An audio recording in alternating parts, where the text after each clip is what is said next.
Welcome to the latest live edition of Inside BBI with John and Eric.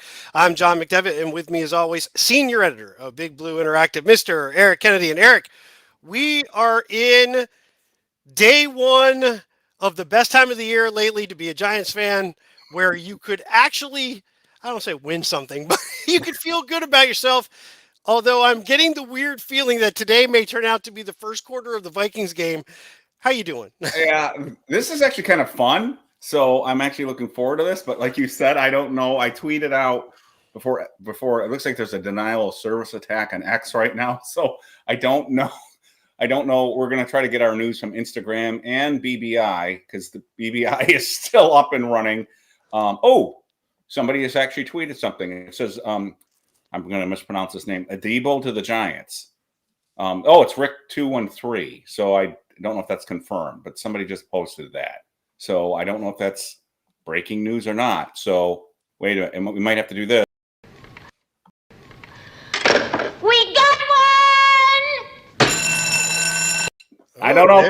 I don't know if we got one or not, but we'll see. So X is still down, right? Yeah, X is still down. I mean, I went in and all of a sudden I'm like, oh, good, I got notifications. But that's from a while ago, and it's not loading the front page. So, okay. And you said you got Instagram. I do have NFL news on Instagram. I'm not seeing now. That obviously is a rumor because it's literally 12:01. So we should start hearing things for different people now. But something to get. So the Chargers are releasing Gus Edwards.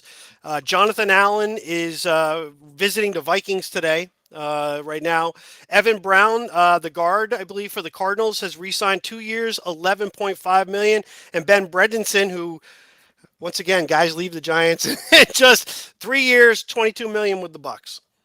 Great, and I'm just starting a thread right now that says if you hear anything, post it on BBI because X is down. So we live on Inside BBI. I can't spell right now. So that's fine. So John and I are going to be on for several hours. We don't know how much. I've already started. So I have my beer. It's a Brecken Hefeweizen. So I don't know if you're started or not. I have Land Shark. I have another one waiting to go. It's a pain in the ass trying to freaking open shit. So how are you doing? I'm fine. It's over the last 2 days. It's probably ached more. I'm a big non-painkiller person. I do not like to take those. So it's been really achy. Surgery's tomorrow. So I'm gonna have beers up until a certain point, and then I got to cut it off, and I'm supposed to have Gatorade and some other BS stuff. And anyway, so surgery's tomorrow. Dealing with the other insurance company, they've been good. They've accepted responsibility for pretty much everything. I'm waiting to see that my brand new car gets totaled, which I've been arguing, and we will argue it through. I'm not giving up on that. 8 airbags deployed. You can't. There's not. What am I supposed to do with it? I'll have a salvage title after the fact if you fix it. So no. So anyway, I'm doing fine. Compartment still works or something. Yeah, right. Yeah, it's all good. Yeah, I'm fine. Without the painkillers, you're basically Patrick Swayze in Roadhouse and saying pain don't hurt. That's right. Right. Although I'm about 3 inches taller and significantly heavier. So we may be self-medicating here. And if nothing happens with the Giants today, you at least get to see John and I like this. That's Julian. I don't know where I felt like I get a little drink around here, do you, bud? That may be us in a few hours here. My wife has already said I'll keep bringing the beers in, so that's what. There we go. There we go. So a couple of things real quick. We did our free agency preview show and we talked about guys the Giants might be interested in stuff. That included possible trades, which Matthew Stafford was on there. That's gone away. Aaron Rodgers was there, and that's out there. And I want to get to him in a minute, very specifically. But overall, though, a number of the guys we're hearing that the Giants may be interested really fell in line with the players that we are talking about. Anything for you so far that kind of surprises you at all about what we've seen happen so far? DK Metcalf gets traded to the Steelers. I mean, there's all this rumors about different players going here and there. And then the Seahawks seem to have really changed direction on what they're doing. They released Tyler Lockett. They trade Geno Smith. They trade DK Metcalf. That's a team that's definitely completely in flux on what their roster is. Well, it's just a lot of different thoughts. One of them, and I'm bringing up our scorecard so we can cover actually what the Giants have kind of done. Not anything overwhelming, but I want to cover, in case people aren't aware, the Giants have made some moves this week. The thing that really stood out to me so far is it's just the money. So, like the deal with breaking news: Oh. Hassan Reddick to the Buccaneers. Yeah, that was just posted too on Oh, BBI. you did just said it. I'm so sorry. I'm trying to keep up with. No. I Yep, mean, you need to announce this. So, I'm still focused on the Giants, but yes, we should start posting things that people are noticing with other teams here too. So, Josh Allen getting 330 million? Was that his new? Yeah, 250 guaranteed. Guaranteed. I mean, man, that's a lot of money. I mean, $250 million. And 4 years really before the deal was going to be up. So they obviously wanted to create cap space and long-term security with him. And they've got a new stadium coming. That's a big deal to keep that centerpiece locked in. So you can see where they're going with that. Yeah. So starting off with the Giants, just real quick, and then we'll get to the rest of the league. So those who haven't seen it, Giants had 4 exclusive rights free agents. They've re-signed 2 of them already. Tommy DeVito, which we all expected. Tamon Fox, who spent most of the year on the practice squad. I view that more as, again, bringing back a camp body insurance policy. You know, Ojulari is probably leaving. There's rumors out there that the Eagles are interested in him. Again, why didn't you trade him, Shane? That was dumb. And of course, he ended up on IR right after the trade line passes. They resigned on the unrestricted free agents. They resigned Chris Manhertz to a 1-year deal, and I think I actually kind of like that. He was a good role player for the Giants as a blocker, so it's sort of an under the radar signing for them. And then Casey Kreider, the long snapper, no problem with that. The one I'm a little bit unsure of is Jamie Gillen for 3 years, $10 million. Again, it seems to be more of a 1-year deal, but his directional punting and inside the 20 punts have actually gotten better. He was terrible as that his first year with the Giants. It's gotten better the last 2 years. But if you look at his net punting, it's down at the bottom of the league. So it's a little pricey to me. We treat special teams like the signing of our our kicker, our punter, whatever, like we are a fringe Super Bowl team that needs to have that edge. Yeah. Kicking game. You know what I mean? Like you could have waited. I don't care if you signed him or didn't sign him. We got a punter from college, maybe a guy who just decided he wants to punt. I don't know. What difference does it make at the moment? But that's always seems to be so important to us to lock that up. But I guess when you're probably, with our offense, your punting game is probably 50% of each game. Yeah. It makes sense, but really, the money we spend on our kickers is kind of crazy, considering we're a bad team. Yeah, and I'm a little surprised by that one because I thought they might wait on that and just so it seems like that was one of their priorities was the big. Now, again, the only thing I'll throw out there is Jamie does have a leg, and if sometimes punters take time to develop, like look at Jeff Fiegels. Jeff Fiegels was in the league forever, and by the end of his career, he was a complete, in my opinion, people may disagree with me. I remember when he was with the Eagles. He was with the Eagles for a while even too, wasn't he? And he wasn't very good. I think actually Meggett returned a touchdown when Fiegels was punting once. I may be wrong about that. I think you're right. But I remember by the end, when he was with the Giants, he was one of my favorite punters, and we've had really good punters. Sean Landetta, Dave Jennings. We've had really good punters, and so and Fiegels was one of my favorites. So you just never know if somebody will develop into a more reliable, better kicker, and maybe that's what they're hoping. So a non-Giants move, 49ers offensive tackle Jalen Moore, 2-year deal, $30 million, $21 million fully guaranteed with the Chiefs. Okay. So anything stuck out to you with the signings and all the moves? Well, the Giants, non-Giants? The thing that really first off, folks, settle down. For real, like this stuff. Every time I see, and we've had our guests, right? We've had Connor Hughes, we had Ryan Dunleavy, we had Dan Duggan. We did not have Jordan Renan, and I'm not in any kind of hurry. They do post stuff, but a lot of it is I won't say it's conjecture, but they're kind of projecting a little bit of maybe I hear this or that. Aaron Rodgers, as far as I know, hasn't really talked to anybody yet. The Jets technically haven't released him. They're waiting until Wednesday because all intents and purposes, he's going to be a June 1st release. At least that's the rumor. But he's allowed to talk to anybody. And the one I saw today where people were freaking out, they're like, yep, see, there you go. It says the Steelers are contemplating talking to Aaron Rodgers. Understand what that means. That's like Eric and I are talking about. We're contemplating the Giants might talk to this guy. They hadn't say they actually are talking to him. And I have a really hard time picturing Mike Tomlin with Aaron Rodgers as his quarterback. Well, I think we know the Giants have been talking to him because his reps for sure. Yeah, absolutely. Yeah. So I think we know that because it's not only been like, again, the ass hats, but we've had reporters say it. So I think Garofolo even said it, that Giants have had really good conversations with his camp. So they have been talking. The fly in the ointment is this: is we weren't hearing anything about Rodgers until a couple of weeks ago, a week and a half ago, when one of the BBI guys said the Giants are interested, and it was a done deal. Capiche said Rodgers, Giants. And then it started being out there more that, yes, the Giants are interested in Rodgers. And then you weren't hearing Rodgers with any other team. So I think people were saying, well, it's going to be Aaron Rodgers and the Giants. The last couple of days, you're hearing Steelers, Vikings, Seahawks. And so people, I know you don't fall in this camp. I kind of fall in the opposite camp a little bit. I'm getting nervous. And again, some of this isn't like live or die stuff. And that's the thing.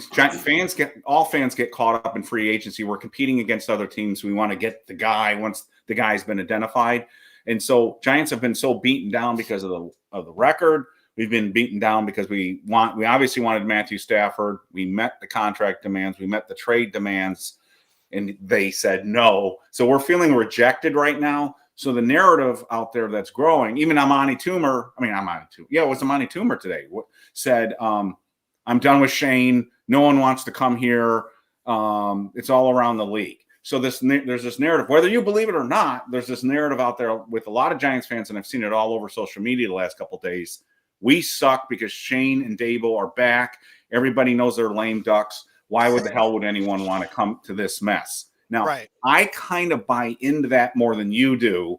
I'm a little bit worried about that. I know you're not on board with that, but I have to tell you, I'm a little bit nervous about that. But if you really want the Giants to have a clean sweep, it might need something like this to get everybody fired eventually anyway. So you might look at this as a positive in a way. So no one wants to come here. Shane and Dave are going to get fired, and then finally we're going to clean house. Quick timeout on that. Yeah. Chris Godwin to the Buccaneers, 3 years, $66 million. So he stays with the Bucs, which now that makes, if anybody. Wait, how much is the contract? 3 years, $66 million. Whoa. Okay. Wow. Okay. Yeah. For a guy with a knee injury history, I mean, I guess it makes sense that the Bucs would probably be the one that's going to overpay slightly because you know the guy, you've seen him in a bit. If you're anybody else, you're taking a real risk bringing a guy who's had 2 major injuries in the last 3-4 years. So $20 million a year.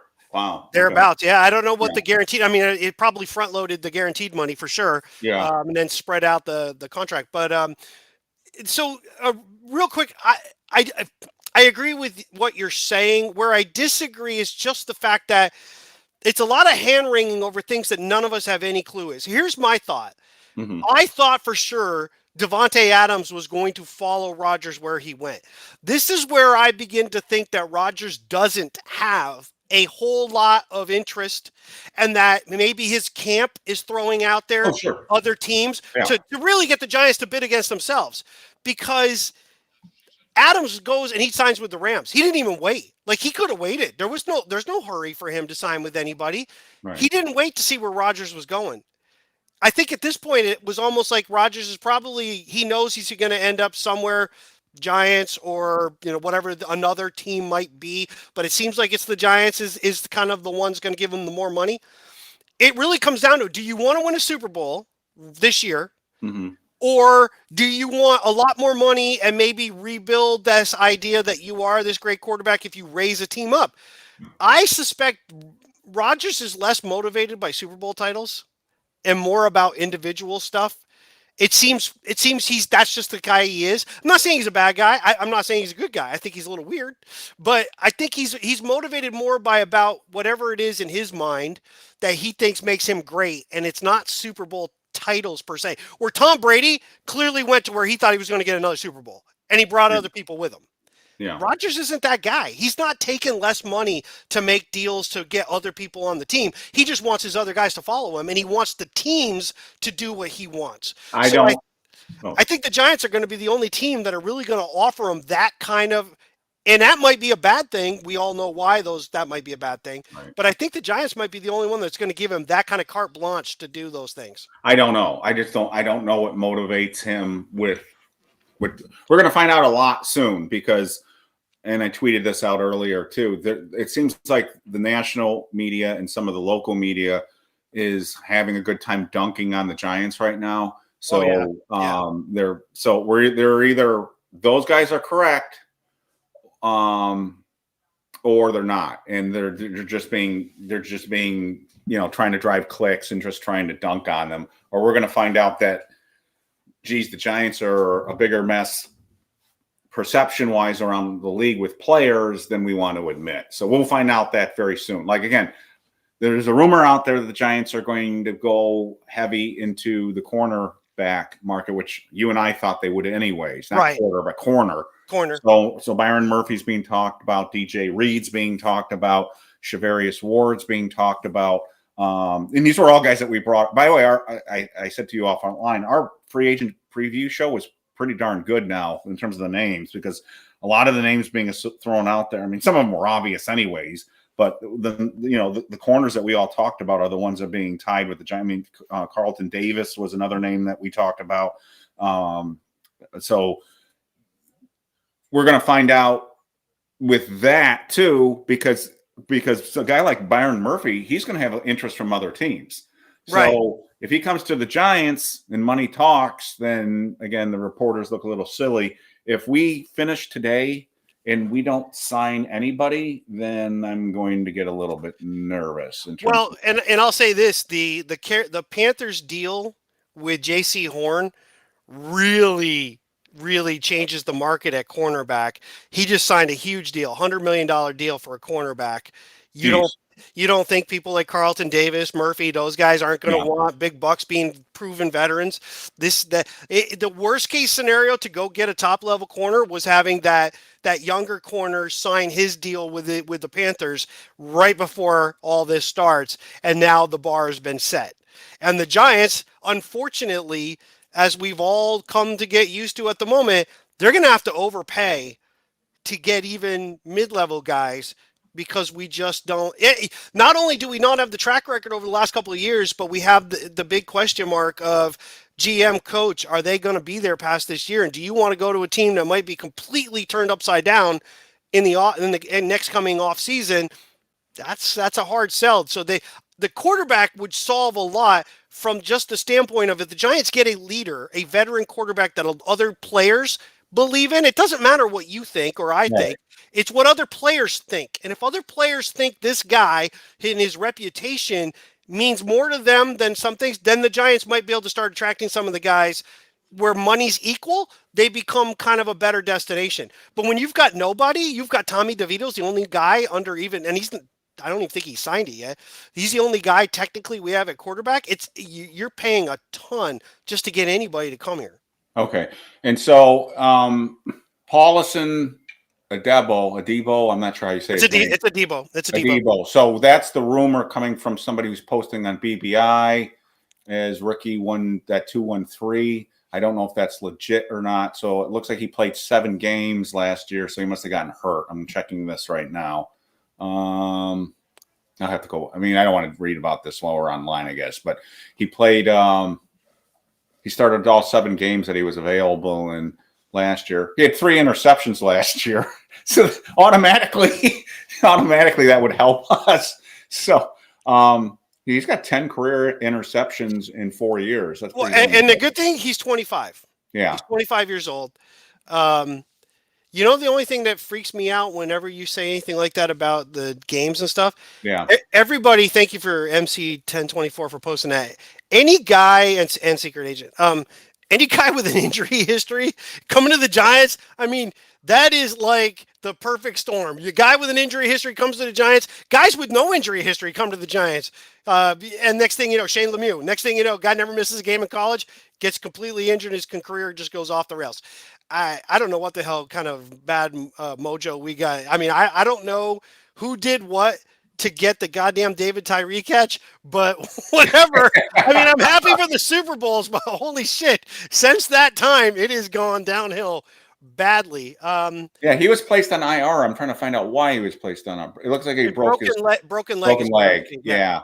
So, okay. I don't know. Again, we don't know if that's true. That's a asshat on BBI saying the Giants have signed a corner. So, and there's a rumor on there now from Ricky again, 213, that Carlton Davis may be going to the Pats for $20 million a year. And if that's the case, I don't want to pay that kind of money for a Carlton Davis. He's been around for a while. He's a good player. He's not a great player. He's been up and down a little bit. We're not good enough to shell out that kind of money for a guy like. I quite frankly, I would rather we just roll the dice on some younger guys that have something to prove still, that maybe they just need the right environment. I want the quarterback. I don't care about anything else. And I mean that from, it's not just to win a few games. We can't get anybody we're just not going to have anybody if we don't have the quarterback. And if you don't have the quarterback, we are going to pay a heavy tax to move up to 1 if that's what. And by the way, there's no guarantee the Titans want to get out of that spot. They don't have a quarterback either. So that's a problem. All right, so let's talk big picture here. So the Giants are wait, I'm 51, broke leg, last year, back to working out. 25, he'll be fine. I agree. So it's better than an ACL, it's better than an Achilles, something like that. So should be fine. And it doesn't look like he's missed a lot of games in his career. So again, if that's true, the Black Knight from Honey. I almost download. I'm gonna have to use that at some point. Stay tuned because I'm gonna annoy the hell out of John. I've downloaded a bunch of clips to use for the show to keep us occupied. But big picture, let's talk about quarterback because that's the big elephant in the room. So we don't have a quarterback unless you're you're Tommy DeVito's family and you say Tommy DeVito's the man. We don't have a quarterback. So the question is, do we have our starting quarterback at the end of this day, or are we going to be going into the draft desperate as all hell? So that's, and again, I think they'll have to pivot if they don't get Rodgers.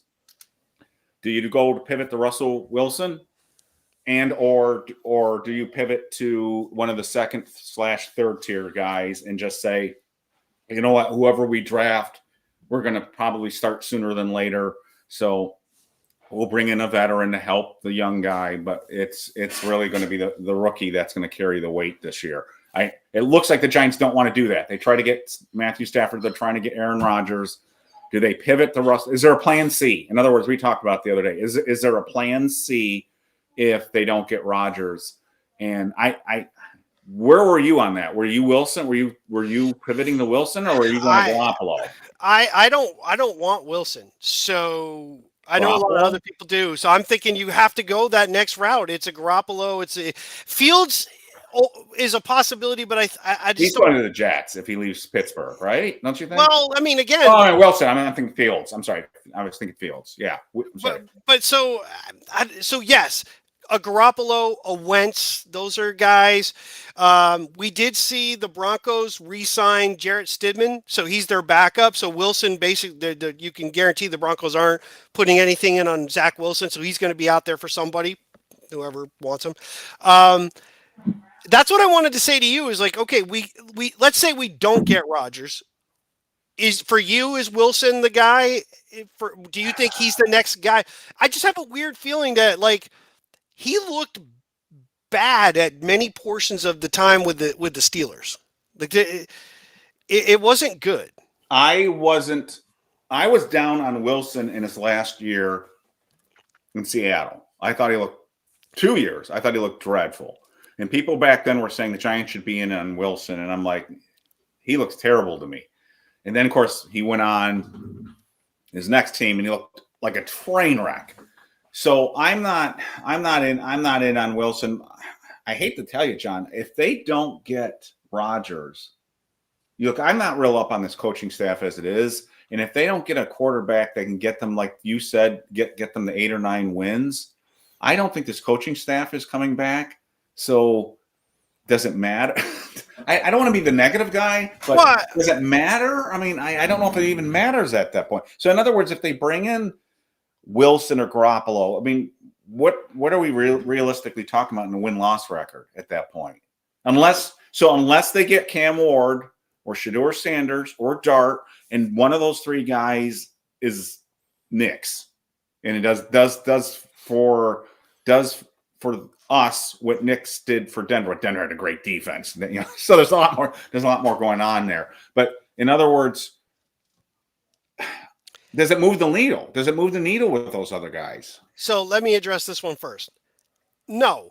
I don't know where the hell you got that from, Danny, Duds, Ghost. No, we're not fans of Daniel Jones. Oh, God, no. Literally just tried to say, what did I say? Go back and look at the video. What did I say in August? Oh, God, no. I said to Eric, I think Daniel Jones is gone no matter what. Eric said, are you sure? What if he has a decent season? I said, no, I think he's gone no matter what. I think they had already decided.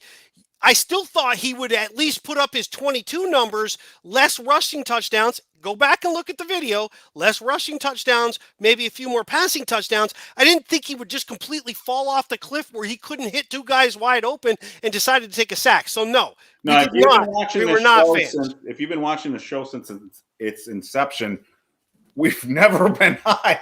The last time I was like, give him a chance was probably year 2 of his because I thought he had, for a rookie, I thought he had a good rookie year, minus the fumbles, which I thought could get coached out of him. And it did. The fumbles got coached out of him, but everything else got coached out of him too. He stopped throwing touchdown passes. So no, John and I have been bitching nonstop about them re-signing him.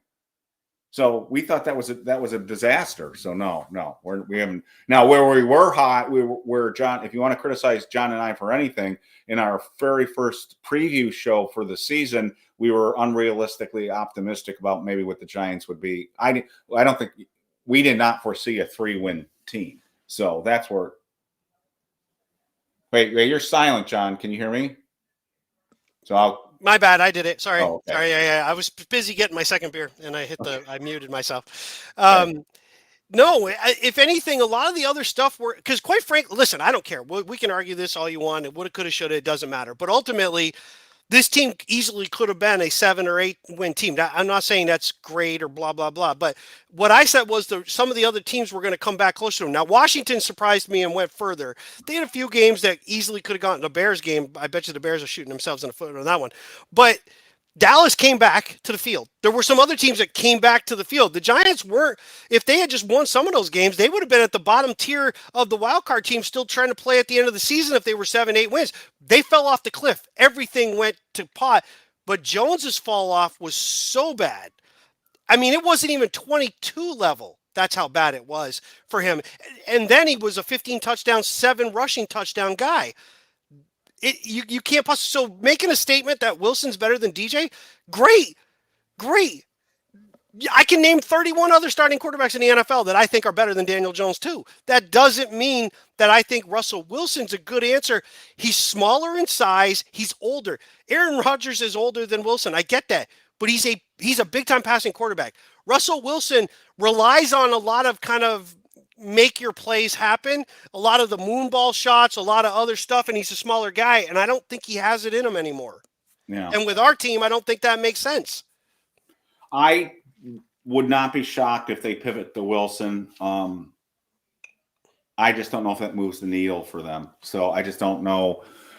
I just don't know. Again, within this division, with this coaching staff, We have to see what happens at wide receiver. We have to see if Theo Johnson comes back healthy from the Liz Frank injury. I just don't know if Russell Wilson moves the needle for them. I'm almost tempted at that point to say, get a Garoppolo and just play the rookie that you draft as soon as possible at that point. I don't know what, Aaron Rodgers, whether you like him or not, his off the field stuff, the guy still can play and throw. I mean, it was interesting, and I know he's his ex-teammate, but Sauce Gardner came out this week and was basically saying who gets Aaron Rodgers is still getting one of the better quarterbacks in the NFL. I know that's his ex-teammate, but he also knows that he's moving on to someplace else. But he sees Aaron Rodgers every day in practice, and Rodgers played pretty darn well in the second half of last year. So I'm sorry. No, you're fine. The thing I was going to say, like, we're damned if we do, damned if we don't kind of situation, right? If you sign Rodgers, a lot of fans are going to be pissed because they're going to say, what does that get you? A couple extra wins, blah, blah, blah. You take everything with an understanding. You might not like this next statement, but it does not make it any less valid. And that is Brian Daboll needs to win games, and he knows it. Joe Shane needs to win games, maybe not as much as Daboll, but it's not far behind. And those two might be linked more than Shane probably would want at this point in time. And if his draft is great, awesome. But if they don't win games, it might still sink them. So they know they've got to win games. And right now, you don't have a single quarterback. I think Rodgers moves the needle, not just on the field, but with other players. And that's the important part. And that's Stephen Lawrence, that's exactly it. Aaron Rodgers provides hope. And it gives a little something to other players to be like, you know what, maybe they're doing something over there. Yeah. I'll go play, because maybe I want to play with Aaron Rodgers. I can at least say in my career, I played on a team with Aaron Rodgers. If he doesn't come here, our next option is a big drop off to Russell Wilson or Fields if that's the other guy, because we don't know what the Steelers are going to do. Sam Darnold, I think, is not even remotely in the conversation for two reasons. One, he's way, way, way, way, way more expensive than they probably want to spend for longer years. He's not going to take a 1 or 2 year deal that a Rodgers would take. Two, he was horrible in this stadium. I doubt he wants to come back here and have that stigma of the media that already saw him fail to be right there. He's going to be anywhere but here is where he's going to want to be. You know why I want somebody like Rodgers here is I want to see if Brian Daboll can coach. Yeah, there's a bunch of signings I want to talk about in a second, but I want to see if Brian Daboll can coach. So if they can't generate more than 15 points a game with Aaron Rodgers, then we know this coaching staff can't coach. So part of it is once and for all, can Brian Daboll coach? Can Kafka coach? Can this offensive staff coach? And the same thing on the flip side with the defense. Can Shane Bowen coach? So part of me is that. So B.J. Hill went back. He was one of the defensive tackles that I mentioned in my preview. There's other guys I like more. But it also said Drew Dahlman, center, probably the number one center on the market, is going to the Bears. So the Bears are really beefing up their offensive line, which is interesting. Braxton Berrios to the Texans, wide receiver. Javon Kinlaw to the Commanders. Commanders, I expect to be very active because they've got a ton of money. And they've already helped themselves out with Deebo Samuel. So there's a lot of transactions going on right now. Does any of those stick out to you? Well, I'll tell you this. The Bears are interesting. The Bears are very interesting. If you look, they have redone their entire interior portion of their offensive line. Yeah. They clearly identified that. You know, the other thing with the Bears, I'm curious on what some of the fans here think. So the Bears bring in Ben Johnson as their coach, and Johnson's made some very pointed digs at the Lions and specifically Jared Goff. Is that a smart move as the new coach, a first-time coach, coming in, going to the rival of the team you just left, and you make a dig at the quarterback, by the way, who made you look really good? Because who knows what your system would have looked like without Goff running it. And maybe you made Goff. We don't know that. But we'll find out pretty quickly if Caleb Williams doesn't improve. That's on you. Twitter's back up, by the way, too. Yeah, it's lagging a little bit, but I am trying to keep up on it. I've been refreshing it quite a bit here. Okay, great, cool. So now we can get our get our updates. So yeah, to just get Twitter's back. It's slow, but it's back up. So keeping the house informed too. All right, so let's see some cool comments from people who's. Let's see. Work for Rex Want Ryan. I missed what that is. Jameis Winston. That's a name that keeps coming up with fans. What's your thought on that? I'm curious on your thought on that. Because I have mine. I know you don't like him.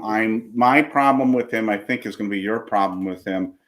There are so many wow plays with him, but they're wow plays in both directions. So there are some throws that he makes, and you're like, damn. And then you're like, throws that he makes, and you're like, you got to be kidding. You got to be kidding me. So Tyler Durden, great name, by the way. I just rewatched that. Nice. Movie. I just rewatched that movie. I could see it heading in that direction because at some point, as I've talked about musical chairs, and that's being picked up by the reporters now, my analogy of the musical chairs and the Giants being left without a chair. At some point, if the Giants are going to have to get a veteran, and so does it by default, is Jameis Winston coming here because there's nobody left? So I would not be shocked if he ends up with the Giants. It's one of those guys you cross your fingers he's not throwing a pick six going the other way. Is that where you're coming from? Yeah, it kind of circus piece around him too. You know what I mean? Like I don't know. Isn't he a good dude though? He's supposed to be a good dude. I'm not saying that he's not a good dude or a bad dude, but he's also a guy that he decided to call a running play when his coach told him to down it just so he can get a guy a touchdown. That sounds great with the players, but I want to know that you're going to follow what I want you to do. He's also a guy that do I want him leading a rookie coming in? Because we're definitely going to have a rookie. I don't know. I want somebody who's a little more even keeled personality-wise. Like you're going to toe the line a bit, but your piece is the biggest one. That dude he'll throw 3 touchdowns and 4 interceptions. I mean, yeah, it might be exciting sometimes, but you're going to put your defense in a bad position over and over again. And there's a reason why that the Browns didn't really want to keep playing him. They knew, and he's bounced around. It's not like this is new. So I don't know. And you know what? At the same time, I don't see him as a guy. He's a great down the field guy, but we've got a lot of players that are going to be intermediary. We need to be able to get them to get that moving, hit them in stride, short passing game, move that along, keep it going. Yeah, I'm with you on the Wentz side of things. I'm okay with if we go a Wentz route or a Garoppolo. If Jameis Winston's my other option, no, I'm not good with that. He will throw the ball. He will throw the ball. It's just who's throwing the ball to. I just hate being in this position. I'm with most Giants fans out there. I just want to get this resolved. I want to know who our quarterback is going to be. Who's going to be our quarterback? And part of this is us being fans, and we're impatient. And look, free agency technically just started 38 minutes ago. So now we know what people have been talking already, but I kind of want to get this resolved so we can move on to other things. And big picture too is this and Dan Dugan brought this up today. And he's right. He said, we can talk about Aaron Rodgers. We can talk about they didn't get Matthew Stafford. We can talk about Russell Wilson and all this stuff. But what it comes down to is these are just placeholders.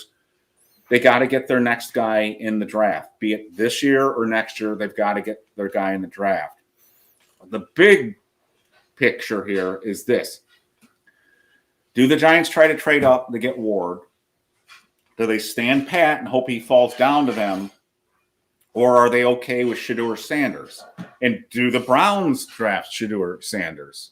Or do the Browns draft Ward if Titans don't go Ward? So the Titans, I think the Titans, I don't know what the Titans are doing. I originally thought they were going to trade the pick, and they still may be just bluffing at this point. Or they've got a new regime there, and they may decide to draft him. So the problem is we don't know what the two teams are going to do in front of us. The Giants don't know what the two teams are going to do in front of us. They may panic and give up the farm to move up to 1.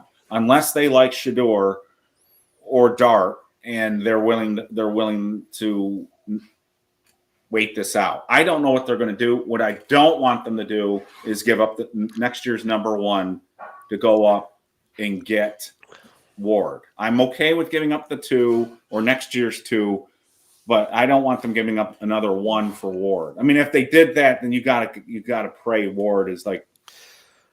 Really, but I mean, that's the whole. But that's the whole point, right? Yeah, I mean, like if I move into 1, then I think he's the guy, and that's why I'm doing it. You're either convicted or you're not. You're right. You can't be like, well, I think maybe, so we'll trade and we'll move up. But if he doesn't, well, no, then why are you giving up future assets for a guy you're not sure about? You either have a conviction that that's the guy, and you make your move, and then you say, let the chips fall where they may, or you sit there.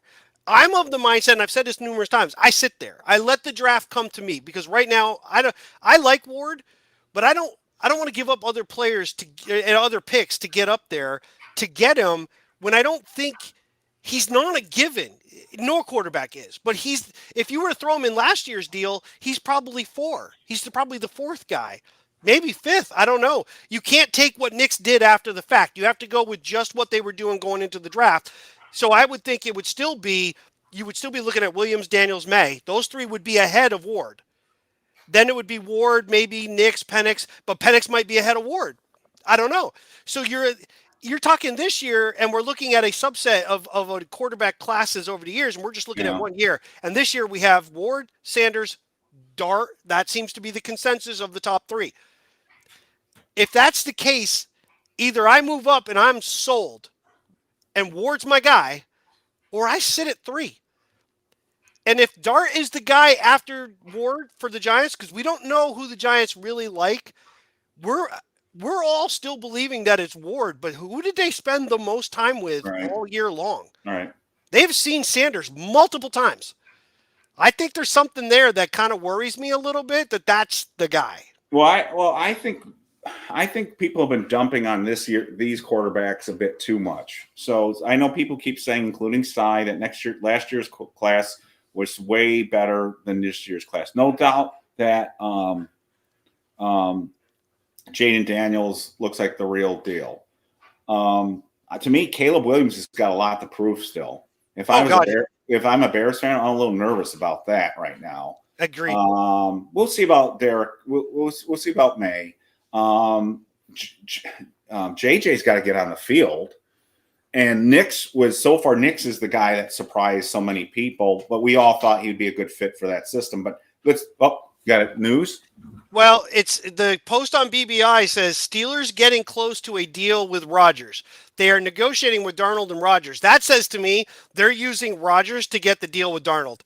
If you're negotiating with both guys, you're using one to get the other. And I would think that Darnold's going to cost a lot more than what Rodgers would, because Rodgers is going to be a shorter term. Rodgers is going to be a 1 or 2 year deal. Darnold is going to want at least a 3-4 year deal with a couple of those years guaranteed. So if they're negotiating with both, and that's a weird statement to make, then I think you're playing one against the other. Because that gets back to your conviction point you just made. If you have conviction on somebody, then you let things slip like that if you're intentionally trying to send a message to the other group. You know, I could easily tell somebody when I'm talking about a house that I'm actually looking at another house and I've got something going on over there, to be like, oh, okay, we got to get this deal done. Rodgers, Darnold, you're negotiating with both, I suspect, to try to get that deal done with Darnold.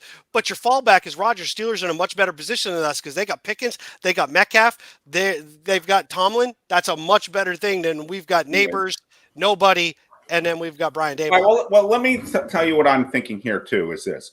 Say the Giants get Ward, okay?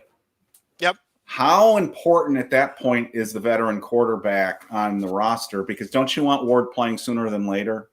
I would just play him. If I went up to get him, if that's what you're saying, if I went up to get him. Or if he's there at 3, or if he's there at 3 and you get him at 3. I mean, ideally you want the best possible veteran there just in case. But, I mean, and then this is maybe what Rodgers and others are a little bit concerned about too, is the Jay Simon with the Giants, and maybe this gets into the incentives issue that Capiche was talking about. maybe Rodgers and the Giants can't agree on minimum number of games played in the contract or something like that, because at some point if you're drafting somebody in the top of the draft at quarterback, do you really want to sit him all year? So I'm not going to lose a lot of sleep over signing a veteran if they get Ward. The problem is what I've said all along is the calendar. If they don't get the veteran, then the Titans know they have the Giants over a barrel on Ward and can demand the moon. Now, whether the Giants fall for that bluff or not is another, which may not be a bluff. That could be a real problem. What if the Giants' worst nightmare is this? They don't draft a quarterback. They don't get Ward or Sanders or Dart, and the veteran that they signed was a Garoppolo. So the worst case scenario that might not be the worst case scenario for the franchise as a whole, but that's the worst case scenario for Shane and Dable. Because if Shane and Dable are going into a season with a Wentz and they get I don't know, Milrow, they're toast. I mean, they're not going to, with this schedule, they're not going to survive the season. So if they don't get their veteran now, they've got to get Ward or Shedeur. I mean, don't you think? I mean, I think in their minds, in Dable's minds, in Shane's mind, right? I'll say this. Yes, I agree. I'll say if the longer this stretches out, and I mean, even today, really, the Giants need somebody. So Garoppolo goes back to the Rams. That changes. That takes care of one. Things too. There's one. The musical chairs. Musical chairs are falling here. And again, is it the end of the world for the Giants? No, but it's just the quarterbacks are going off the board right now, and I think you can sense a little nervousness here. It's certainly that's not really that big of a deal ultimately, because is there a huge difference? There's a lot of people like Garoppolo still. Is there a big deal between Garoppolo and Wentz? Yeah, and if there's other Mariotas out there, and if Garoppolo's willing to take that deal with the Rams right now versus trying to see if maybe somebody gets him a job, says he's more than comfortable just being a backup. He's seems to be very comfortable doing that. Hey, by the way, if you and I were still on Daniel Jones's bandwagon, we'd be talking about Daniel Jones right now. I'm surprised. Where's the door? Now, here's one, and I'm curious. I know what chat's going to say, but I want to see and again, you never know how accurate the numbers are, but it's showing me 258 are in here right now. So a lot of people in here right now. So what I'm curious is this, and yes, you can absolutely shit on it if you want to. The Colts clearly are unhappy with Anthony Richardson. He has shown very little so far at quarterback. But I will say, I think his demeanor and some of the things that he's done shows a very big immaturity piece. And it really mimics Kerry Collins's introduction to the NFL, which was poorly done in Carolina, which was a drunk who got arrested in New Orleans and they kicked him off his team. And then the Giants picked him up basically as a reclamation project. They did not pick him up as the next guy. Would you make a deal with the Colts and take Richardson from them and see as a developmental guy for Daboll, a guy who can run the ball? He does have a cannon of an arm. He doesn't seem to have a whole lot of touch and feel, but could you see maybe for a low draft pick? And I'm thinking a low draft pick possibly next season, not even this year, maybe a 26 pick. Somebody said on Twitter to me about I forget the specific comment, but it was basically like the Giants are just looking at everybody right now, and I was like, beggars can't be choosers. The Giants are beggars right now. They are in a situation, unfortunately. Sir, may I have some more? Yes. We're in a really bad situation right now. And this gets back to the fact, and again, people are going to get mad at me, but they have not drafted a quarterback in years. This is even before Shane and Dable. their only free agent additions. Well, this regime's been here was Tyrod Taylor and Drew Lock, and then the only other thing was re-signing Daniel Jones to that ridiculous contract. We don't have anybody in the pipeline, and that's on this regime. So we're in this position because they've been here for 3 years and they haven't added anybody in the draft. There's nobody going where we can say, hey, now it's this guy's turn. At least we can find out, but there's nobody there. So, Murray's, that name keeps coming up. I mentioned him a while back as I thought the Cardinals might actually be in the market to move him. But but that guy's got a bad reputation, in the locker room. I mean, he's not a good guy to bring in on board, is he? I'm not even talking about talent here. I'm talking about. I don't know that he is a bad. Well, unless you've heard something different than I have, I don't know that he has a bad locker room reputation. His reputation is he's not a big time take the film home and study and do the extra work outside of, in classroom, on the field, but on his own time, he's not doing a lot. That was a big thing about him playing video games versus wanting to do the studying and stuff. And this was right after he signed his big deal. I just think, exactly, that he plays a lot of video games. I got to be honest, he'd still be the best quarterback we've had here in years if that were the case. Just saying. I know, I'm with you. I understand. I understand the thing. How much will it cost to get him? Well, you would have to assume his contract, and that's pretty pricey. Yeah, but I'm talking about trade compensation tip. I mean, if third round draft pick, maybe. Yeah, but wouldn't they want more than that? I would think they would. Oh, wait a minute. This is what he doesn't study. Yes. So. Yeah. Is that is that Matt? By the way, it's got to be Matt, right? I believe so. Hey, Matt. The best Giants Twitter account out there. He's probably got like hundreds and hundreds and hundreds of ex-players following. I was going to say, and the best thing is ex-players post back to him when he does stuff. It's amazing. It's amazing. I know.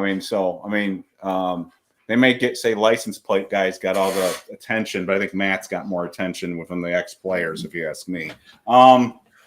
Okay, so quarterback. Where I am right now is draft. We got to get it. We got to draft one. If I'm Shane and Dable, you got to draft one.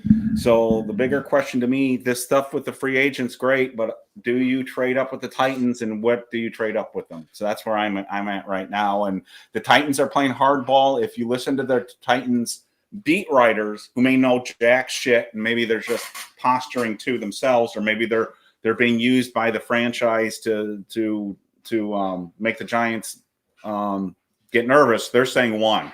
They're saying Titans will not trade that pick unless they get the Giants' first round pick in 2026. So I get it. History says that's kind of where people are at when you want to do that.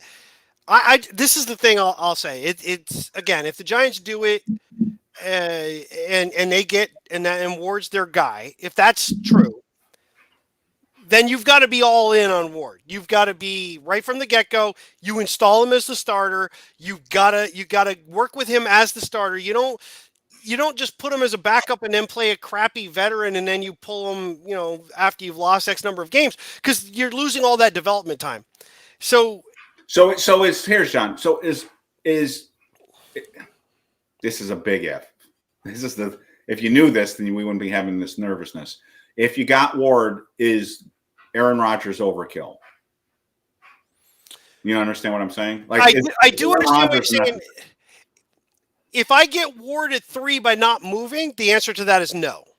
Because I've got to take that out of the picture. I'm talking about just if you get Ward on your roster, doesn't matter how you get him. Is Aaron Rodgers overkill? See, now, no. That's a tough question. And the reason I'm going to say it's a tough question is because you're asking me in reverse order. Yes, I know. And you can't do that. I know, so right now you can't guarantee that you're getting Ward. Yes, I know that's why I said if it's at 3, sure. If it's at 1, that means I made the move up. I only move up if I don't get a veteran that I'm going to start right away. That's the only way I do it. Do you think the Giants wanted the trade up by now? See, I don't really know. I don't either. But remember our earlier show, we thought that there was a good chance if there was a trade up, it might happen by the start of free agency because of this very reason. Because if you have Ward in your back pocket, do you really need Aaron Rodgers? I don't think you do. All of this depends on the fact that you and I are having a conversation about stuff we don't know about, and that is, do the Giants like Ward more than they like Sanders? Yeah. We don't know. Well, the and what reporters do the are Cleveland throwing it out there. And what do the Cleveland Browns think about Shedeur Sanders? Well, that's an interesting thing. So here's a couple things. One, I think reporters, Jesus Christ, do you guys do? Oh, yes. Do you? Yeah. No, I'm not going to because I'm not going to because thank you. You just did. I'm not going. I didn't do it, John. I didn't do it. I've been seeing it over and over again. How long it was going to be before you said it? But you see why I'm mad? Well, no. Listen, I get it. I get it. But here's the thing. I want to stick to what you were talking about. We don't know who the Giants like, right? But reporters start coming out and they're like, "Well, the Giants in the building, they like Ward better." How the fuck do you know that? Like, how does anybody know that? The Giants haven't said anything. Of all the things that I saw, the Giants have spent way more time with Sanders than they have with Ward. I'm not saying that they like Sanders better than Ward, but what are you using for your reasoning for believing that they love Ward and more than Sanders? Then there's the whole Dart thing. All of a sudden now the Giants like Dart more than... Why? Because you saw or heard that they talked to him a little bit more, and now all of a sudden you're sharing it. Nobody knows. The Giants have what we do know is this. The Giants made a very deep attempt to get Matthew Stafford. The Giants, and let's just clear up one other misconception that people have. The Giants and the Rams, by the way, worked out the situation. The Giants worked out compensation. The Giants worked out the money with Matthew Stafford.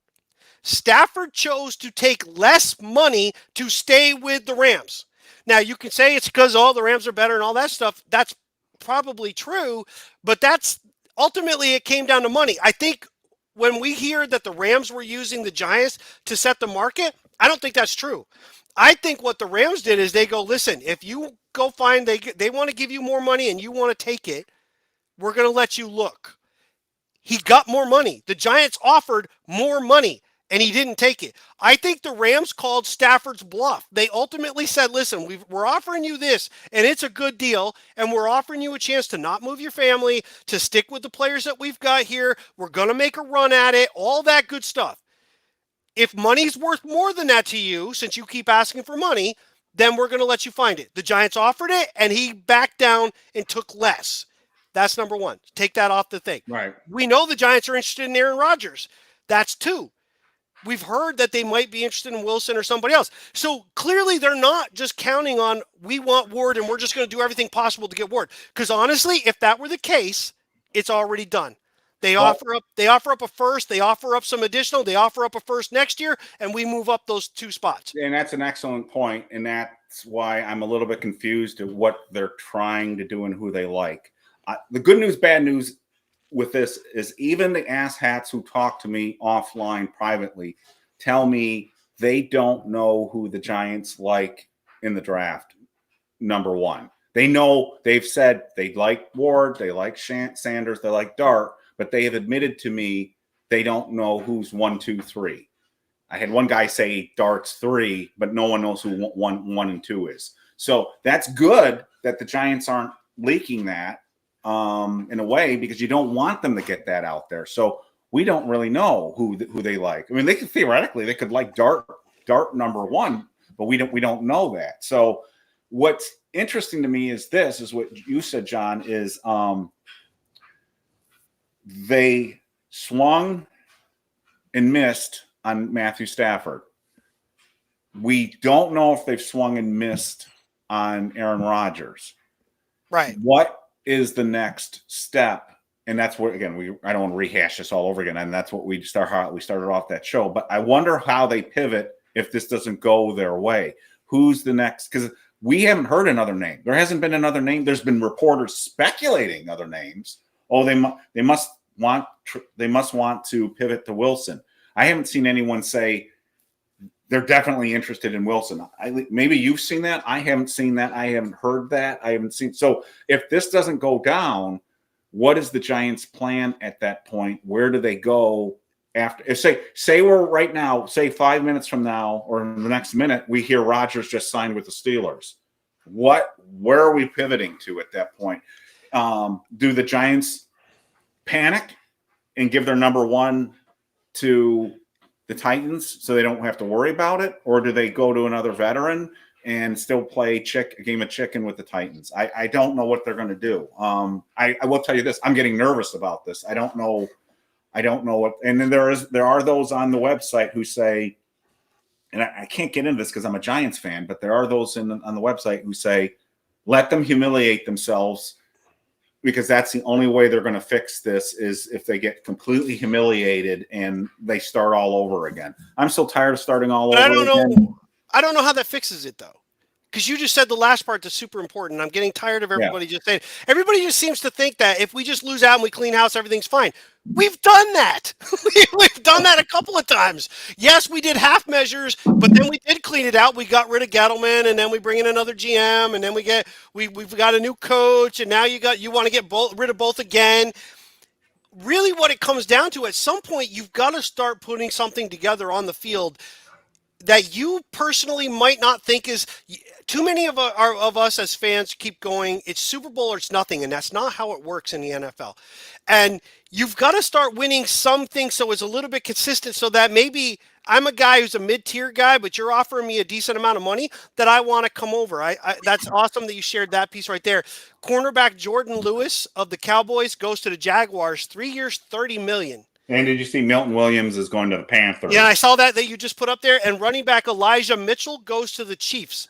So he leaves the 49ers to the Chiefs. So here, let's go back real quick. Let's kind of set the stage of where I think we're at quarterback. I think the deal with Aaron Rodgers is this. The Giants have offered X amount of money, and there seemed to be at least somebody hinted, I can't remember who, that there was a games played aspect, which I can't imagine that Rodgers would agree to at all. Because games played are very difficult unless you're talking about injury only. Mm-hmm. If you're talking about games played and my games played are in your hands, I don't want that. You could just decide to sit me and now I'm not getting that money. So I would think if I'm Rodgers, I'm arguing I want guaranteed money that isn't about games played. We got breaking news. Wait a minute. We have Garofalo reporting that Paulson Adebo is official. I mean, not official, but he's reporting it. So if Garofalo's reporting, that's I think we can. So the numbers will be interesting to see that. I'm seeing it as well. They don't give the numbers for it yet. So that looks like that would help our cornerback situation, because as you and I have talked, they need one, they might need two. So we're going to put that at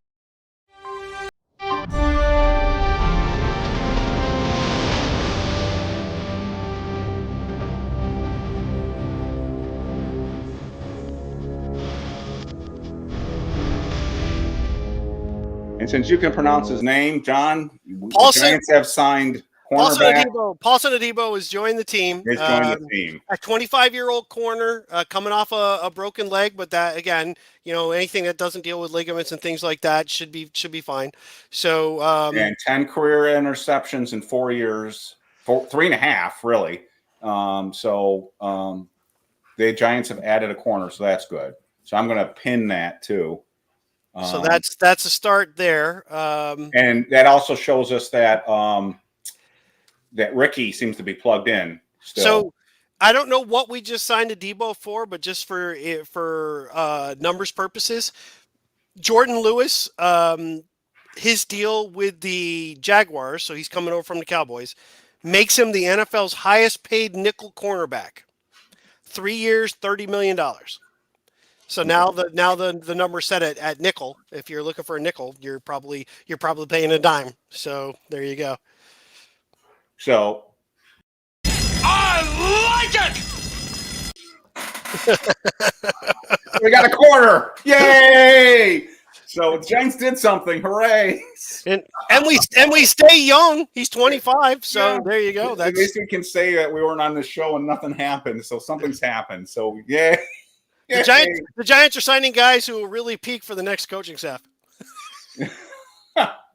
Well, that's the other thing too. So, and I don't want to make this too negative, but if they trade away their number one next year, and worst case scenario, the coaching staff gets fired, then how do you attract the next coach coming to a team with no first round draft pick? So that makes that makes the Giants way less desirable. So that's part of the reason too. So in the back of my head, I'm still thinking, do Shane Bowen and Brian Dable survive this upcoming year? And I'm not really optimistic about that. And I don't. But again, it all matters. What all that matters is this: is what John said earlier. If Cam Ward's the guy, or even if you traded up for Shador, I'm not advocating for this, but say the Giants did trade up number one because they got wind that the Browns wanted Shador, and the Giants really want Shador. If Shador or Ward or Dart turn out to be the next Jaden Daniels, that's not a big price. So I know I don't want to do that, but that's all that matters is that do you get your guy? But I would rather, I wish we could just stay at 3 and get him.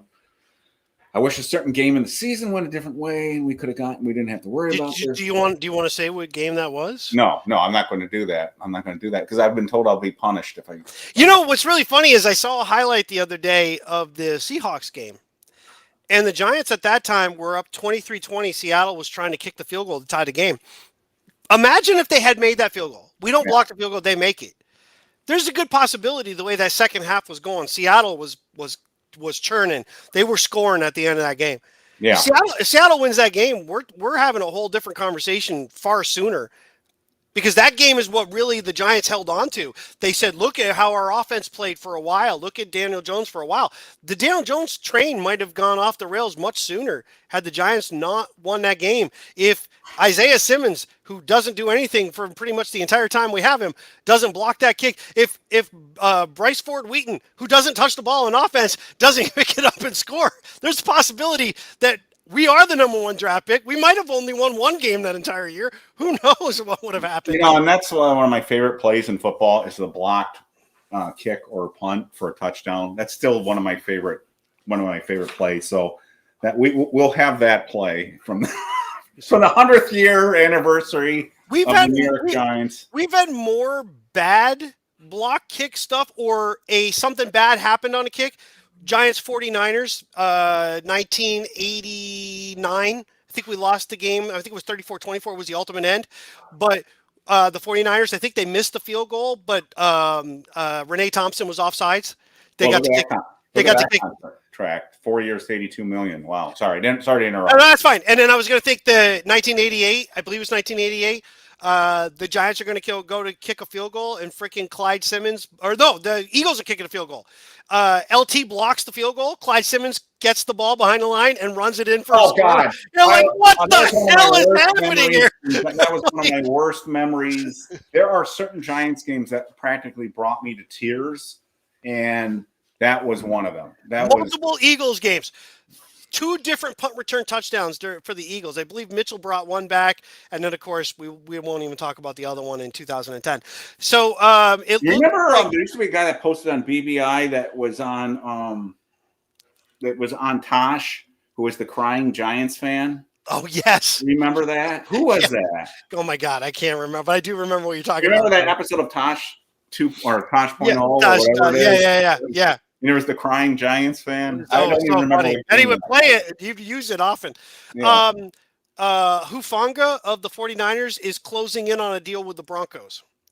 Derek Barnett. Oh, that was a guy that I had listed and Cy had listed as a possible safety replacement. It's going to be interesting to see what the Giants do with Pinnock. Do they just let him go? Have they made an offer?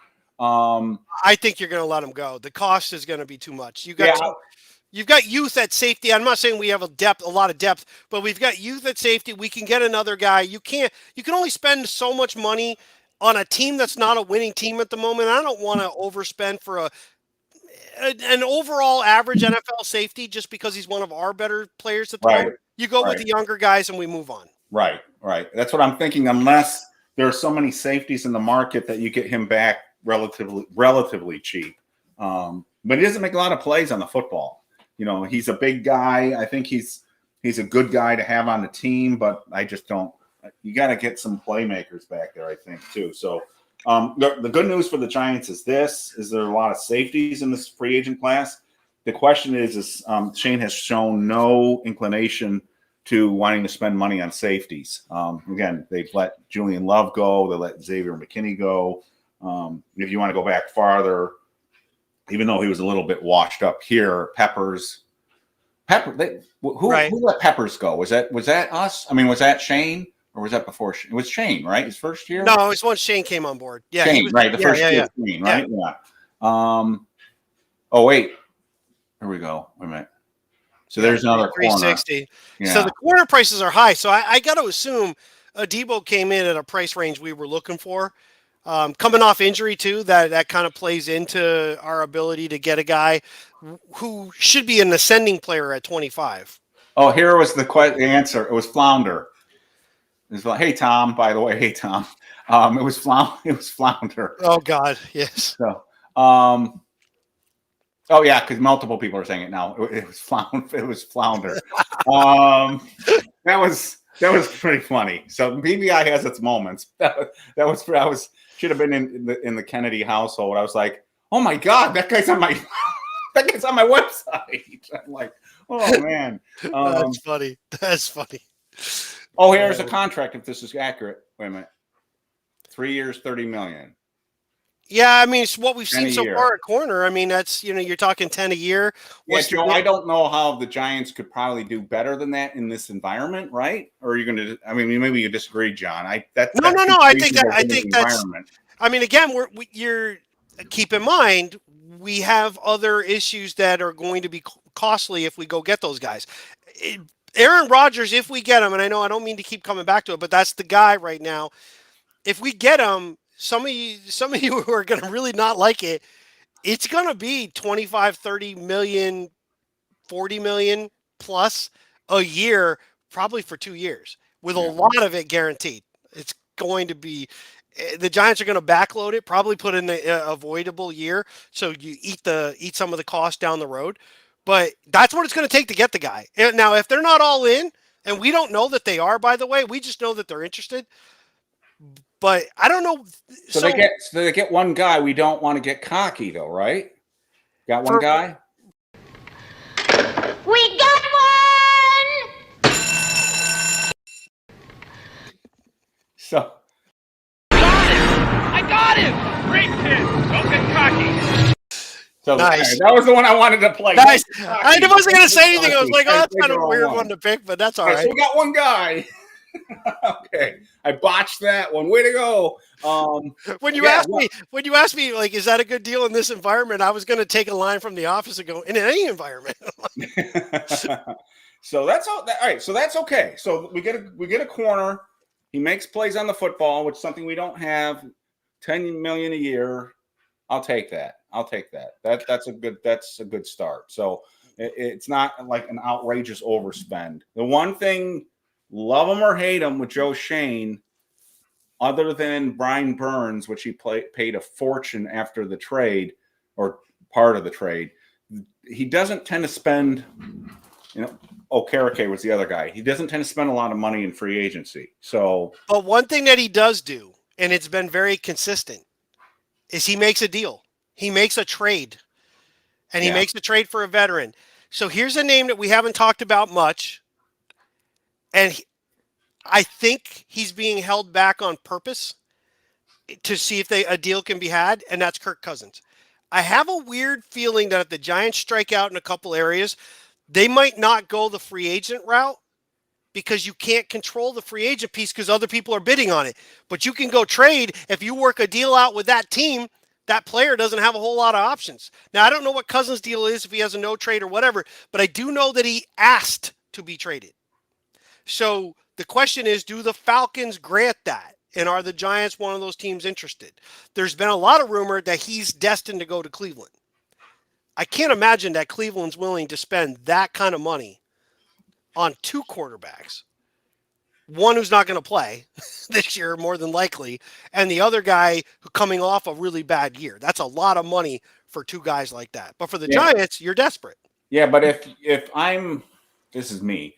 If I want I want Cleveland to get Cousins. That way, one of the two quarterbacks will be there for you. So that's what I'm thinking right now. Again, I don't know if they like Sanders or Ward, but Right.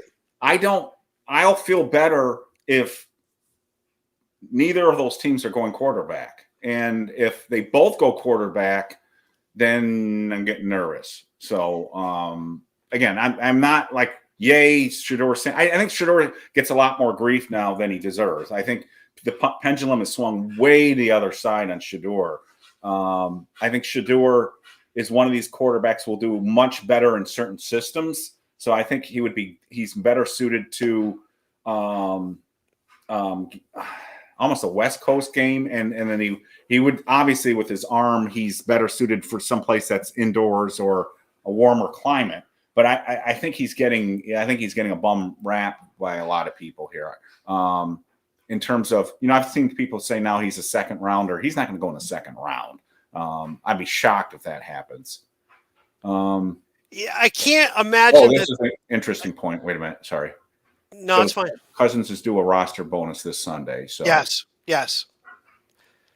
I can't imagine that he'll slide that far, only because it doesn't matter whether you think he's top tier quarterback or whatever. In this grouping, he is the second or third best, depending on what you're looking at.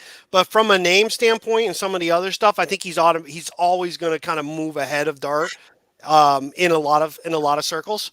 So you can't discount like a lower level first round team going, hey, we could get this guy and just stash him on the roster for a year. We don't need to make a move yet, but we might a year from now. So let's get him. I don't think he makes it out of the first round. I'm curious though, for you, if the Giants just get a average vet backup kind of guy, just a bridge, and we go to the draft and we don't move to 1, and somehow it goes Ward Sanders. Yeah, that's the nightmare scenario. If it happens though, and you had Dart kind of above, let's say you had him above Sanders, but we don't know where that fits in the rest of the rankings. Do you take him at 3, knowing you're just desperate for a quarterback, or do you do what other teams might take a chance on, move back a couple of spots, pick up a few picks, and then try to get the guy?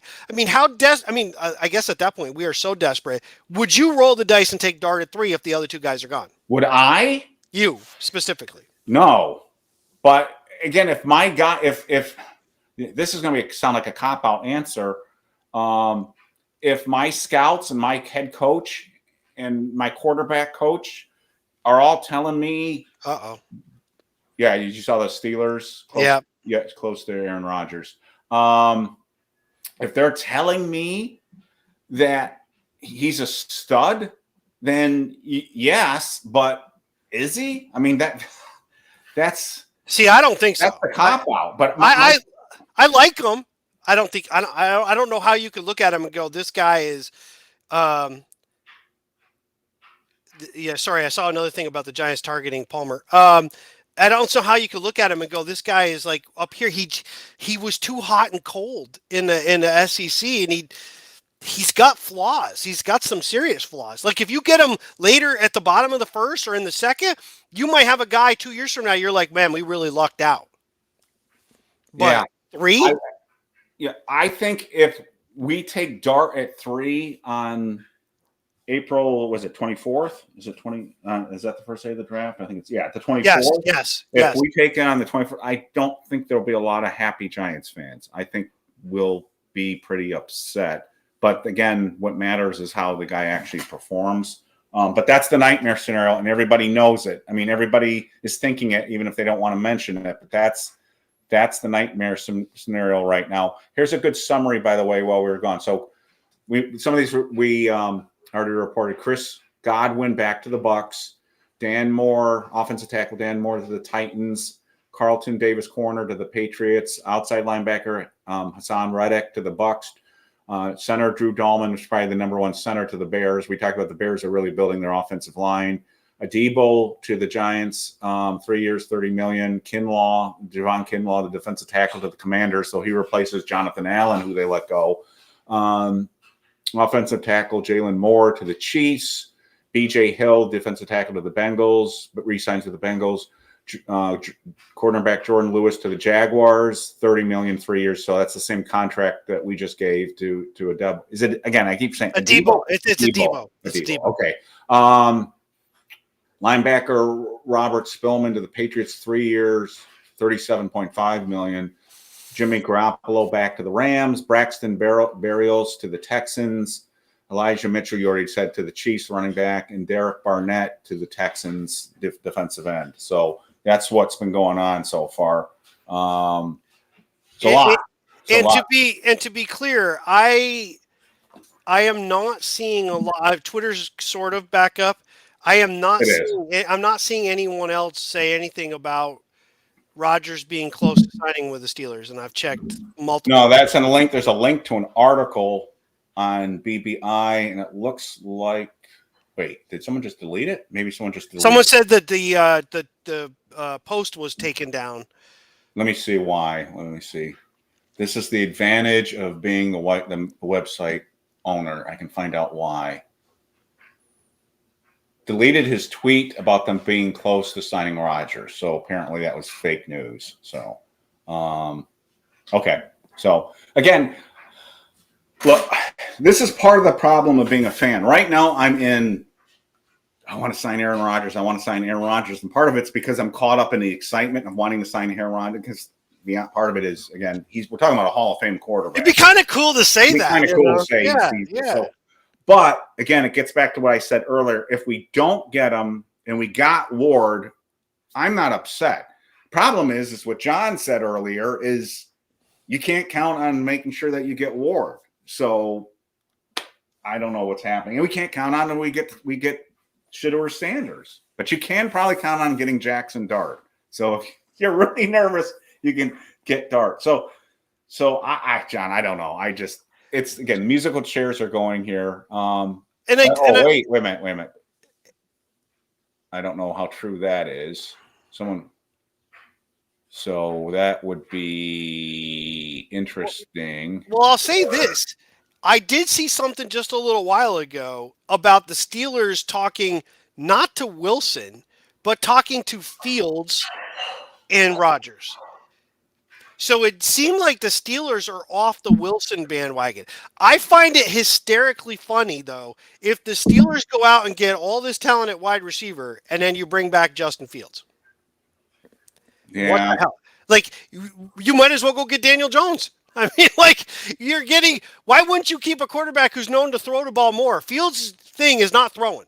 So adding more wide receivers is not that case. And by the way, I can't wait to see the first time the Steelers struggle offensively and watch DK Metcalf and George Pickens get along. That'll be awesome.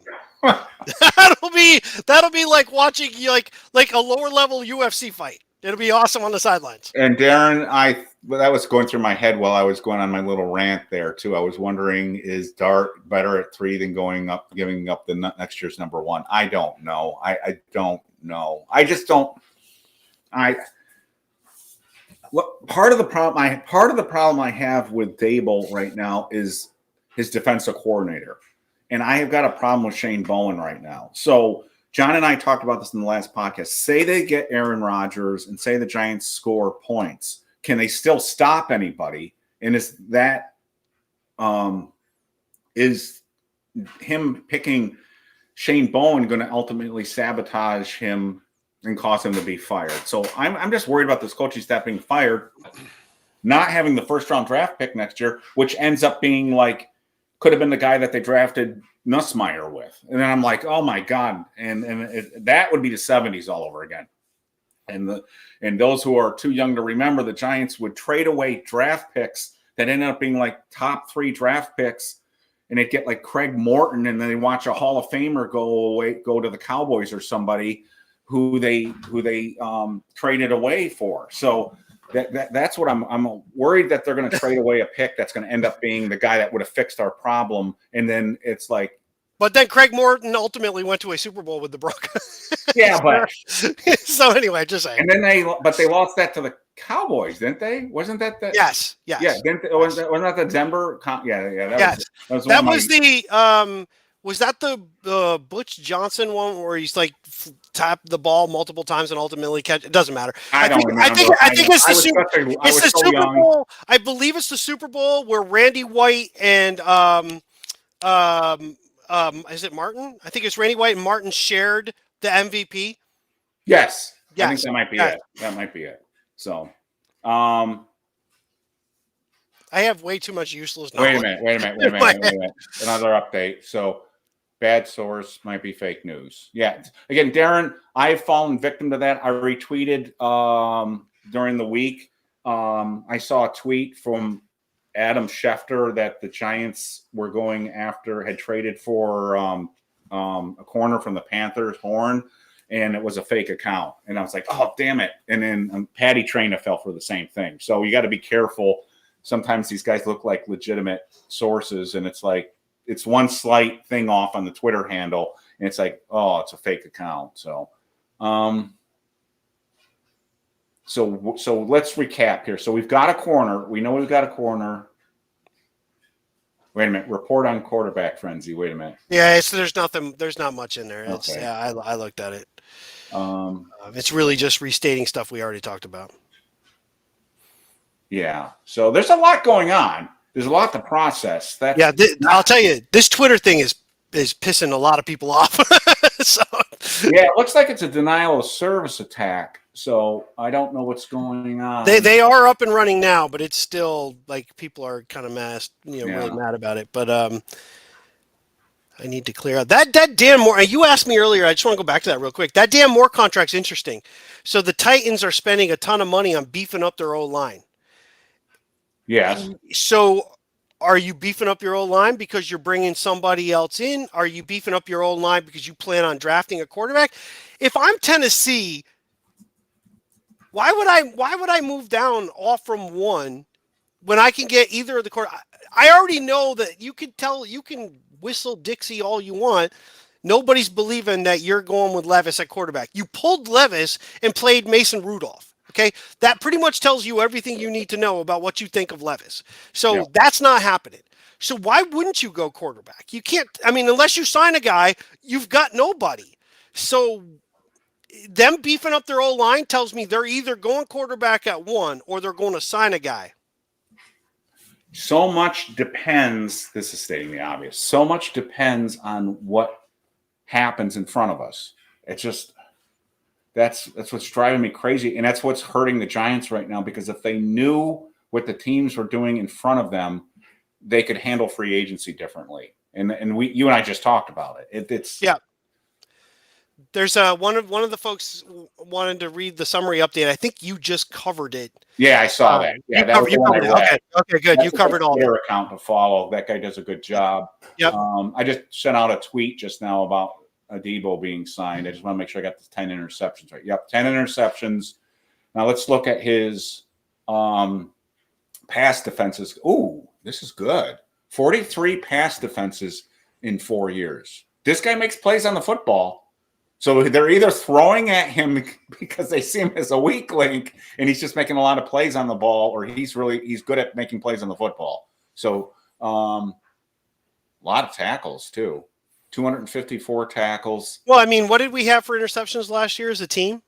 I don't think we had 5 maybe. This guy had more interceptions in 2023 than I think we did as a team. He had 4 interceptions. I mean, I have to look at we didn't have more than 4, did we? I don't think we had. No, it's definitely less than 5. It's 5 or less. Let me see. Wait a minute. And 2024. Someone, Alex Wilson is saying, I don't think 3 for $30 million for a Debo is correct. I think it is a lot more than that. Well, that's what's been reported. Right. So just keep that in mind. It may be for more than what we're first hearing. Let me see. This is Connor with us out there. This is Connor Hughes talking to sources around the NFL. There's a lot of hype building from other teams that Justin Fields eventually lands with the Jets, as you said. Steelers are still interested in retaining him. That Justin Fields to the Jets has been floating out there for days. I think that's a of weird one. That's been floating out there for a while. I'm trying to find out now if that 30-year $3 million is. Let's see what's out there. Wait a minute.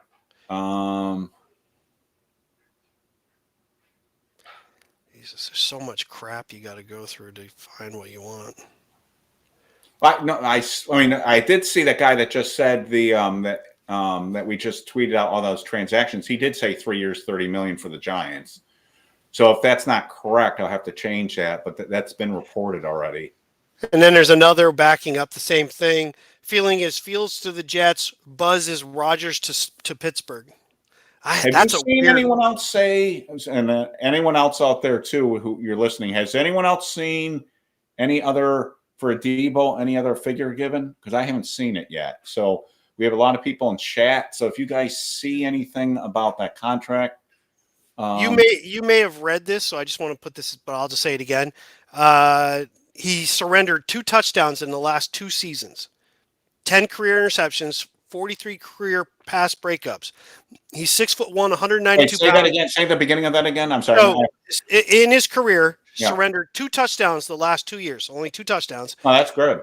10 career interceptions, 43 career pass breakups. That's a lot of pass breakups. That's good. 6'1", which I like. I like taller corners. 6'1", 192, and 25 years old. So he's an ascending player. I like free agent players that are ascending players. Yeah, I like this so far. I mean, again, I got to do more research. I've got to look at him. I'm going to be brutally honest here. I don't know the guy. So obviously I can't pronounce his name. I've got to look at him. And Rodgers to Pittsburgh. What? Oh, Rodgers to Pittsburgh is interesting. Just so we're clear, Milton Williams, that's not a done deal yet. Oh, okay. Diana Rossini posted 4 minutes ago. Other teams around the league are showing strong interest in landing him right now. And I saw a minute ago, she said it's close to being done, but it's not done yet, and other teams are still involved. So keep in mind, by the way, nothing is official until Wednesday at 4:00. And the other thing, too, is, and this rarely happens, but it occasionally happens, if somebody doesn't pass a physical, it doesn't happen. So, Correct. So they have to, because a lot of this is, right now, this is all sight unseen. This is making deals with guys that you didn't bring in. You're just talking to them. Yeah. So it's when they come in. You're right. It's like the old days they used to bring in and they used to wine and dine them. And now it seems to be like they moved away from that. Remember, they used to have dinner with them. Oh, God, yeah. It was actually kind of cool because then you got word that they were the buildup was bigger. Yeah, we do you remember? Was it the 05? Who was out to dinner with these guys? It was the coach. It was the GM was there. The D-line coach. Yeah, it was awesome. Remember, and that one, and BBI in its heyday when we had the real ass hats like going crazy.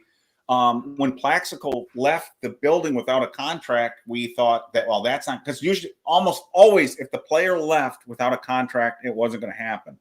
But then he came back.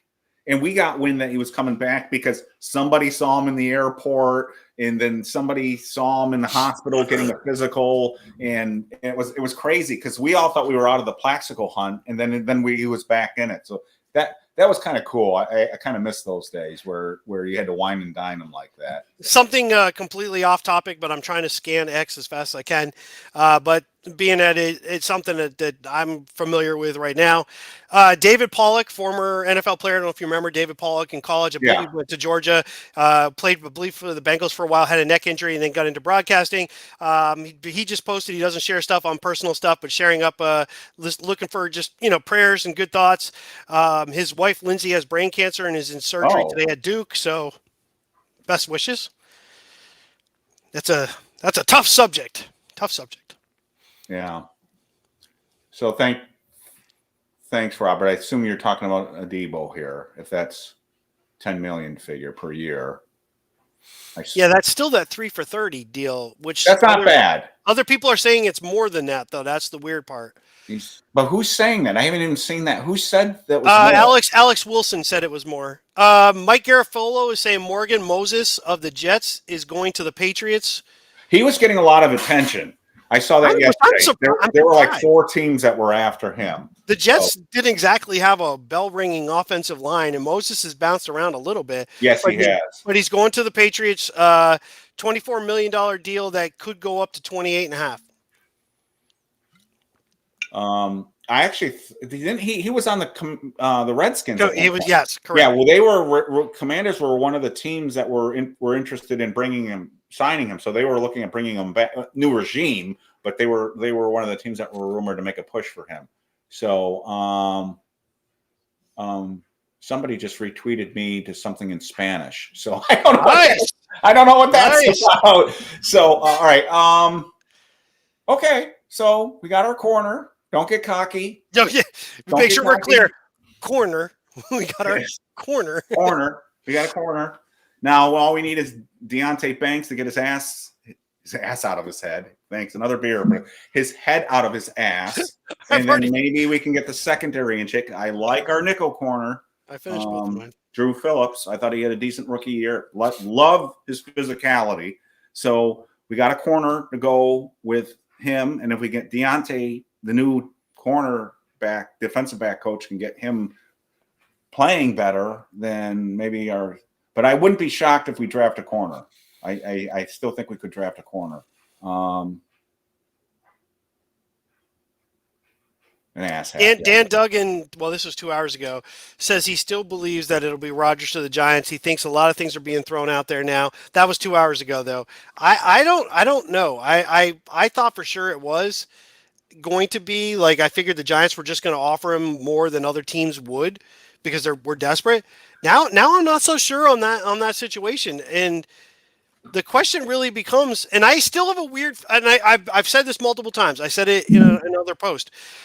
I think the Giants. I think somebody makes a big trade. I'm not necessarily saying it's the Giants, but don't discount the fact that it might be. I think there's a quarterback somewhere that's going to get traded, and I think it's going to be somebody that we weren't really counting on right away. The one that I would really watch. It's very interesting what's happening right now, and that's San Francisco with Brock Purdy. San Francisco, they want to get rid of Ayuk. They want to get rid of that contract. They don't want to give Purdy the $50 million a year that he wants. If you're going to move him, you would move him in the last year that you have control over him because the cost is minimal. Yeah. So just shits and giggles purposes, 2 beers in later. If the 49ers offered you their first round pick and Purdy to basically swap, would you do it? Their first round pick swapping with ours and Purdy? And Purdy. So they would move up. They would give us Purdy. They go to 3, we drop to 11 or 10. I don't think I'd do that. Yeah, I think he's very system specific. I think you need a 49er type system to make it work, and the Giants aren't that system. I think weather plays a big problem too. I think he needs to be somewhere warmer. Now, if I'm a Miami Dolphin team, I absolutely consider doing that deal because, one, I can't count on Tua. Don't you think the 49ers would jump on that deal too? Wouldn't you think they'd be all over that? They'd be thrilled because they'd be thrilled. So that I think when the other team is like, if the other team is like, oh yeah, then you wonder if you get the raw end of that deal. So yeah, because I think a Shedeur Sanders fits the 49ers what they do. Oh wait a minute. So. Kevin, I'm glad you brought this up for 2 reasons. One, because again, I'm 2 beers into it and I may have forgotten. So I think we have to recognize the fact here that the Giants probably are not going to spend any more big money on a corner. I think they could bring in a cheaper corner now, but I think this is I think we can start saying DJ Reed and Byron Murphy. And now we know who Carlton Davis is off the board, right? I got to start. Correct. He went to the Patriots. So Carlton Davis is gone. Byron Murphy's still out there, right? That is correct. So I have a hard time seeing the Giants getting Byron Murphy and Adebo, right? Don't you? Unless they really hate Banks now, which I have a hard time seeing them doing that. I agree. Just FYI on the Milton Williams thing, it's apparently the Patriots are now all in on trying to get him, as Who? well I'm as sorry, who's Milton Williams, the defensive tackle that supposedly was going to Okay. Carolina. Oh, okay. The Patriots are now in on it, and there are other teams as well. Where are So you getting that from? this Where is are you off of seeing- Twitter. Diana Rossini Oh, Rossini again. Okay. and Andrew Callahan said the Patriots are the ones that are hot. By the after way, him right now. Diana Rossini's been over it all this offseason. I mean, she has been like knocking out of the park so far this offseason. I don't Yeah, she's remember doing a her great being job. this plugged in last year. Yep. Maybe Yep. she was, but I don't remember being this plugged in. So that kind of non-BBI and BBI asshats were. Well, I'm sorry. What? I got another one for you. This one was rumored to come to the Giants. Former Eagle cornerback Isaiah Rodgers reached a 2-year, $15 million agreement with the Minnesota Vikings. Okay.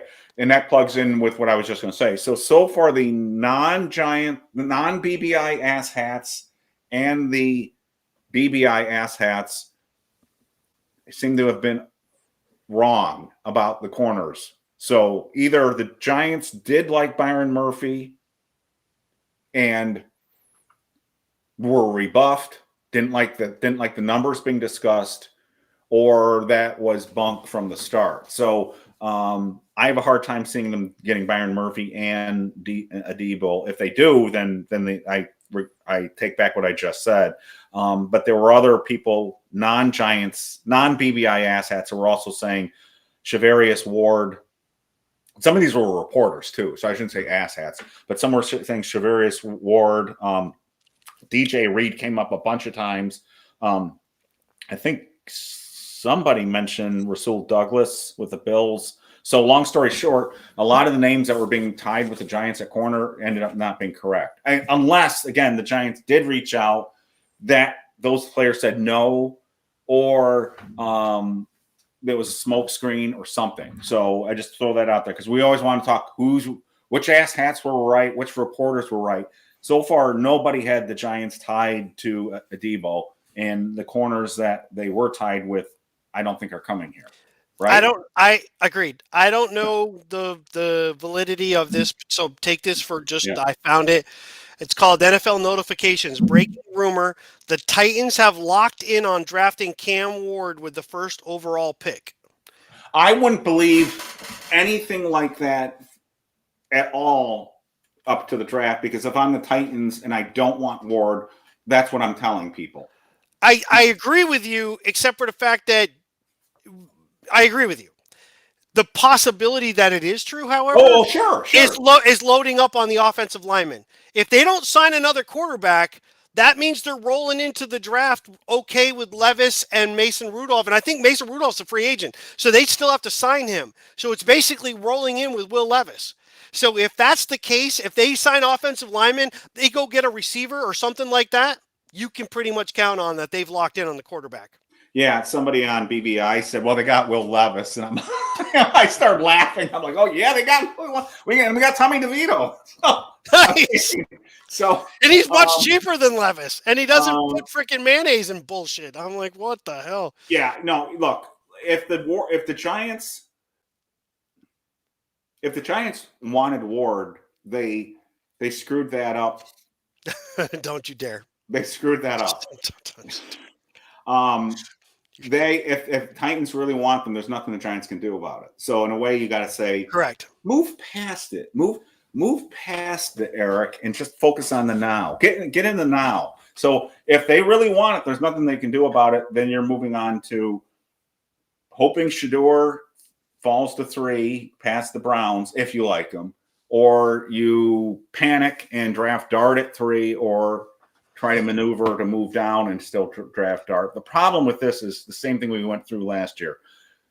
There are a lot of people, no one saw 6 quarterbacks going in the first 12 picks. And a lot of people, no one thought that was going to happen. And people are going to say, well, there's no way that if the Giants trade down with the Steelers or something like that, Dart's going to be there. Well, you can't,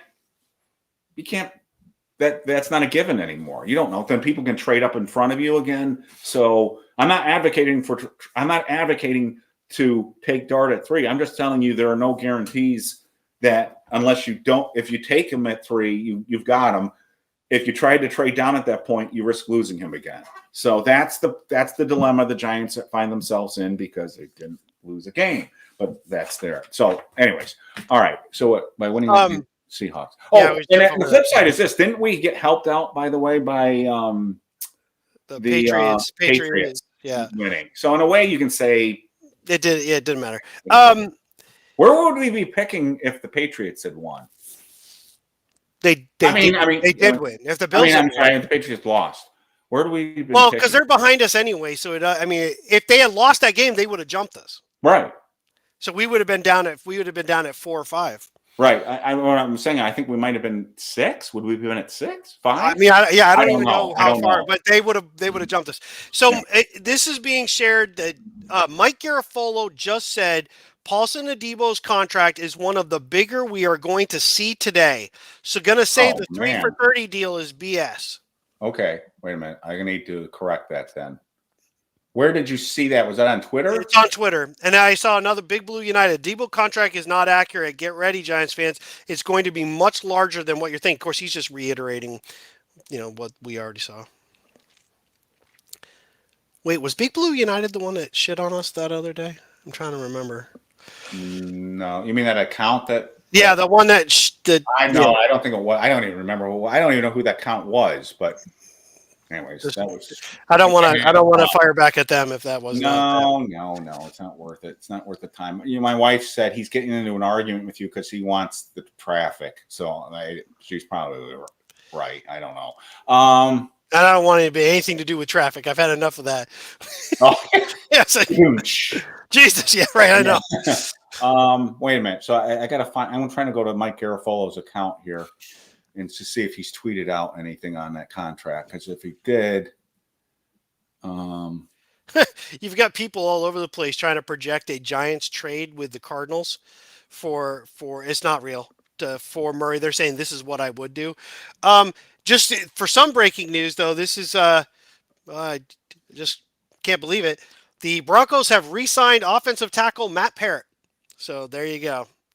That guy's actually played pretty well for them. Is he still in the league? Oh, yeah. He played for the Broncos last year. He actually started a little bit, but he re-signed with the Broncos.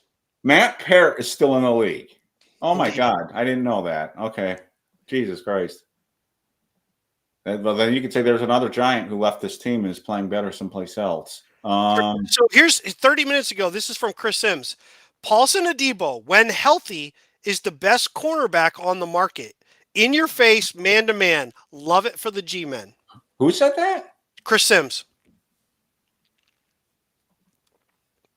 So that's interesting. Okay. Of course, we might not feel that way when we see the contract.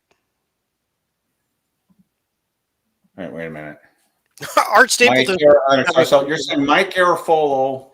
Somebody else posted that Garafolo. I think Garafolo said it on.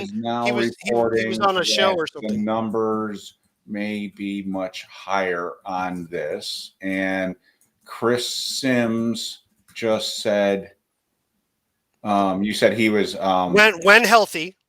Said when healthy, he's the best cornerback on the market. In your face, man-to-man guy. Healthy. Giants. Debo was good best move for G-Man. Cornerback on the market. Okay. All right. So but the other people did report this. That was 3 years, $30 million. But obviously, if Garafolo was saying that, so okay, we'll have to see where that goes. So interesting. Now, did Chris Sims tweet that out, or you just Chris Sims had tweeted that out. Someone else shared it. Stapleton shared it. But yes. BJ Hill's deal is 3 years, $33 million. That seems about right to me. And Javin Kimwa's deal with the Commanders, 3 years, $45 million. Yeah, here's the tweet. Yeah, you're right. Here's the tweet from Chris. Chris Sims likes it. Okay. The deal that Jordan Lewis signed as the nickel corner, 3 years, $30 million, 20 fully guaranteed, $12.5 million this year. So that's a pretty significant one for a nickel corner. All right, I have to respond to someone here too. It was originally reported by a number of sources, but it looks like they were mistaken. We don't have the real numbers yet. Milton Williams apparently is in talks with multiple teams. So Cardinals, Vikings, Patriots are all now in on it. Carolina is going to get left by the wayside, I think. You know what? I had Milton Williams on my list along with Osa Odigizua, who's already resigned. Right, he resigned with the Cowboys, right? Yeah, I think. Yes. And then I had Levi Ono. I can't get this guy's name. I got Odigizua, but I can never get. I'm gonna say Levi O. And I had Milton down, but Milton would make me a little bit nervous for the reason that we mentioned on the other podcast. And that, and again, I know he was playing better down the stretch, but he's one of those guys that people are really high on because of the way he played in the Super Bowl. And sometimes those Super Bowl guys don't end up playing as well as the contracts that they get the next. Correct. So that would make me, again, he was on my list. I would have liked to have seen him with the Giants, but I would have been a little bit nervous about him too. He's not a big run guy. He's a pass rusher. And I had BJ Hill down too as like my second tier. So Levi is the only one of the defensive tackles I have down. I would still expect the Giants to sign a defensive tackle. I think they got their corner. They need a quarterback. I think they still got to sign a wide receiver, don't you?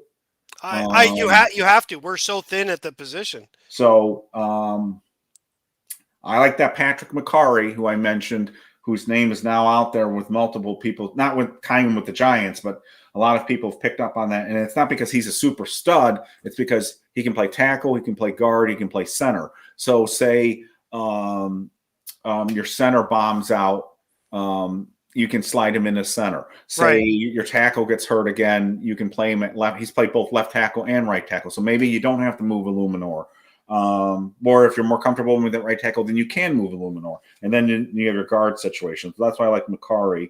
But anyways, quarterback, we still need. Wide receiver, but the wide receiver market sucks.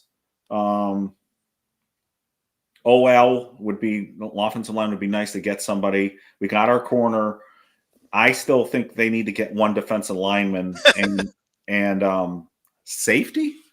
It depends on what they want to spend. I would think you wouldn't. I would think you wouldn't at safety. You've got you got Belton. We've got Newman. So you got two young guys. We got a couple other guys that can kind of be there. The draft is coming up. You can get a veteran who's going to get cut later to bring in as a guy. I think you just leave that alone for now. It's not a position of need over other things at the moment. Are you surprised at all that we haven't had the big name quarterbacks that are out there? Darnold, Rodgers. We haven't heard anything yet. That we're 2 hours in and nothing's been resolved. I'm shocked. And I wanted to bring this up. The guard market is off to a slow start. I just saw yesterday, and it was Rossini or somebody. It was somebody reliable who said the guards were going to get paid. They said the guard money this year is going to be insane. And so, J-Mac, I'm surprised what John just said, that the quarterbacks, we haven't heard anything yet, but the guards, I was under the impression that we were going to get a lot of big money thrown at guards early, and we haven't seen that yet. Maybe it's two. Maybe they're and this is David talking about the same thing. Yeah, you're right, David, too, about that. There's a lot of places in this draft the Giants could get well on the offensive and defensive lines. And every year now, the wide receivers, there's a lot of wide receivers, it seems like. I just wish we had more picks, which is why John and I have talked about trading down, too, to get more picks. The Patriots, it's been mentioned, they're killing it right now. But keep in mind, the Patriots had a ton of money to be able to spend on the cap. Texas signing defensive back Tremon Smith, 2-year deal, $7.5 million. I don't know who Traymon Smith is, to be quite honest. I don't. So I think that's a minor deal. Twitter seems to be hung up again, so I'm trying to. Oh, okay. Yep, trying to get that, but it's not loading. It can't seem to retrieve the latest. So, joy. So we are kind of playing it, by ear. That being said, so let's go back real quick. We've beat this horse, but you know what? The horse ain't dead, so let's keep beating it. So quarterback right now in play, Aaron Rodgers. In theory, in concept, Wilson, Fields. I guess you could include maybe Cousins, Carr, but we think Carr's deal seems like it took care of him, and he's with the Saints. Mhm. Cousins deal's up in the air. We don't know.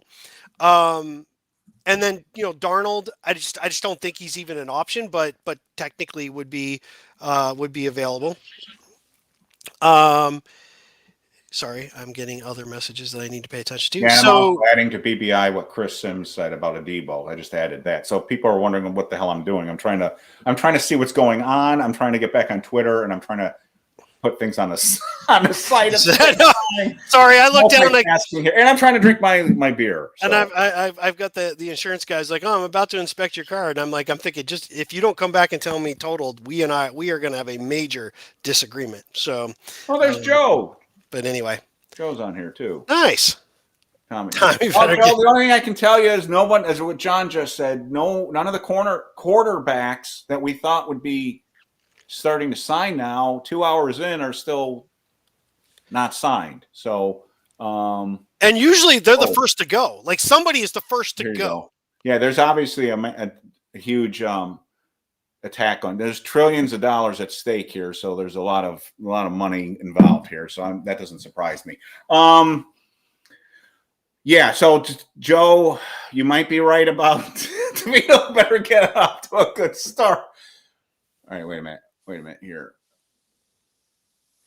Well, that's a great question, and that's G-Men 2 2011. That's really what a lot of this comes down to, too, is money. If there's really a lot of serious interest by some of these other teams, the only advantage the Giants have right now is does Aaron want to really move from his house? My understanding is he's got a big house in the area, and he's got off the field opportunities in New York.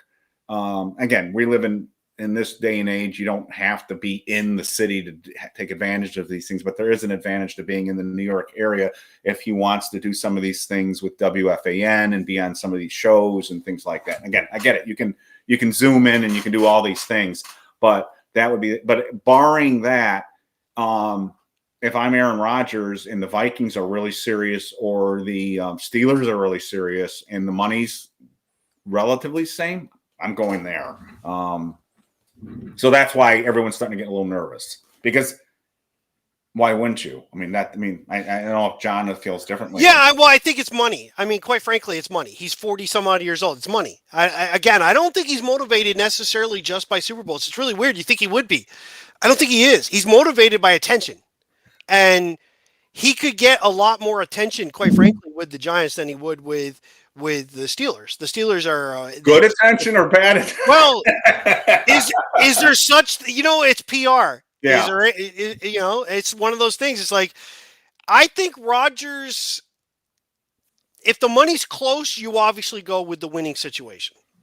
If it's not close, if the Giants are overpaying, and we can keep saying they're close. I don't know where anybody's getting this from, because the Steelers aren't saying anything. In fact, are you saying with Joe? Yeah, I'm saying, because I've seen other people say it too. Yeah, no, Joe is close to one of the reporters that we respect, so there might be something here. So I am seeing, though, that somebody is hinting that the Giants may have paid closer to $25 million a year for a Debo. That's a lot more. That's a lot different. Yeah, that'd be way different. Where are you seeing that? Well, it's somebody's. The problem is I can't get the damn thing to refresh. Every time it looks like it's back, it won't. This guy, and I don't know him really at all, is sharing what he's heard. I'm hearing it's closer to 25 per, and if that's true, it's a massive overpay. Somebody on BBI is saying 17.5 million a year is being floated around from a post on the live podcast. Oh, are they talking about us? Did somebody get posted on earlier about 75? Well, we Oh, certainly. wait, here it is. I missed it. Wait. Yeah, we didn't On post that Twitter. one. David, Okay. where are you seeing that on Twitter, though? So if you could type that in, I'm curious. Promise is I can't get on goddamn Twitter right now. Twitter just keeps it 1 minute it's back and then it won't do anything. It won't refresh. It won't. Damn it. Yeah. Get your shit straight. This is not going on. This is not going the way I was envisioning our day going because I thought we'd have Twitter open and be able to do this. Get your house in order. I'm out of beer. Giants will pay the clown tax to get anyone here. I did see that multiple Wrecking times. Crew is saying 18 million is rumored. All right. Again, it's going to sound like I'm being a homer, but if Chris Sims is correct and this guy is as good as he thinks he is, that's the going rate that the other corners were getting. So I don't know if you guys noticed, but 20 million was basically what isn't that what Carlton Davis got? Was that 20 million? I believe something like that. In the other, I would check Twitter, but I can't get on goddamn Twitter. You know, and the thing too, right? Like, so he had 3 interceptions in 7 games last year. The Giants had 5 as a team. So it was 5. It was. Yeah. I forgot to look that up. Yeah, I was looking that up. Wait a minute. Summary of moves, and the summary originally had Adebo at 10 million a year.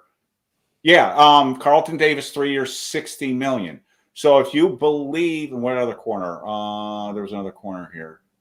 Jordan Lewis 3 year, 30 million. So if they are correct, if Sims is correct, not saying he's definitely correct, but if he's one of the top corners, he's getting the same kind of money that the other corners are getting. So that's not outrageous. It's just, I'm going to be honest with you, he wasn't on my radar screen. Right. He's a young guy, and just looking at his stats, which don't tell the whole story, 43 pass defenses in 3.5 years is pretty damn good. So that's the Giants don't have anybody on the roster that does that. So if he's an in your face, man guy, does that signal a shift a little bit, getting away from the zone stuff a little, getting more man, which we all believe that's Deonte Banks' strength, is being more man than zone. So are we getting guys to kind of maybe reshape the way our defense is playing the way, because quite frankly, I don't even know what our defense is supposed to be over the last 2 years. So maybe this is a shift in that, in that thinking. It looks like they got another man corner to go to a zone system. Right. I mean, square peg, round hole. When hasn't that worked? Why did we keep Shane Bowen? I mean, the owner calls him out. Probably because they were like, who the hell's going to want to come here with a head coach that's basically dead man walking? Well, you know what we originally thought when you and I were talking about him getting fired, they had interviewed Jerome Henderson for the defensive coordinator position the year they hired Shane Bowen. So we thought if they were going to fire him, they might even promote somebody in-house, but they end up firing Jerome Henderson. So obviously there was a conflict in the coaching staff between Jerome Henderson and the and Bowen. I mean, Bowen and his Bowen, guys. And then they fired the other defensive back coach whose name's escaping me right now. We've gone through so many damn coaches. If you go look at the turnover in the New York Giants coaches in the last 2 years, I went through and did it. It's bad. There's only been a handful of guys that they've kept, and one of them is Kafka, who looks like he's trying to get the hell out of here. So wait. You'll read that and Eric will laugh, because when we were on New York Giants Rush show towards the end, I said Banks, down the road he could start a career on Broadway. Next time they do The Wizard of Oz, he could play the Tin Man, because that dude's still looking for a heart. So I'm pretty sure I haven't exactly talked about Banks having a strength. I'm just saying somebody thinks he has one. So yeah. Yeah, and that's what we're talking about, is what are we doing on defense? I hope this makes sense, because we'll have to see, because the narrative that's been building all of a sudden, whether it's true or not, has been Bowen can't adjust to the personnel, and if he can't, this has potential to get ugly. So we'll see. Maybe we're being too negative. Let's see how this plays out. Anyway, I'm excited about what Chris Sims. I'm going to be positive. I'm excited about what Chris Sims said. I'm excited about what I've seen. Just looking up early. It's early. I got to go back and look at tape. But I'm excited about his ability to make plays on the ball, the interceptions. The pass breakups are often more telling than the interceptions. But he's got a history of making interceptions, not in just 1 year. He's got a history of making pass defenses, not in just 1 year. He's done it in 3.5 years. Big guy, like John just said, and you want corners that can at least play man so you can – because zone is easier. So you got guys that can at least play man so you can change things up if you need be. So I like it. It's just like we said, don't get cocky. It's a start. We got a lot more to do. So, but what we need is the quarterback dominoes to start falling. We need to know what the hell's going on with Justin Fields, Aaron Rodgers. Who am I forgetting out here? I hate to say it, Daniel Jones. Well, in a way, Daniel Darnold. Jones. What? You got Darnold. Sam Darnold. Yeah. Who are we forgetting here at quarterback?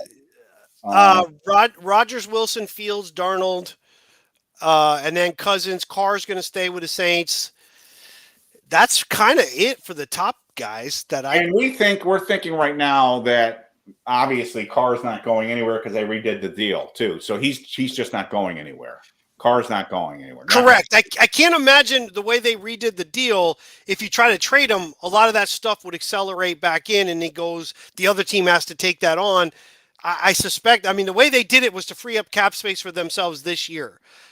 You could have done it. You could have done that just as easily in other ways and got rid of Carr. You redoing him just to trade him doesn't seem to make sense. I think they're sticking with Carr. I think that's. But and by the way, if you're the Saints, what are your options, right? Like you're looking around the league too, going, Jesus, if we cut Carr, there's going to be a bunch of teams that are going to try to get him just because of the wasteland that is the quarterback position. Right. So they're kind of in that same boat, but they have Spencer Rattler that they can continue to develop a little bit. You don't count on him being the guy, but you could develop him. So I think Carr's not going anywhere. Cousins is the guy right now that I think a lot of people are probably wondering what's going to happen there. And what are the Falcons going to do with that? But and what would that cost you, too? I mean, what are you giving up for that? I wouldn't give personally. If it's me, I'm not giving up a lot in compensation because I'm taking on a lot in pay. Like I'm going to take his salary on, which means I'm going to be paying a shit ton. So I don't want to give you a lot of compensation just to help you out with your cap situation.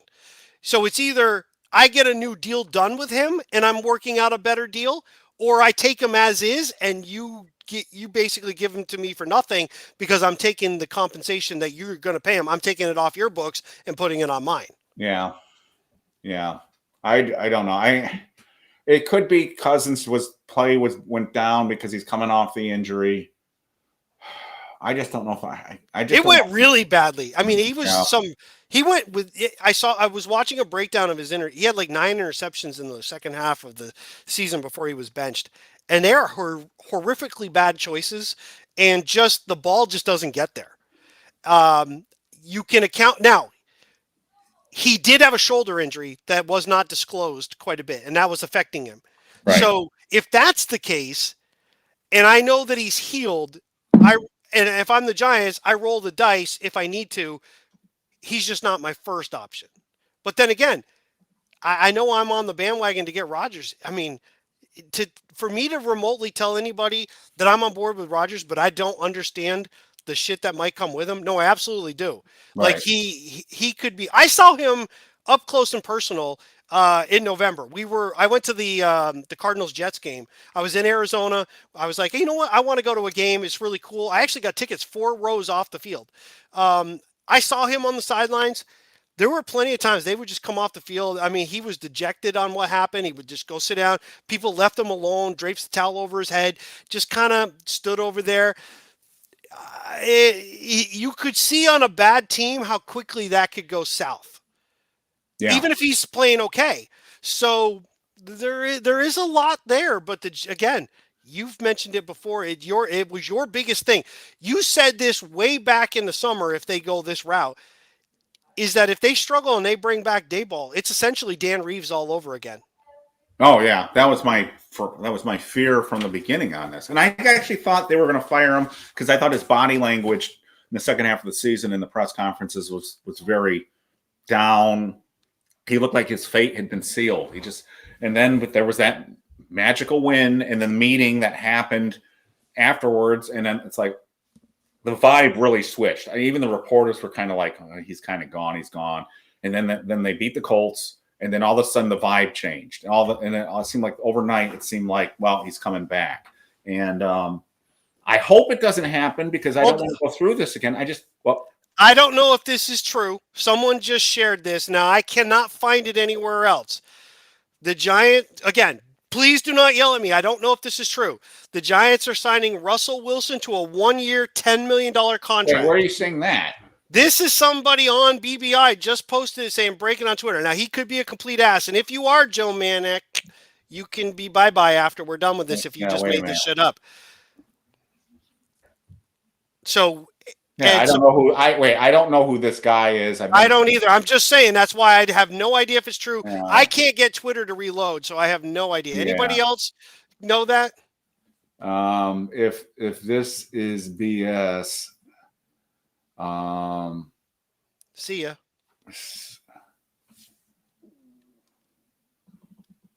Twitter is down. Wait a minute. Twitter is down. He's been a member since 21. I can't get on Twitter. I can't either. Can anybody else confirm that they've seen anything that said that? I haven't seen anything about ass versus ass. People on this stream might see the ban hammer going to action and came from a troll Twitter account. Yeah, okay. Yeah, let's not worry about that one then. Sorry. Ass versus ass. Oh boy. I don't know if I should delete this yet. Because Twitter's down, so he didn't get this from Twitter. Now I know how people are frustrated when BBI's down. So this one, though, Kevin just put up there. This is the thing I saw just a little while ago. So it looks like the Patriots are going to end up stealing Milton Williams from the Panthers, getting him, and he's going to be signing with New England per Mike Garafolo. Twitter. Wait a minute. Wait, say that again, John. I'm sorry. So Mike Garafolo saying that the Milton Williams is going to end up with New England, not with Carolina. You may want to delete this. Someone said, which is a good point. Someone said Twitter's not a source; it's a medium. Who's the source? Yeah, I can't get Twitter to do anything, so I don't know. Hold up. Here, I did get it back up. Let's see. So somebody else put 24 minutes ago, Steelers in discussion with Aaron Rodgers, but deal is not imminent. Well, the Aaron Rodgers one. Okay. I apologize. I'm distracted because I'm trying to figure out if this guy's. I would think that there would be a Giants beat reporter all over that if that were true, if that was out there, and I'm not seeing it. On Instagram, you're not seeing it because I can't get on. Twitter's back up. I'm back on. I got it to reload. Now I don't know how current it is. It's showing me some things from the link you just gave isn't even that's not a real link. This is like 5 minutes ago. I think it's back up. Not a link to an account. What the hell is this guy doing? He doesn't even know how Twitter works. Is he in the room here too? I thought it doesn't matter. Panthers signing. This is a guy you were interested in. Trayvon Moehrig, the safety for the Raiders. It looks like he's going to Carolina. Yeah, he was on my list. Again, when I say interested in, I was saying if there were possibilities. Yeah. I actually had 5 guys listed at safety. I had Bynum, Justin Field, Moehrig, which you just mentioned, and you said Hufanga just signed with. Well, it was rumored he was going to go to Denver. That was not signed yet. And Javon Holland is really an up and down player, but I don't think they're going to spend big bucks on safety. I kind of agree with you. I don't think. Yeah, I can't imagine. All right, I'm deleting this thread because this is bullshit. So if that guy posts something like that again, he's gone. I'm going to be nice. I'm going to be feeling nice. I feel like we got a corner. So, all right. So It's nice. That's nice of you. pretty sure, what was it? Pretty sure Eric would get actual text if we signed a quarterback. Well, maybe, but I may have even checked. Let me check my email. I'll check to see if we got. You're like, wait a minute, I actually have news. Yes. That would actually be kind of funny, but Yeah. What if I? it's like, What oh if shit, it's been in my email the whole time.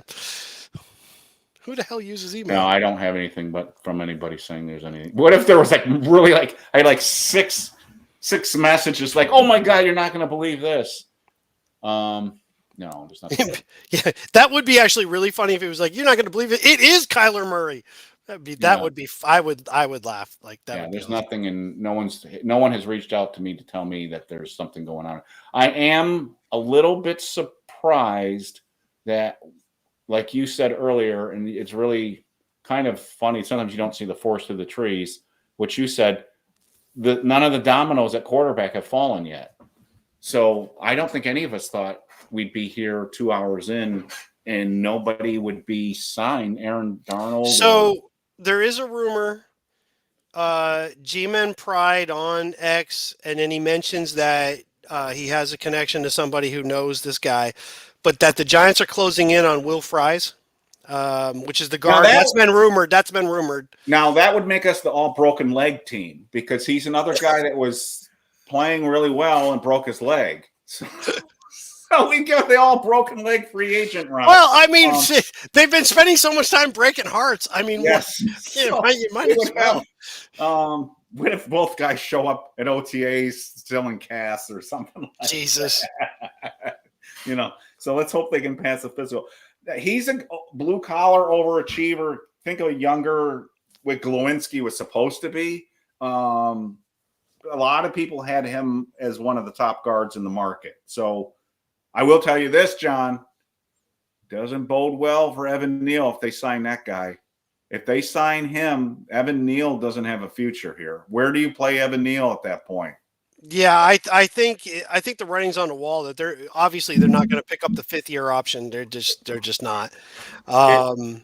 If we again, this is Fry's thing isn't done, so people don't overreact to this yet. But if they Giants spend big bucks on a guard, what happens to Evan Neal? Well, and here's the other terrible draft pick. Here's the other thing that people are talking about on Twitter now that Milton Williams has signed his deal is at what point does Dexter Lawrence go, yo, I'm underpaid? And on a bad team, I know I got kind of trashed for this from a number of folks when I said this last year. Well, don't start talking about trading him again. Well, I'll say it like, if you don't know what you are, which we don't know, right? We don't know what we are on defense. We have no idea what we are. You're living around one guy who can never be as effective as you think he could be because you don't have anybody next to him to even remotely help him. I would possibly move that guy for a lot of picks, or if it got me the quarterback that I wanted, because you can rebuild the defense with multiple players versus a single player. But if you keep him and you string him along and then he gets pissed and he wants more money and we don't win, you've used up all his best years. He's a 340-plus pound guy. You cannot count on the fact that he's going to stay healthy year after year after year. It's a lot of wear and tear. And if you're making a lot of sense. I'm not saying anything that you're wrong, but goddamn, he's only one of the few reasons I still watch the Giants. Oh, sure. I get it. I totally get it. I'm just thinking from his perspective. At some point, he's going to be like, see, you can say that. I get it. You're being sarcastic about, not you, but Duncan. Yes, get rid of good players. The problem is that at some point, you've got to build a team that goes somewhere, or these guys are just going to get pissed and they're not going to want to stay. You wasted all his best years while you're crap.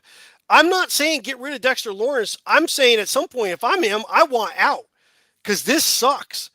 So you either got to start winning. And again, it goes against a lot of you thinking we should just tank seasons and start planning for the future. A guy like Dexter Lawrence isn't going to want to do that.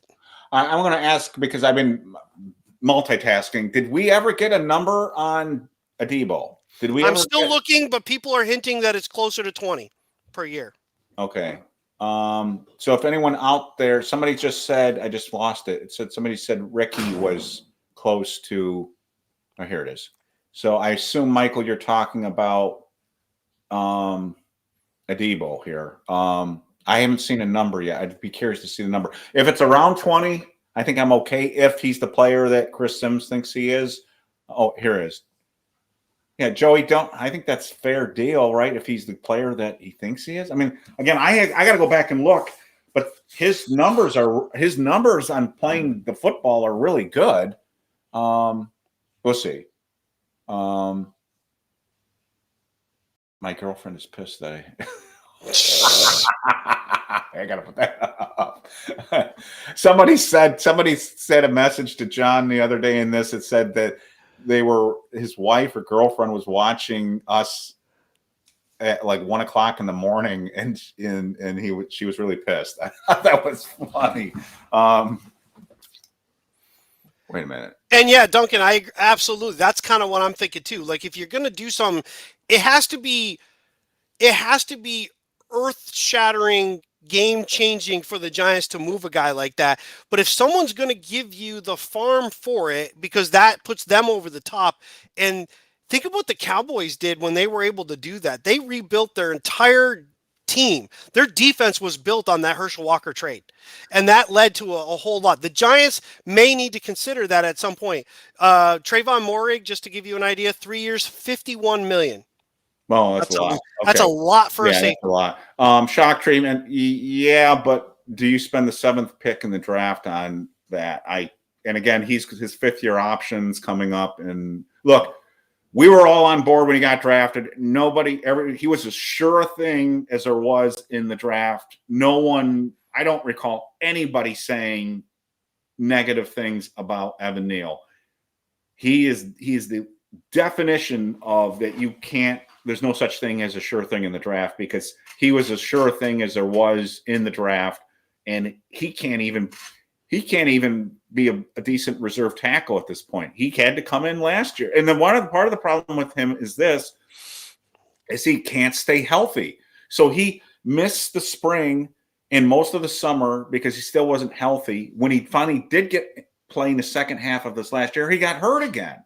And so sometimes you wonder, is one of the reasons he looks so unathletic, and he looks way more unathletic than he did when he was in college. And again, people say, well, that's college. He was playing in the SEC at a high level. He was playing multiple positions. Nobody looked at the tape and said, this guy has feet of clay. But he looks like he has feet of clay right now. So I start wondering, are the injuries starting to impact this? But whatever the reason is, you can't even – I mean, even when he comes in as the backup, he's not playing well. So I don't get it. I don't understand why he's never panned out. He should be at least Carl Nelson. He should be help me out here. Name that. Doug Riesenberg. At least Doug Riesenberg. Doug Riesenberg. He should be something even like that. I mean, McKenzie. How about Scott McGregh? I'll go back a little, or Scott Gregg, not McGregh. Scott Gregg. Greg Bishop. We played him at guard though. Yeah. Glenn Parker was a tackle guard combination, but Scott Gregg, 6'8", 335 pounds.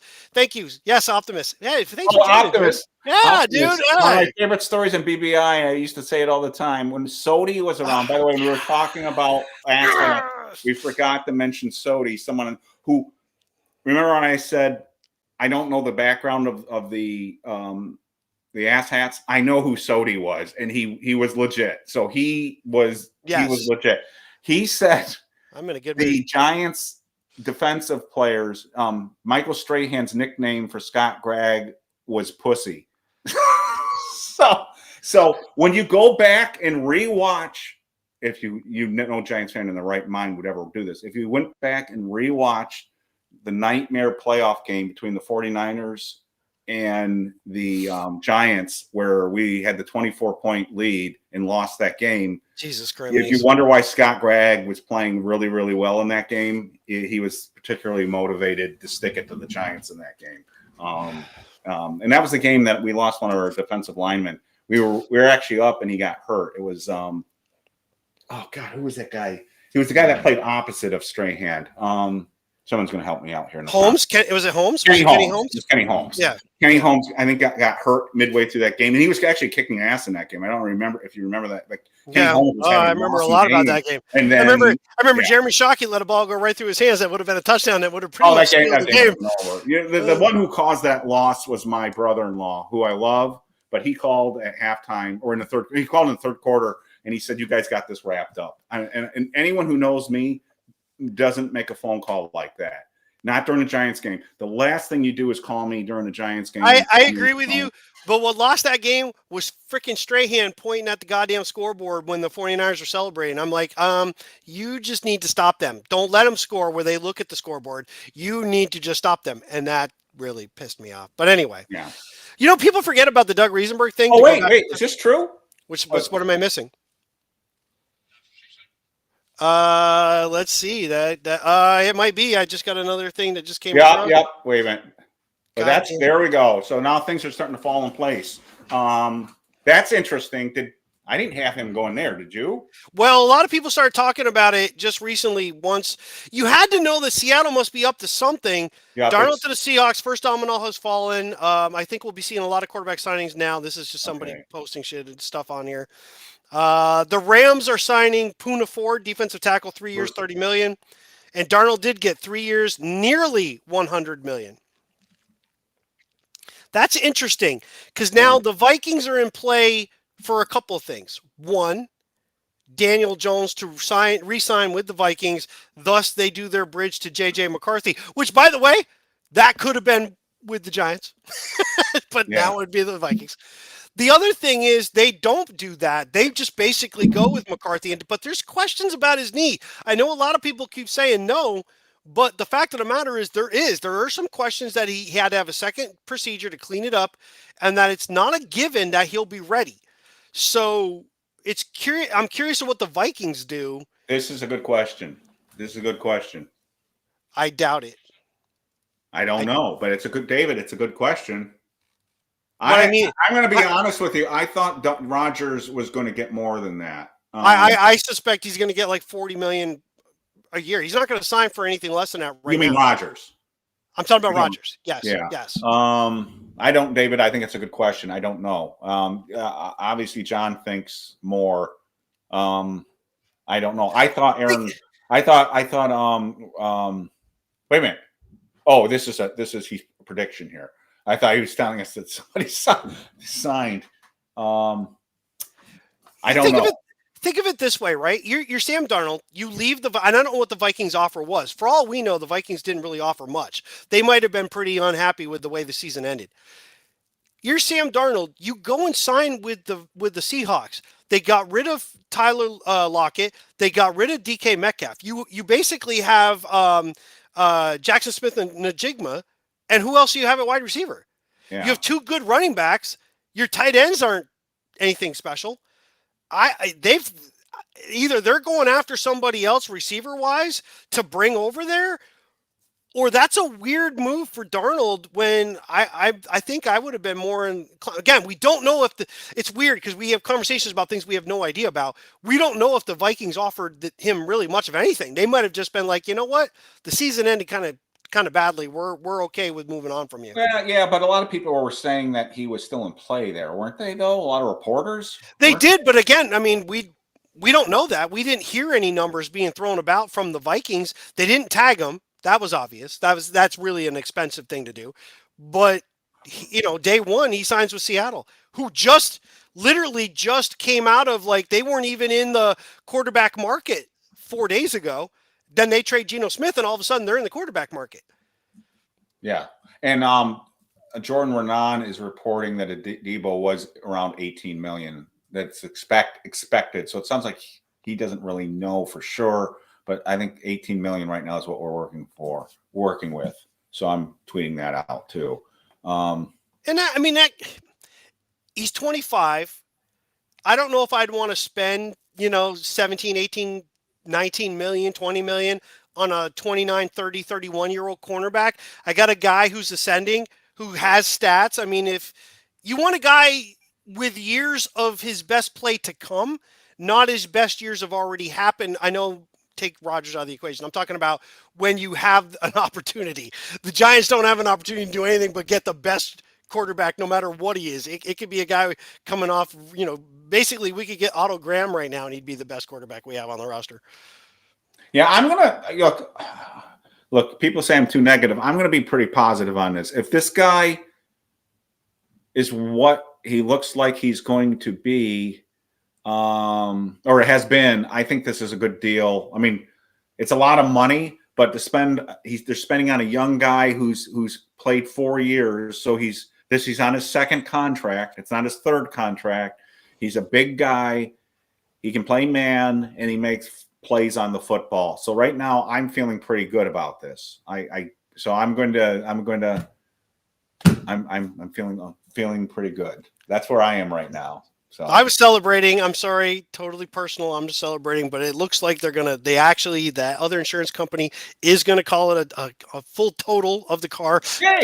Thank God, because I don't want to deal with arguing with them over bullshit. And then ultimately, if they tried to fix it and I'm stuck with a freaking salvage title on a car that I had for 3 weeks and has less than 70 miles on it. God. So you're feeling good? I'm feeling good. That takes care of that. And I'm feeling good.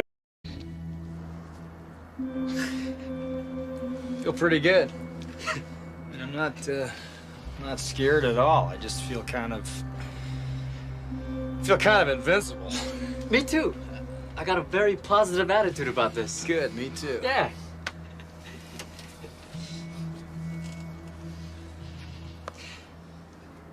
Is it getting hot in here, or is it just me? Okay. Which one of the two guys is you and me? I'll be the guy going. I got a really positive feeling about this. I love that movie. That's one of my favorite movies. All right. Oh my God. Seriously, I am feeling pretty good about the cornerback position. Look, people didn't want to talk about it, but corner was a huge need on this team. So I like it. I like that. So let's get the quarterback situation resolved, preferably in the draft. But I don't know. I mean, so now let's think, John. Let's think strategically. So if Darnold's going to Seattle, what does that put into motion right now with the other quarterback? So we're still thinking Justin Fields might be going to the Jets, right? And that seems to be what everybody's saying. Right now, the Vikings want Daniel Jones to stay. And if Daniel Jones doesn't stay, do the Vikings really make a big play for Aaron Rodgers based on kind of what you were saying? How healthy is JJ really? And the report that came out earlier was JJ was going to be ready for the spring, but I don't know if we can believe anything that's being said right now about anything. So I'm a little bit nervous that right now the Vikings might be serious contenders for Rodgers. Depending on what Daniel Jones. How ironic it is that Daniel Jones still may fuck us. I mean, seriously. I mean, he's the gift that keeps on giving. Yeah, well, he's again. If you're gonna make, I said I don't care. I've used it over and over again. If your goddamn motto is gonna be a freaking acronym for a sexually transmitted disease, then the herpes that is Daniel Jones is going to continue to come back on us. Eric Murray, safety for the Texans, has signed a 3-year, $22.5 million deal with the Jacksonville Jaguars, and that is according to Maurice Jones-Drew. So sharing that information. All right. So what's the NFC East been doing? Cowboys has been silent, right? Well, I just did see a few minutes ago. Again, they basically gambling has taken on just epic weird levels of they gamble on everything. So now there are odds on Micah Parsons being traded, and suddenly the Chargers have jumped up to the third best opportunity to be trading for Micah Parsons right now. It's kind of weird. Dallas seems to be in a very odd situation with him. That would have been the guy that I would want to lock up, but I'm not so sure that they're all in on him. It's been a weird relationship there. And then the absolute turnaround. You and we did the live show on Friday, and we were talking about Myles Garrett. Myles Garrett pissed off, wanted to be traded, wanted to meet with the owner of the Browns. Browns, they don't want to meet with him. Didn't even sit down with him. What do? They give him $40 million a year guaranteed, new Hmm. deal, non-trade, no trade clause, boom, done. He stays with the team. Well, that makes a guy like Parsons' number go way up because Parsons is younger. He's healthier than Garrett. Garrett's had some injuries over the last couple of years. So to me, if I'm Micah Parsons, I'm like, you're going to pay me, and you're going to pay me a lot. So I think Dallas may move. We haven't heard much of anything else from them. We did see they lost their one of their corners had left. Other than that, this is a team that's very they're an odd team of where they're going to go and what exactly is happening there. So. And then Washington, we saw that they picked up the D lineman. They dropped one in Allen. They picked up Kinlaw. And then Philadelphia is quiet, but Philadelphia doesn't have to do anything right away. They're going to be selective in what they do. Yeah, and there's more confirmation on Debo. Who is this guy? He's got 100,000 followers. Nick Underhill. He's saying Debo was 3 years, 54 million. So that and that was 18. That's 18 That's million. 18 million. 18 million. So that's further confirmation. So again, I'm not.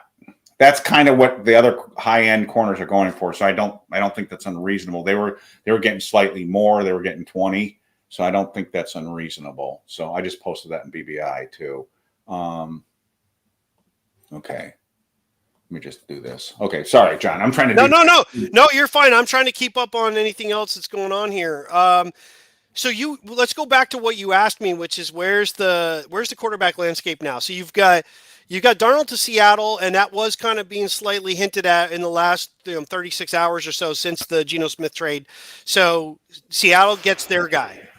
So now we're looking at where's the next domino? Is it Minnesota? Is it Pittsburgh?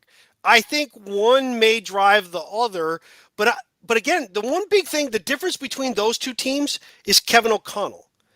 Kevin O'Connell has managed to win when Cousins went down. They were able to win with Josh Dobbs. They were able to win with Mueller, whatever. And then, of course, they won last year with Sam Darnold. I don't think that they have to go get an Aaron Rodgers, per se, to maintain where they're at. It's not that they won't. I just don't see that they have to. The question becomes, who do they go get then? Is it Daniel Jones and re-sign him? If they re-sign Daniel Jones, and if that dude throws 30 touchdowns next year, no one's going to hear the end of it. And yet it won't matter because what it'll have done, quite frankly, that will cement the fact that Kevin O'Connell is one of the best offensive coaches in the NFL. Mike Garafolo just retweeted that guy Underhill's report, and he said it was 36 million guaranteed. So it's a 54 million, 36 million fully guaranteed. Yeah, I'm seeing it. Yeah. Okay. Yeah. So sorry. No, you're fine. That's kind of where I was. So if you look at it, right, DJ Reed got about 16 million a year. Davis got 20 million a year. So overall, I would rather have the 25-year-old with playmaking ability and some size than a guy like Davis, who I believe he's at least 30, 31, or Reed, who's a little bit older. The other corners were older. The other corner. Yeah. So let's it is what it is. The numbers are the numbers based on the landscape of the NFL where it is at right now. And next year, they're going to be different again. It really doesn't matter. You can't compare it to a couple of years ago. It just always changes. So I'm glad we got our guy. It's just the other position that sounds like this one is the one I'm more concerned about. Darius Slay is signing with the Steelers. I don't know if we've hit that yet. Haven't heard that one yet. Okay. Diana Rossini, 2.5 hours into legal tampering. The league is all waiting for Daniel Jones to make a decision. I don't know if that's tongue in cheek or not, but maybe she's being. God damn, I don't know. Well, I mean, let's be honest, right? It takes Daniel Jones a long time to make decisions. So yeah, the contract might be wide open right in front of him. He's still busy going through his reach. I'm just so happy. Oh, maybe if he goes on and starts someplace and I'm just happy that we don't have to have Daniel Jones after Daniel Jones thread on BBI. I'm so sick of Daniel Jones threads. I could scream. I hate it. I mean, I've never seen anything like it. BBI has been around 30 years, and we've never had an obsession like we had with Daniel Jones. Never. Nothing like with Eli Manning, with Dave Brown. I mean, the BBI goes back to Dave Brown. We didn't have it with Kerry Collins. It was unbelievable every single day. And then you could just say anything and Daniel Jones would come up. It was just like, stop. Should have named it Daniel Jones Interactive. He just needs more weapons. Yeah. Duncan, yes, he needs more weapons. And I was rooting for the guy, but he just couldn't do it. Just damn. Anyways, I won't spend any time on him. But if he does go on and he's another Giant that goes on and becomes league MVP. Can you imagine? Oh, and that's well, no, I can't. I don't think he's going to do that. Jesus, talk about heaven and earth, blood raining down the walls. Okay, I may shut down the site if that happened. Go become a monk someplace or something. I need to figure out. I need to figure out how to get rid of people out of the chat. So anyway, moving right along. Yeah, it's crazy. The quarterback piece is really. I'm trying to keep up on. There's a couple things, but it just seems like people are just talking about what they think might happen. Staple is saying the Giants are still waiting to hear from Rodgers. Wow, this is a weird one. Aaron Wilson, Buccaneers reach a 3-year, $22 million deal with Samjay P. Ryan. That dude was like fourth string with the Chiefs. What was the contract? What was the contract again? 3 years, $22 million. Wow. Okay. It's a different time. There was a time I remember when Phil Simms got cut because one of the things is the Giants didn't want to pay him $1 million a year. I remember that. Wait, is this true? Which one? Is that being reported anywhere else? One sec.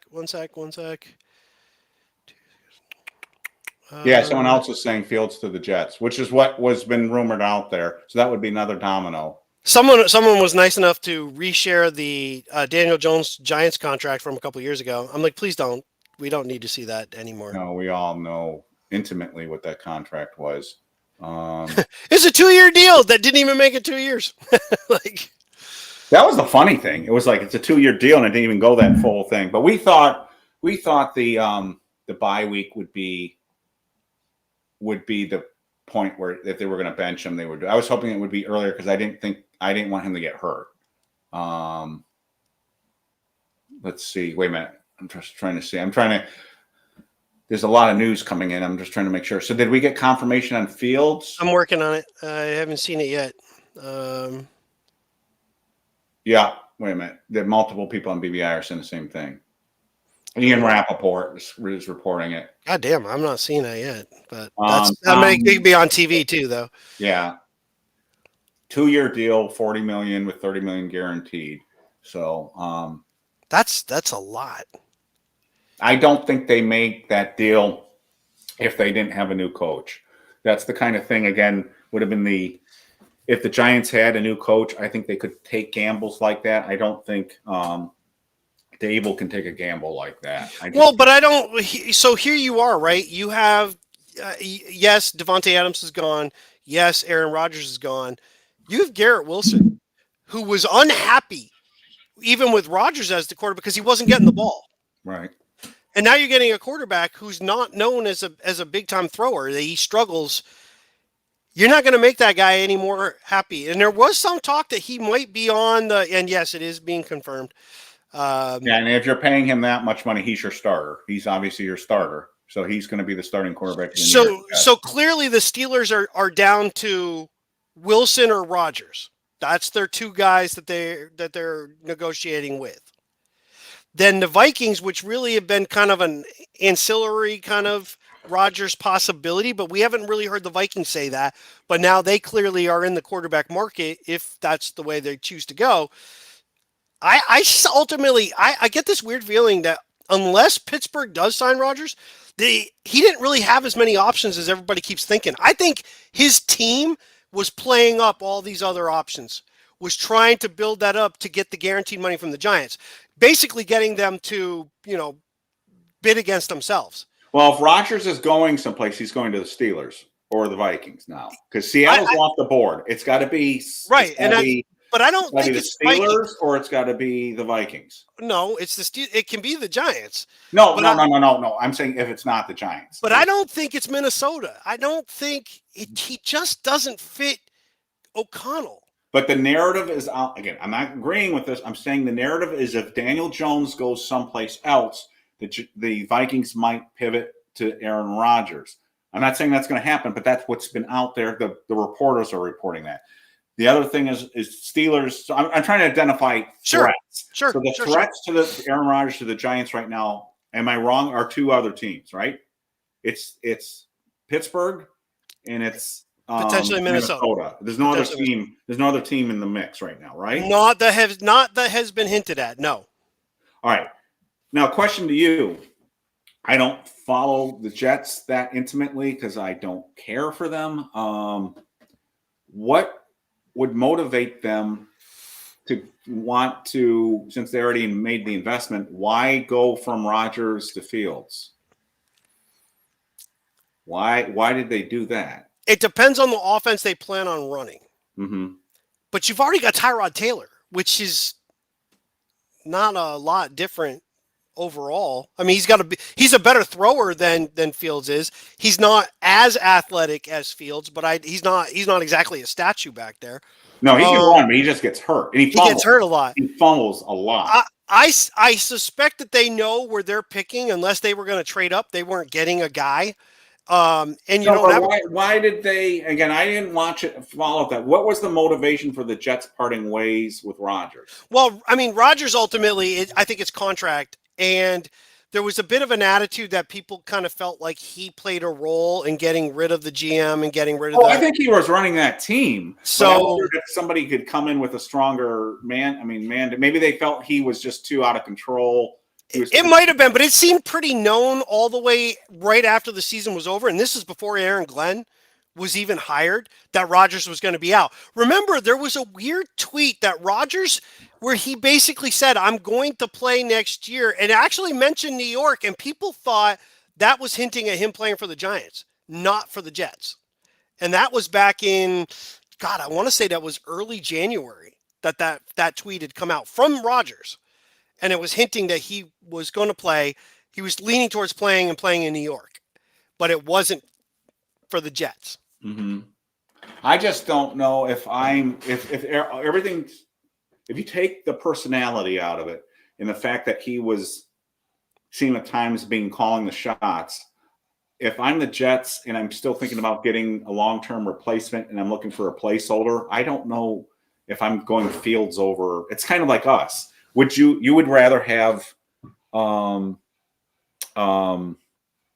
think you personally would rather have Rodgers than Fields, right? Oh God, yeah. For the Giants? Because you're basically getting Sias argued the opposite. Sias said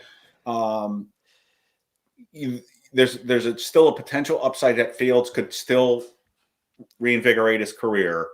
And if he doesn't, then and he screws up, then you're going to be in a higher draft position for the following year and a stronger quarterback draft. The problem with Si's argument is Dable and Shane can't afford to think that way. I don't think they have the ability to just throw away another year. I mean, Dable doesn't survive if they go 3 wins again, right? He can't. I agree with you. He doesn't survive if he doesn't win 8 or 9. So a lot of people in chat are going to enjoy this. Josina Anderson, I'm not a huge fan of her overall work. Giants have interest in Jameis Winston. So do Chargers and 49ers. Which would tell me that they're getting irritated with Rodgers or think Rodgers is going to the Steelers or something. That would. I mean, it does, but it's also, don't forget, the Giants have no quarterbacks. So if you, they're not going to get Rodgers and Winston. Right? I'm not saying necessarily that they are. But what I am saying is, don't forget, if they think they're out of the running for Ward, and if they think that the Browns are going Sanders, you're out of the quarterback market except for Dart, and you're probably not doing that at 3. So if you really have to win, and they do have to win, I'm thinking they're going to end up going best player available, and they might sign multiple quarterbacks.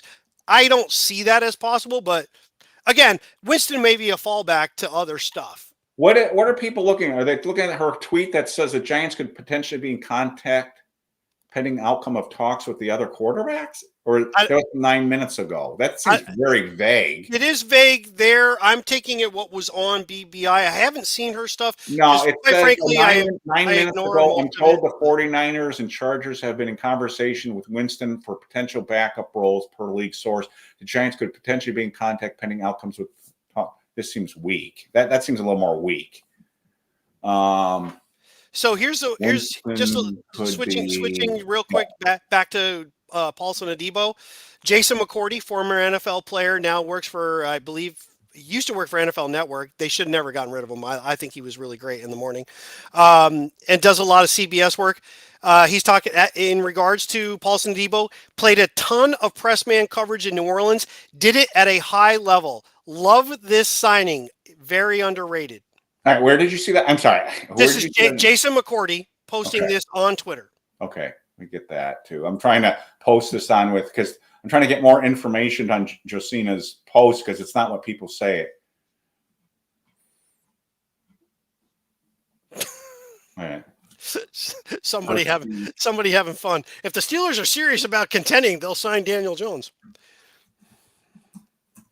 A bit weak. That would have been pretty funny, actually. Okay, I actually want to find that tweet that you just read because I think that was really good. Wait a minute. What did John say? John C said something in that thread. Wait a minute. I think everyone wants to get this resolved. I'm just reading comments from people. I think people are about to jump off a bridge. And what's funny is we're only a few hours into this. I thought I saw something from John C here. Wait a minute. John C. He's taking a dunk on the Giants. Okay, so Darius Slayton to Pittsburgh, it's saying on BBI right now. Is it no, Slay, not Slayton. Oh, Slay. Yeah. Sorry, my bad. Nope, you're good. I saw Darius Slay, and I thought that meant Slayton. Sorry, my bad. I've got Slayton on the mind here. Yeah, I think that Josina tweet, again, I'm not saying she's wrong. It just seems a little weak. She's not coming up. She's saying that two other teams are looking at him as a backup, and then the Giants could be in contact. That's almost a nothing burger. That's also something that you and I could say. We could also say it about any other quarterback. They could be in contact with those guys too. Very vague. Somebody just responded to me.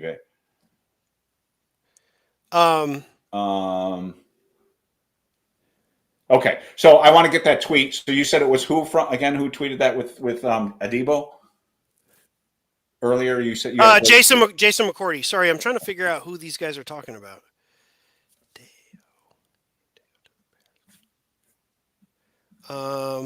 Somebody to the Bears. Who? Okay. Oh God, I'm gonna have good luck saying this guy's name. Free agent tackle Deo. Just say Deo. I think it's Odiingbo is signing with the Bears. So he's a former Colt. So the Bears are getting another defensive lineman. They've loaded up on both sides. Again, you build a team on the lines. Then the Bears are rebuilt their offensive line. Now they're adding some defensive line depth. Here we go. Somebody just started a thread. I knew this was coming. Apologize and bring back Daniel Jones at this point. And I thought it was going to be a joke. It doesn't appear to be a joke. Oh, God. Giants fans. Should be a joke. You've gotten so beaten down now that there's this horrible tendency with Giants fans now to somehow romanticize mediocrity or worse. And we just move past this, please. God, there's just somebody was trying to tell me what a great signing Tyrod Taylor was, and I'm like, oh God, stop.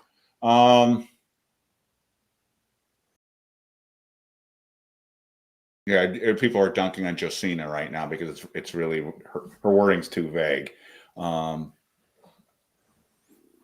Okay. I can't find that tweet that you found. Jason McCourty's? Yeah. How do you spell his last name? McCourty, MCCOUR. That's what I did, and it didn't come up. Oh, wait. There it is. There's his account. Wait a minute. Because that was good information. I want to see if I can find that. So All right. So we have Fields is down. What are we left with now? We still got Rodgers out there. So Connor Hughes is saying, this is 3 minutes ago, I think it would be a surprise if Aaron Rodgers doesn't land with the Steelers. Yeah, that's what I was thinking too, is that Steelers are the number one threat right now. It does make more sense with the fact that they went and got DK Metcalf. You've got Pickens on the other side. You're loading up to make a run. I kind of feel like, and this might sound a little weird considering where they've been over the years, I think Mike Tomlin is he's on the edge here. He's a guy who's had consistent success, but they have failed in the playoffs numerous times. I am shocked at when I checked out Steelers fans' boards, how down they are on their head coach. I was shocked. And I guess it just comes from them getting tired of getting bounced from the playoffs. I'll take them. Sure. At this point, I'll take them. I'm on his account. I don't see. Do you know how old that tweet was that you saw from Jason McCoy? It was within the last 20 minutes. Oh, was it? Yeah. I see it at the top of his. I'm in his account. Hold on. You're talking about the CBS Sports guy, right? Correct. Okay. Correct. Let me. I'll find him. Maybe it was a reply. Was it? He was commenting to somebody else. Oh, maybe it's a reply to somebody else. Okay, let me get on the replies. Because I need some positivity right now, especially if Rodgers is headed to the Steelers. 13 minutes ago, it was in reply to Ian Rapsheet's report, I believe. Okay. If replying to PFF about Rapsheet's report. Okay. Thank you. Thank you, hon. I hope you're not talking to me on that. No. I'm not that there's anything wrong with that. Not that there's anything wrong with that. Yes, when John and I are offline, I refer to him as Hun. Why can't I find? I tagged you in it. I tagged. Oh, okay.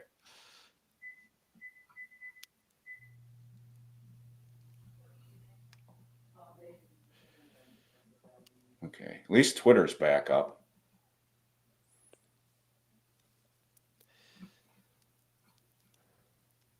Oh, here you go. Your thing. It's Twitter's still slow. I don't. Your tagging just now came up. Hey, man. Okay. It might be slow, but it gets there. You know what I'm saying? Okay. Not 25 anymore, for God's sakes. Come on. I'm really curious to see what Minnesota does. Like, we're still not really hearing anything from them. It's all about people projecting the fact that now that Darnold's not there, we think this. Well, you know what I'm surprised at is there obviously is some last minute stuff really going on with the quarterbacks. Usually this stuff is done. It's just they're not supposed to be tampering, but they do. And again, Rodgers was allowed to talk to other teams anyways, so he had permission to talk all along. So obviously, he's being wooed right now, and he has not made up his mind. So that surprises me a little bit. I would have thought one way or the other, he would have made up his mind with one of these other teams by now. And again, I'm sure we're going to hear soon. But I'm just a little bit surprised it wasn't like half an hour after free agency started. So I'll backtrack on something I said earlier because I was wrong in the way I assessed it. So I said Chris Godwin got more money with the Bucs because they really know him and they're with his injury history they still know him and that he got more. That's actually not the case. The New England Patriots offered him $20 million more than the Buccaneers, and he chose to stay with Tampa. So interesting but I mean, for him though, if you think about it, right? Do you want to play in New England? It's cold, it's nasty. Drake May is still a young guy that you don't really know yet where that's going. You've got a rapport with Baker Mayfield. You've got Mike Evans on the other side. They've got multiple tight ends. I can see why. I mean, still $20 million is $20 million, but Tampa Bay Yeah. has good. Tampa Bay has good strip clubs apparently too. So there you go. Yeah, no, Actually, that's true. I got invited to a wedding, and There you go. And well, I didn't go. This is I was with the information we wife. don't always have. No, but we got off the airport and we drove by, and I've never seen so many strip clubs per mile in my life. When we were in Tampa, it was like strip club after strip club. So I'm you're like, not damn. vouching. You're not vouching for how good they are. You're accounting for Oh the no, I would number never of. go to. No, I would never. You're going more with quantity over making declarations of Yes. quality. Yeah. Okay, I got Well, you. my son's down in Fayetteville near Fort. He's in Fort Bragg, and there's strip clubs everywhere. He says down there. So not that he would. Keep digging. Keep digging, dude. Keep So digging. Connor Hughes, 39 seconds ago. Aaron Rodgers Steelers might be done sooner than expected. Oh man. And that's starting to sound like it's heading in that Oh direction. man, that means that's going to start a whole big. So then it becomes the chase for Russell Wilson. And wouldn't it be ironic? Where's Alanis Morissette? Wouldn't it be ironic if we end up chasing Russell Wilson when we could have had him for like a bag of donuts and a cup of coffee last year, but we didn't want to let him compete for the starting job, so he chose to go to Pittsburgh. It's not going to be Alanis Morissette if he signs. It's going to be more of that. So I don't know if that came through. Did you hear that or no? Well, it sounded like you let a bunch of air out. I didn't play. So I played Sound of Silence. Hello, Darkness. Well, it was pretty quiet. Damn it! That was supposed to. I don't know why they didn't. It's loud in here. Damn it! I got you. Okay. If that happens, you're going to see a lot of Giants fans really pissed. So, but that was out there. Now, if we get to there, the question is, what's Plan C? You're assuming many people are assuming it's Russell Wilson. Could be Winston. Could be. It could be. It could be. We make a big trade with the Falcons and we spend a lot of extra capital to get a Kirk Cousins, who may be on the absolute downside of his career.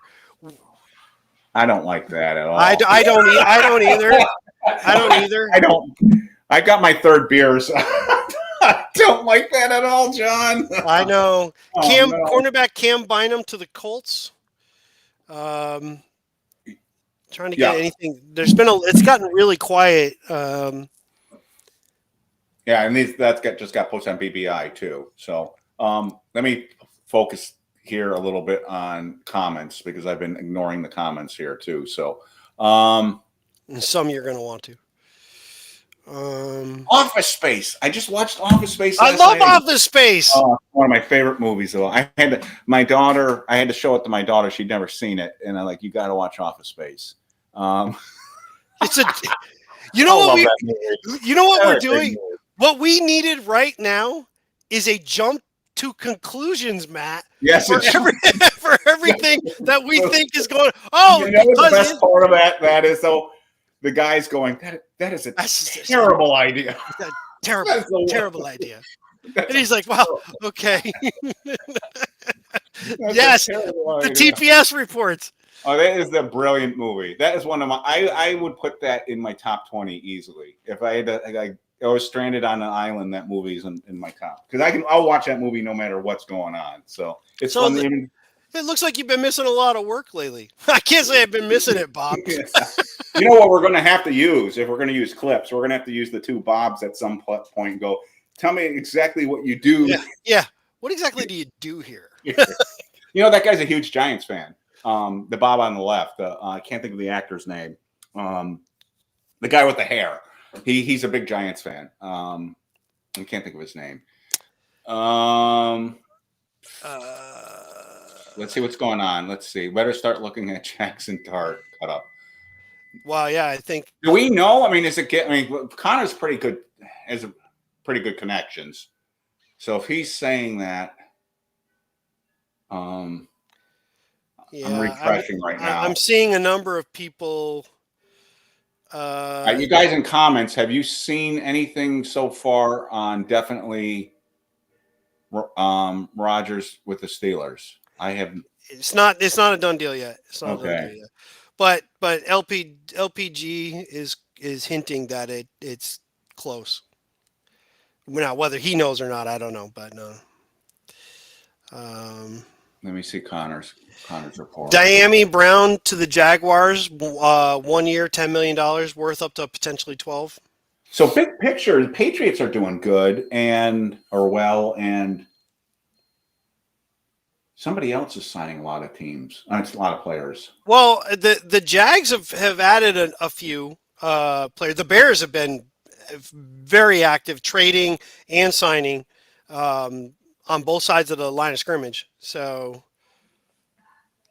let me see. Yeah, Connor Hughes is what you said. Aaron Rodgers, Steelers might be done sooner than expected. Incoming meltdowns. Okay. I love when things like, because Twitter's behind, all of a sudden stuff starts showing up. When you got a Seattle report, well, the Seahawks might be interested in Aaron Rodgers. Well, you just signed Sam Darnold, so I'm pretty sure that that's not the case. Yeah. All right, let's focus on the comments because let's get to some of those folks. Yeah, this is what I wonder, Neil. This is what I wonder: is it in chaos? Is it in chaos, or do they have a backup plan? I would love to be a fly on the wall. Are they sitting around going, "You got to be kidding me"? Because the vibe I got was they thought Matthews, Stafford was done. And I got the vibe that they thought Aaron Rodgers was going to be kind of not difficult.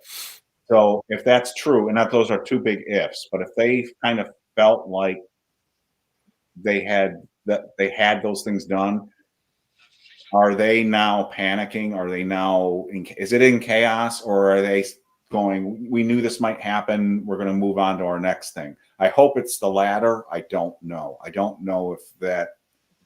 I hope there's a plan C. I mean, the hard part to again, the thing we don't know is what we don't know is like, we know the Giants are interested. That's obvious that they've been connected to these guys too much, but we don't know that they are putting all their eggs in that bat. They might just be like, that's the guy we would like to get, but right. Correct. But we don't think we're going to be able to outbid some other people. So we're going to try, but they're going to have other stuff going on. And the bad part is that you can have two different plans in play at the same time, but on each, and that being the draft side, which you were asking me earlier, the draft side's one thing, the free agency is the other. And I don't think the one side, the left, the free agency side, I don't think it affected the draft side. I think the draft side, you're going to do what you want to do because you're thinking big picture, long term. The win now is the free agency side.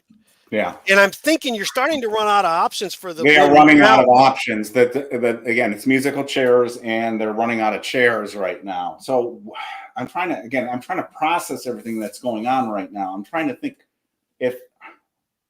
because Derek Carr is not going anywhere, and I'm going to operate under the assumption that Cousins is not on the market. Now, he may be on the market, but I'm going to operate under the assumption that Cousins is not on the market.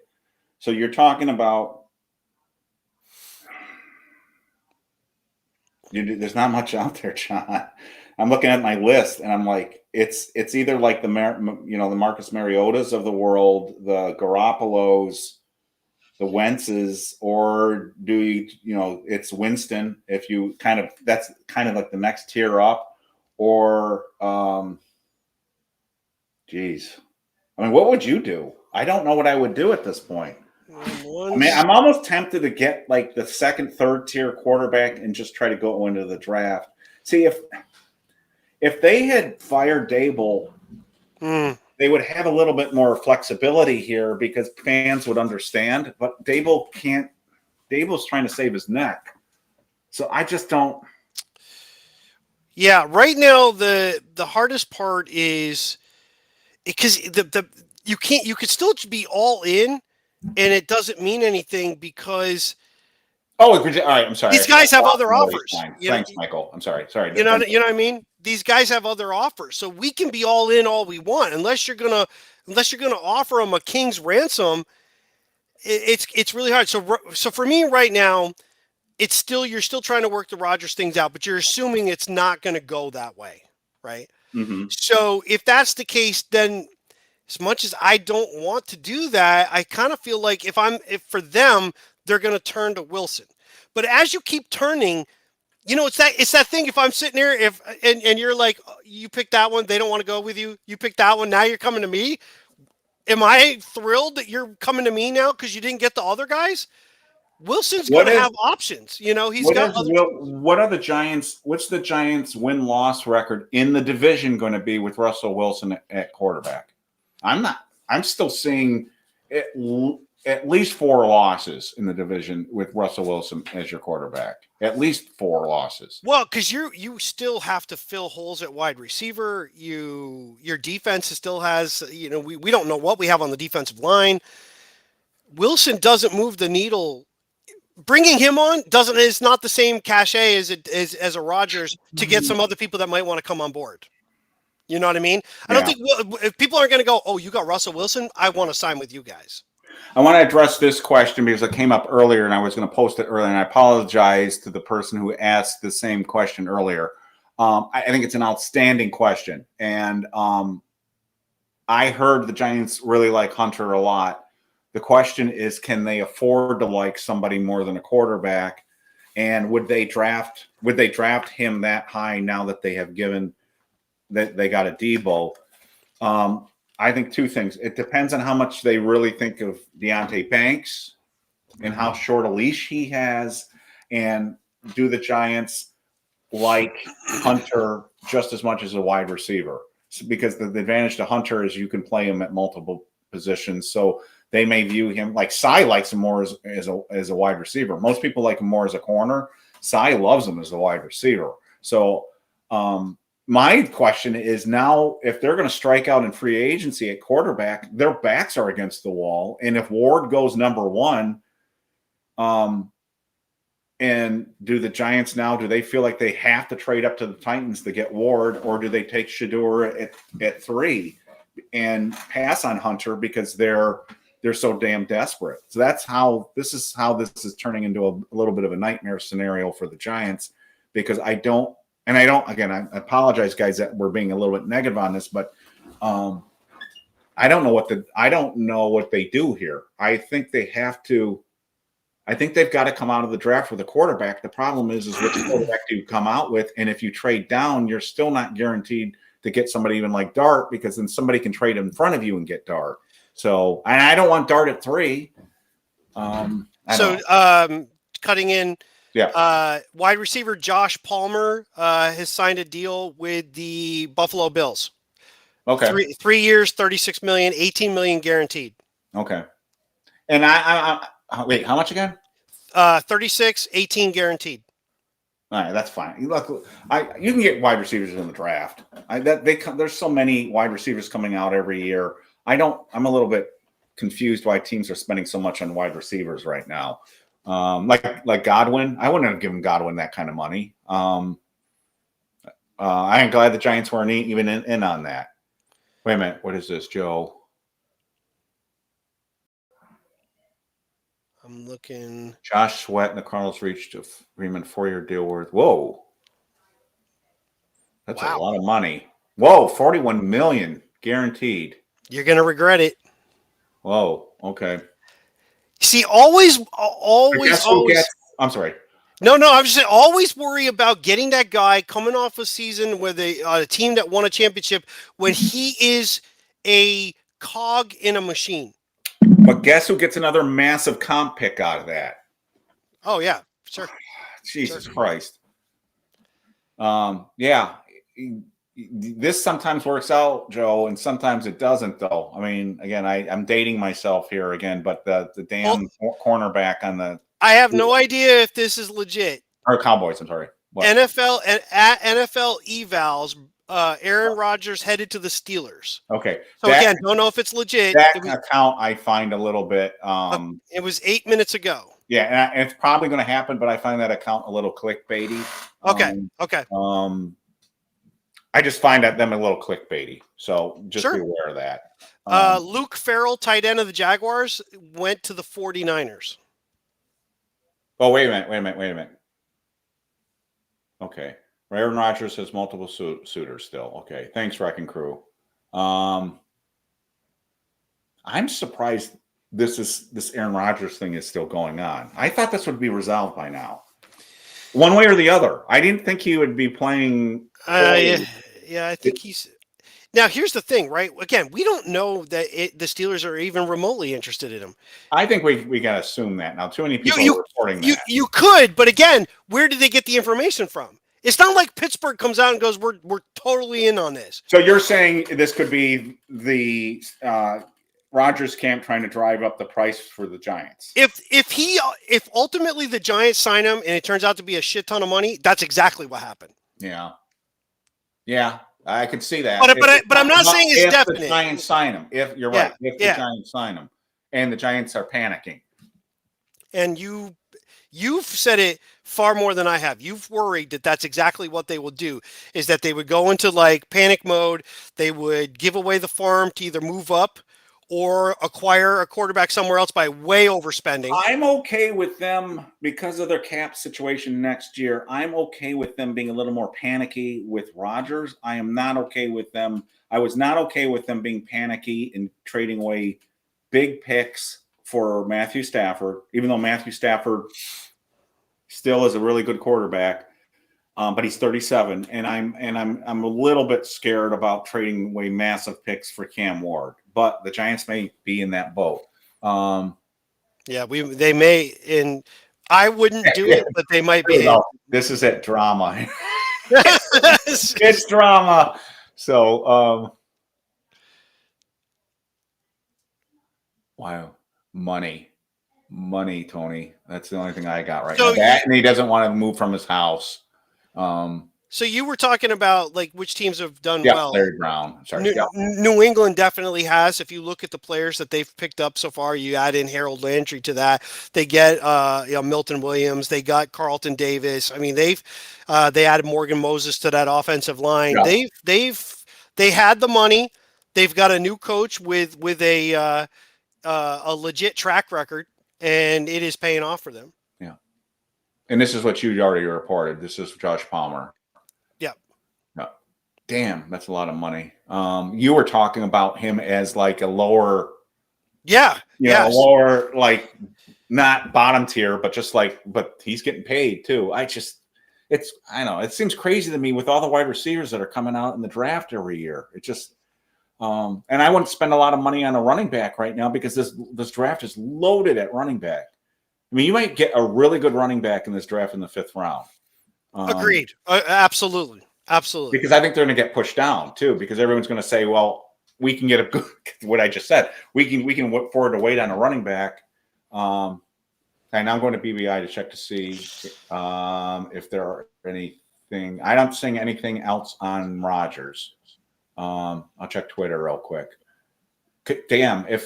So the Giants so far have a corner. We don't have a defensive lineman, no offensive lineman, no quarterback. No wide receiver. Those are the positions that we're looking at. We're not looking at running back. We're not looking at tight end right now. I don't think you and I are thinking they're looking at linebacker right now or edge. I don't see them spending money on edge rushers right now. No. I don't either. I don't see them spending money on the linebacker right now.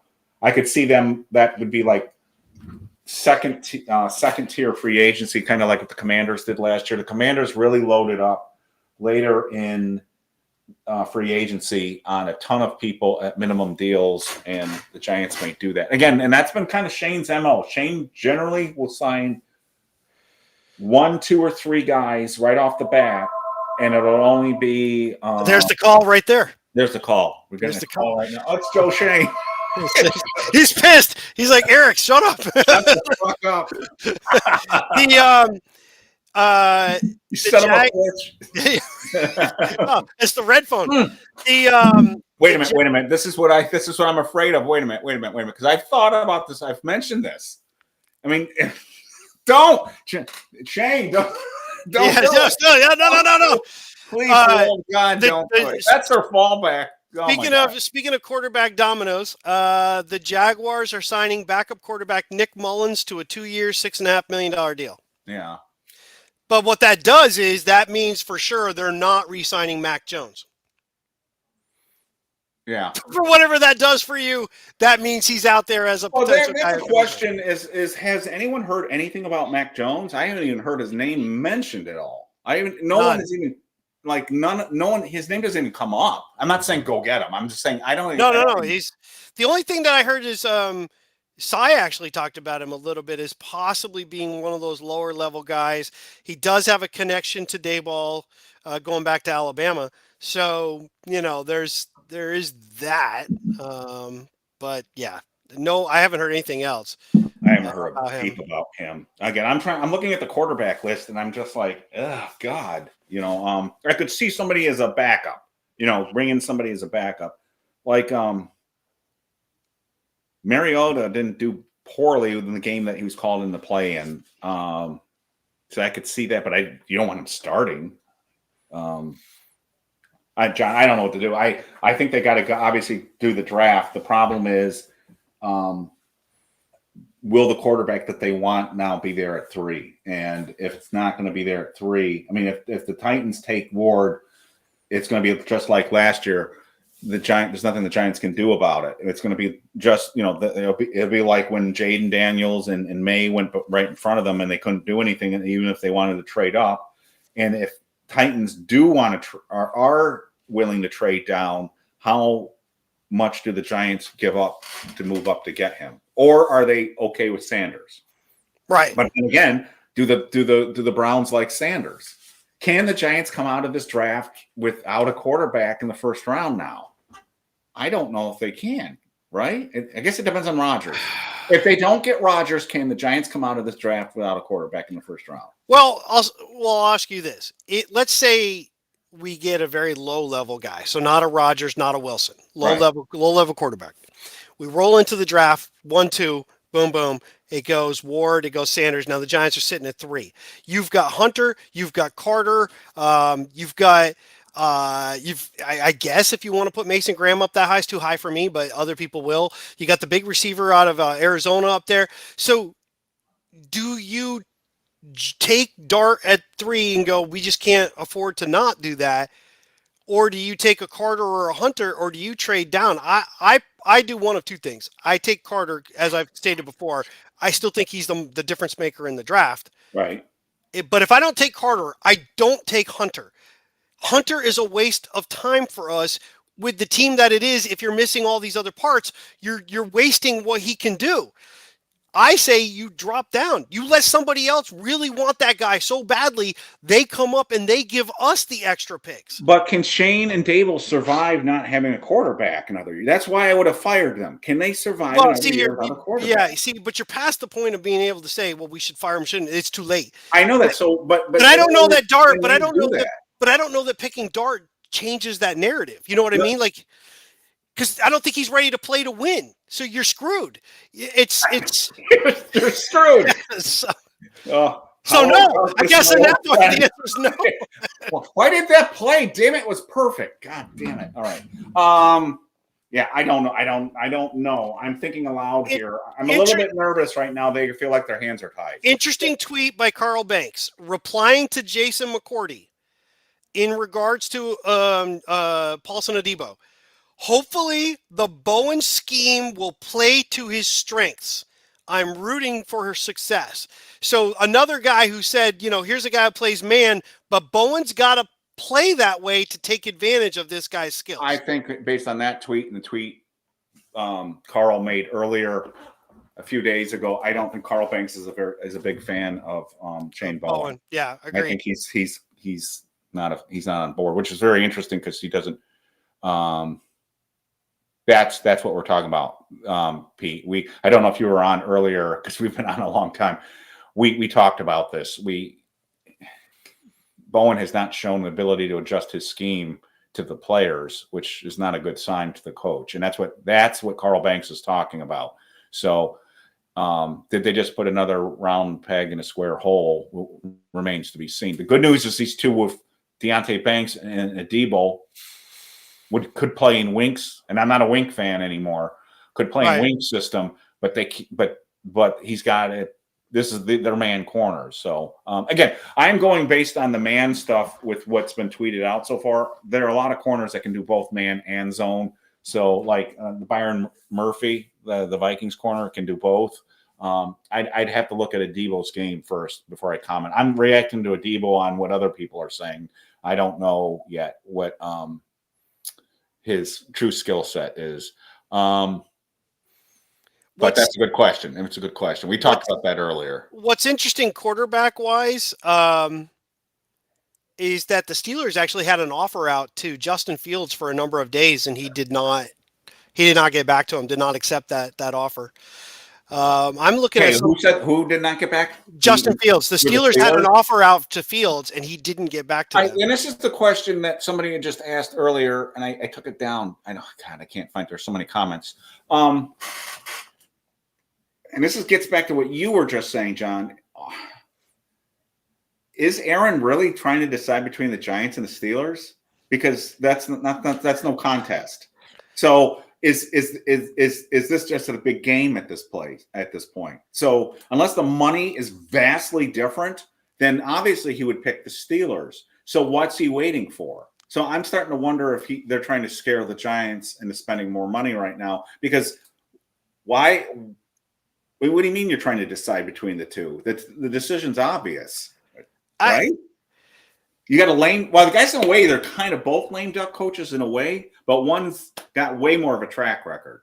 What I think is interesting, what I think is possible, the Steelers were trying to decide between Fields and Wilson of which one they would kind of go with, and I'm thinking they probably were working both of them to see which one might take the offer.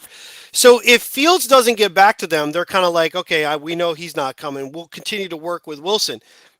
All of a sudden, that's when the Rodgers stuff started coming up for the Steelers.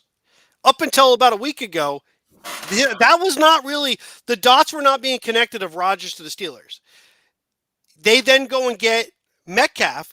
What better match would you have is a DK Metcalf who has a ton of experience with Russell Wilson. Why wouldn't you bring Wilson back with the guy that he played with? That's a good point, John. So maybe it's either the Steelers are trying to get Wilson to take the deal they offered him, or it's Rodgers' team trying to get more money out of somebody else going, hey, we're in demand. We are in demand. Because you're right. If you just do apples to apples, why would Rodgers pick the Giants over the Steelers? Yeah, I'm starting to wonder if he is coming to the Giants, and this is just a game at this point. I don't know. I don't want to get people's hopes up. Okay, some people don't want Rodgers, so maybe that's not. This will be free. No, you're fine. I'm cutting you off. This is for you.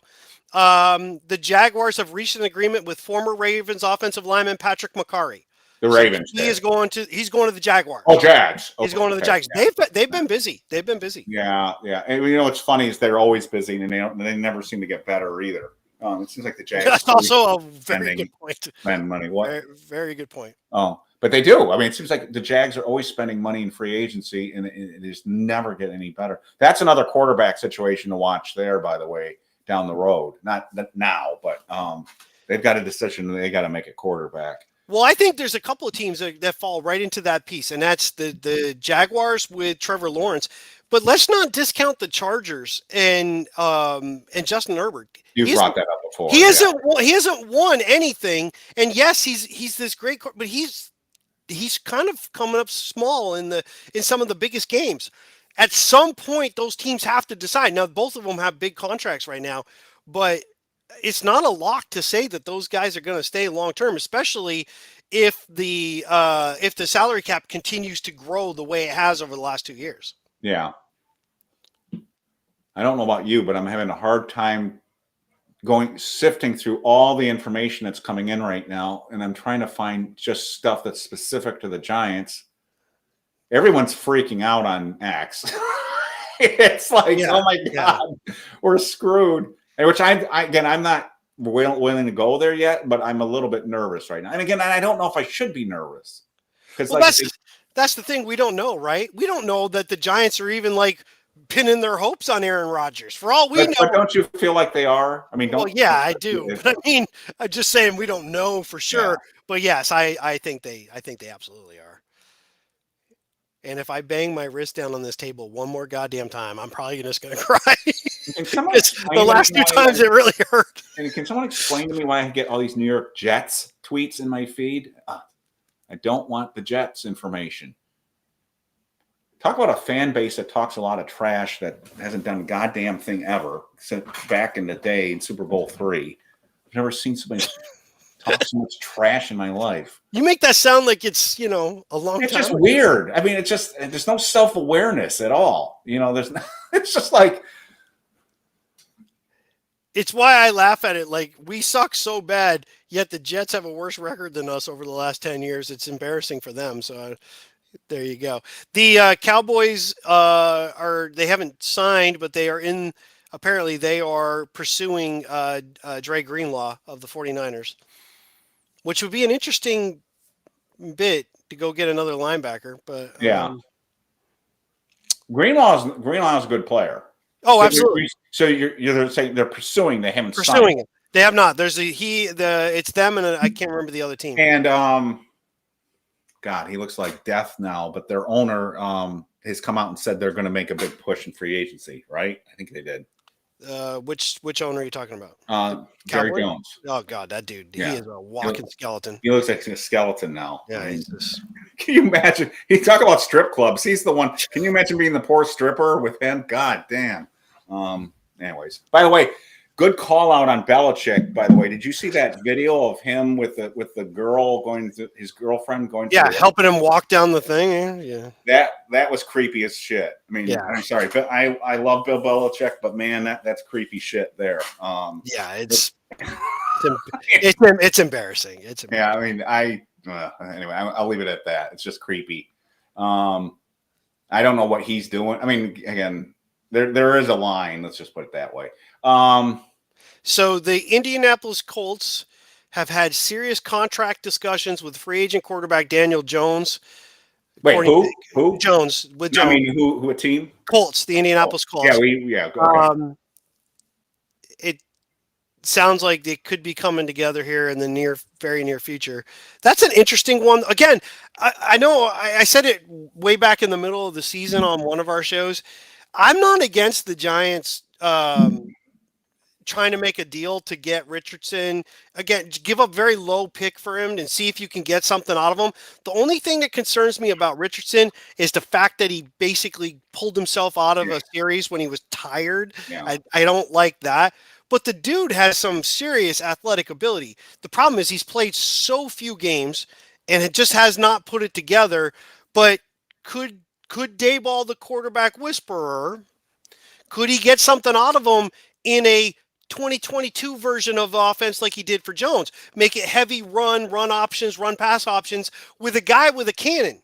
I mean, this dude has an arm like there's no tomorrow. Yeah, but I would investigate it. But your finesse game would be real cheap. I would investigate it because right now they've got to take swings. Unfortunately they're in position where they've got to do some things that you might not normally do. Again, we'll see how this goes with Aaron here. Those who are listening, why John and I are talking about Aaron so much is Aaron gives the Giants flexibility and takes some of the pressure off to do something stupid in the draft. So it allows Shane and Daboll to survive another year. Again, my goal is not for them to survive another year, but I'm putting myself in their shoes. If they're trying to survive another year, Rodgers gives them the ability to survive, keep their head above water, and maybe not have to force to do something stupid in the draft, and then maybe get your quarterback next year if the draft this year doesn't go the way that you want. But if they go into the draft with nobody at quarterback, the Titans and everybody else know the Giants are going to need a quarterback and will overpay. And other teams will know that if they really want to get their quarterback, they're going to have to move ahead of the Giants. So say the Giants are stuck with Dart, but they don't want to take Dart at 3 and they decide to trade down.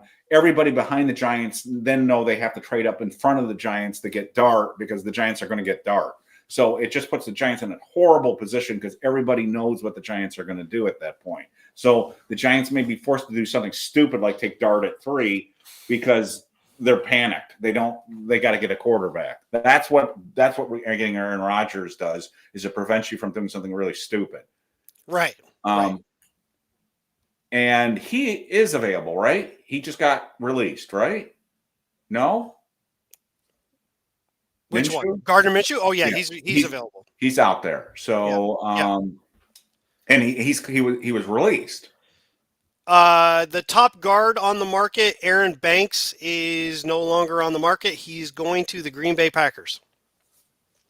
So Aaron Banks of the 49ers. I'm curious what the contract is. What is they haven't said yet. This was that's going to be 1 minute ago. Yeah, and it's here too.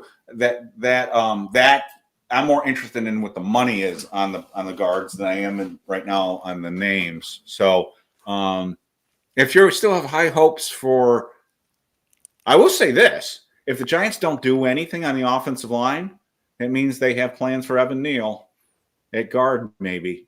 Well, because if they don't bring back Van Roten, and I don't think they will, and they don't do anything with a veteran, I think that means Evans moving to guard. Yeah, for sure. I think the Giants could also be, going, you know what, the draft is where we can get later, because there's a number of guards in the draft that you can get later on to compete. And I don't think, quite frankly, the Giants should be spending, unless you're getting a big time starter. You don't need to pay a guy right now in free agency to be a swing guy, backup guy, maybe plays, maybe doesn't play. That from a cost standpoint, we don't have the luxury of being able to do that. He's either a starter or you don't. The Falcons are releasing standout defensive tackle Grady Jarrett. There's a tweet here from a guy that now posts a ton on BBI. It says Connor Hughes on what's going on with the Giants. He says the Giants aren't the only team involved or interested in Russell Wilson. Yes, I saw that. But I mean, again, can you imagine if we lose out on Russell Wilson if we wanted him to? Oh man. Well, that's the problem, right? You mentioned this on one of the shows that we could very easily be okay. Jesus Crow. They just said, the Falcons just said they're releasing Grady Jarrett. The Chicago Bears are signing Grady Jarrett, 3 years, $43 million. Wow. That's one of the things I just saw. He literally just got cut. And it is being confirmed. Art Stapleton is confirming it as well. Yeah, here's the tweet from Connor Hughes. He says, missing out on Aaron Rodgers doesn't guarantee Joe Shane Wilson. They'll have to convince him to come here. Again, either. Okay, wait, we do have one. Former Seahawks defensive tackle Robertson Harris to the Giants, 2 years, $10 million. Oh, to the Giants. I thought you were just to the Giants. So we got a defensive tackle. Roy Robertson Harris, 2 years, $10 million. All right, let me get that too. Apologize. I'm trying to update two things at the same time. Yep, here it is on BBI too. Yep. 2 years, $10 million. Okay. We got our defensive tackles. We said defensive tackle, corner, quarterback, and offensive line. So they're hitting the areas that we thought they would hit. To be honest with you, I don't know anything about this dude. I've got to. He's he's been around for a little bit. I want to say he's a bit bigger. So we get a little bit of little size. I'm looking him up right now. Pro Football Reference is awesome. He's 31, 6'5", 290. Now the question is, what does this mean, if anything, for Nunez Roches? He started with the Bears, went to the Jags, and then last was with the Jags part of last year, and then with Seattle. Okay. His stats are he's basically a rotational guy. Yeah, I wouldn't count on him being a big changer. Yeah, he only started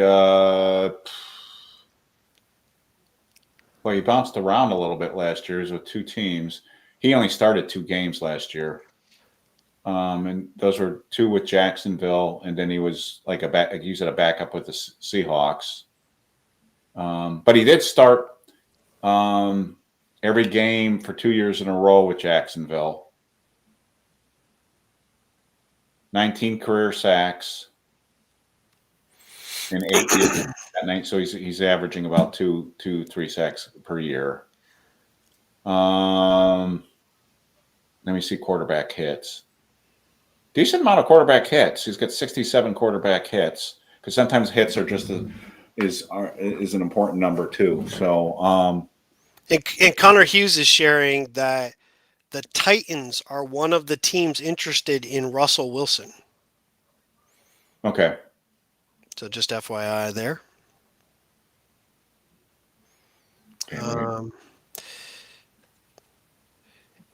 Things usually quiet down and then pick up closer to the 4 o'clock hour. I mean, we'll have to pick a point where we'll. Yeah, okay. That's fine with me. All right. So New York Giants have hit cornerback and defensive DL.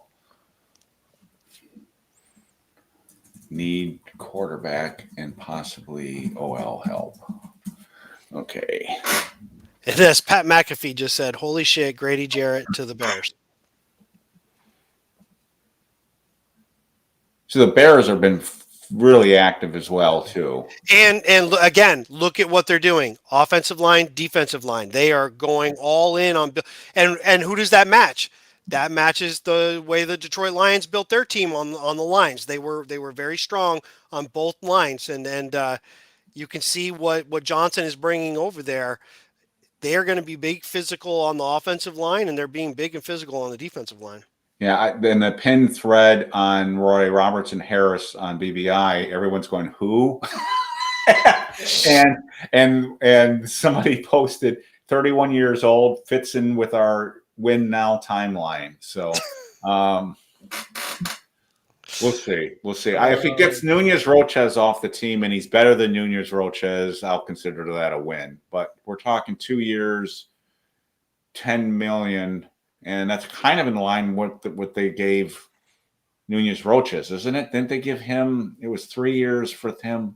Let me look at that. It's pretty similar. Yeah, and quite frankly, I'm waiting for the announcement when they cut Roaches. I mean, that is a waste of money right now. Yeah. What we could save on the cap, because he's done nothing. He's done absolutely nothing with us. Yeah. Man, I gotta get a new computer. My computer sucks. Giants sign Roy. Oh yeah, you got that.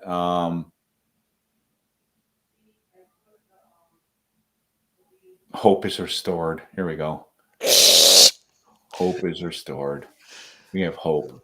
I'm trying to get the Nunez Roches contract. Wait a minute. Shoot, I hit the wrong button.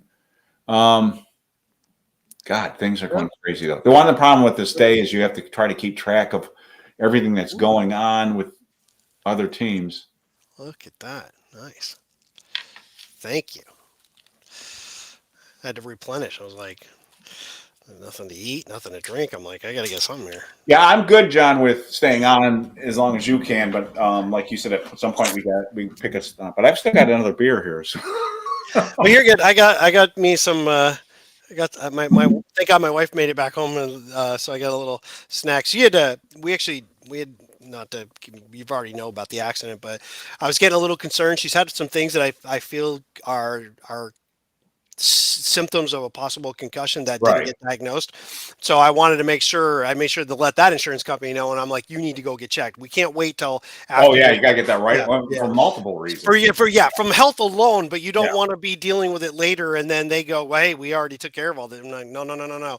So she went and got checked, and they're definitely there's some stuff. Man, she is bruised so much, way more. I didn't get the bruising. I just got the broken bone, but she took the brunt of the hit on that side. And the accident was way worse than I realized when you told me everything that went into it. I thought you got into a fender bender, but then when you told me about everything, that the car was on fire and all this shit. Yep, had to climb out the back, be like, yeah, that's not good. No, but I'll say this: Nissan did some damn good work with all those goddamn airbags. They were everywhere, and I've never had an airbag go off before, so I'm not, I didn't know what to deal with. They're heavy. They are way heavier than you think. I'm trying to move it out of the way because I was trying to get to get out the door, and I couldn't figure out. I'm like, Jesus Christ, this thing is. So you're trying to lift it up, trying to reach on it, couldn't get the door open. So yeah, it was. Anyway, yeah, it was freaky, but I'm just happy to have her get checked out because you can't mess around with concussions. You just don't know. No. So Thanks for Jam Talk for that too. Nunez Roches was 3 years, 12 million, so like 4 million a year. So this is a little bit more pricey than that. So we'll see. What is his size? I didn't get that. I forgot to look that up. Damn it! I closed that tab. Wait a minute.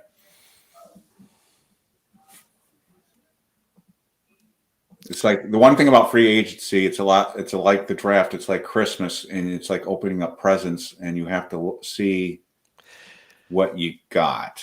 And well, I'll tell you, every time an offensive lineman signs a deal, Illuminor gets his wings. Post. No, No, sorry. Well done. Illuminor posts like a little emoji. Yeah. He's keeping his eye on the numbers. I know. I fell victim for that the other day. I thought he was trying to tell us some big Giants news, and it was him looking at contracts. Yeah, he's tall. He's 6'5" for a defensive tackle and 290. So he's almost built more like a 5 technique. We'll see. I have to go back and look at tape of him too. So he's been in the league for a while. So he was in Chicago, he was in Jacksonville, and Seattle. So his numbers aren't bad, but I'll have to go back and look. Interesting. 31 now. Okay. So defensive tackle they got John, I mean, tell me if I'm wrong, but I see them spending money on a multi-year deal for a quarterback and then maybe an all offensive lineman, and then they're probably going to wait for the prices to come down. That's my guess. That I would agree. The quarterback thing though does hinge on who. Right. If we lose a few and then it's Winston, it's going to be a 1-year deal. It'll definitely be a 1-year deal. A Mariota 1-year deal. Those kind of guys. It's really Wilson, Rodgers. I don't know. I mean, Cousins, if he becomes available, then you could look at multi-year deals with those guys. But yes, everything else you said, I totally agree. Yeah. By the way, I don't know if you saw Neil here. Yeah, I did. I was trying to catch up. But I also want to thank Pete here for the stats. That's what I was looking at in Pro Football Reference too. But thank you for putting that up. So that this is really helpful for those out there who don't have this. And I'll be updating the site later on too with all this information as well. We'll see. So I thought they were going to get a defensive tackle. They did. I thought they'd get a corner. They did. We all thought they'd have a quarterback by now. They don't. Right now, Evan Neal is breathing a sigh of relief, I would think, but that might not last. I don't think they're going to hit another position in the early first day, but by the time we get off here, do we have a quarterback? Wait a minute. Oh, that's good information. I like Nick Filato. He does top-notch work. That guy's rock solid. So he knows what he's talking about. His breakdowns are awesome. And that's what I saw, by the way, Peter. That's what I saw when I was looking at the Pro Football Reference thing. He has 2022. He had 12 quarterback hits. 2023, the 11 quarterback hits. That's darn good for an interior defensive lineman. Now that dropped off a little bit. Well, not when you add up all the teams. Well, no, it dropped off a bit in 2024. It was 5. So I don't know what's the reason for the drop off. Maybe injuries or age. I don't know, but there was a bit of a drop off, and that's because he was splitting time with 2 teams. But there was a period there where he was getting to the quarterback. He didn't have a lot of sacks. He was averaging between 3, and 2022 it was 3, and then 2023 it was 3.5. So he can get some heat. It's not like Aaron Darnold heat, but he can get some heat. So So which will help. TJ Slayton, defensive tackle, going to the Jags. I think it was a 2-year deal. Let me see if I can find it again. I was just looking at it and I was doing something else. And That's what we need. We need another Keith Hamilton. Wouldn't that be awesome? Oh man, I missed the Keith hammer. Hamilton next to Dexter Lawrence. That would be awesome. He was Right now, I'd be happy if we had Stacy Dillard. Stacey Dillard. God, okay. There's a name that most people won't remember. All right, John, what are you thinking? I mean, what is your overall impression? Didn't you think we'd have a quarterback settled by now? I did actually. I'm a little. Everyone here is freaking out about a quarterback. Yes, we are. I'm just hoping we sign a guard. We got Evan Neal. Evan Neal's our answer. So who is saying? Do we have anything recent, substantive, that says anything about Aaron Rodgers other than that one thing that said he's deciding between the Steelers and the Giants? Was that the last thing that we have? It appears to be. I'm looking. I keep refreshing, but So we have not heard anything with him and the Vikings for a while still. So correct. And we don't know with Daniel Jones did not sign, right? There's only rumor that he has not signed. The Colts are in play with him. So if we want, I mean, I don't know if that matters. I think we want Daniel to go back to the Vikings, make sure that they keep the Vikings out of it. God, what happens if this Stafford thing drags on for days? Rodgers. I'm sorry, Rodgers. Rodgers drags on. What if this drags on for days? I'm checking right now to see updates. It certainly could. I mean, it could. I mean, quite frankly, everybody else's time frame is different than his. You know what I mean? What does he care? He's getting X amount of money from the Jets this year, no matter what. That money's already there. So he doesn't care if he takes his time, and he's not forced to do anything. Now the Steelers and the Giants and whoever else, they have time frames. They've got things they got to do.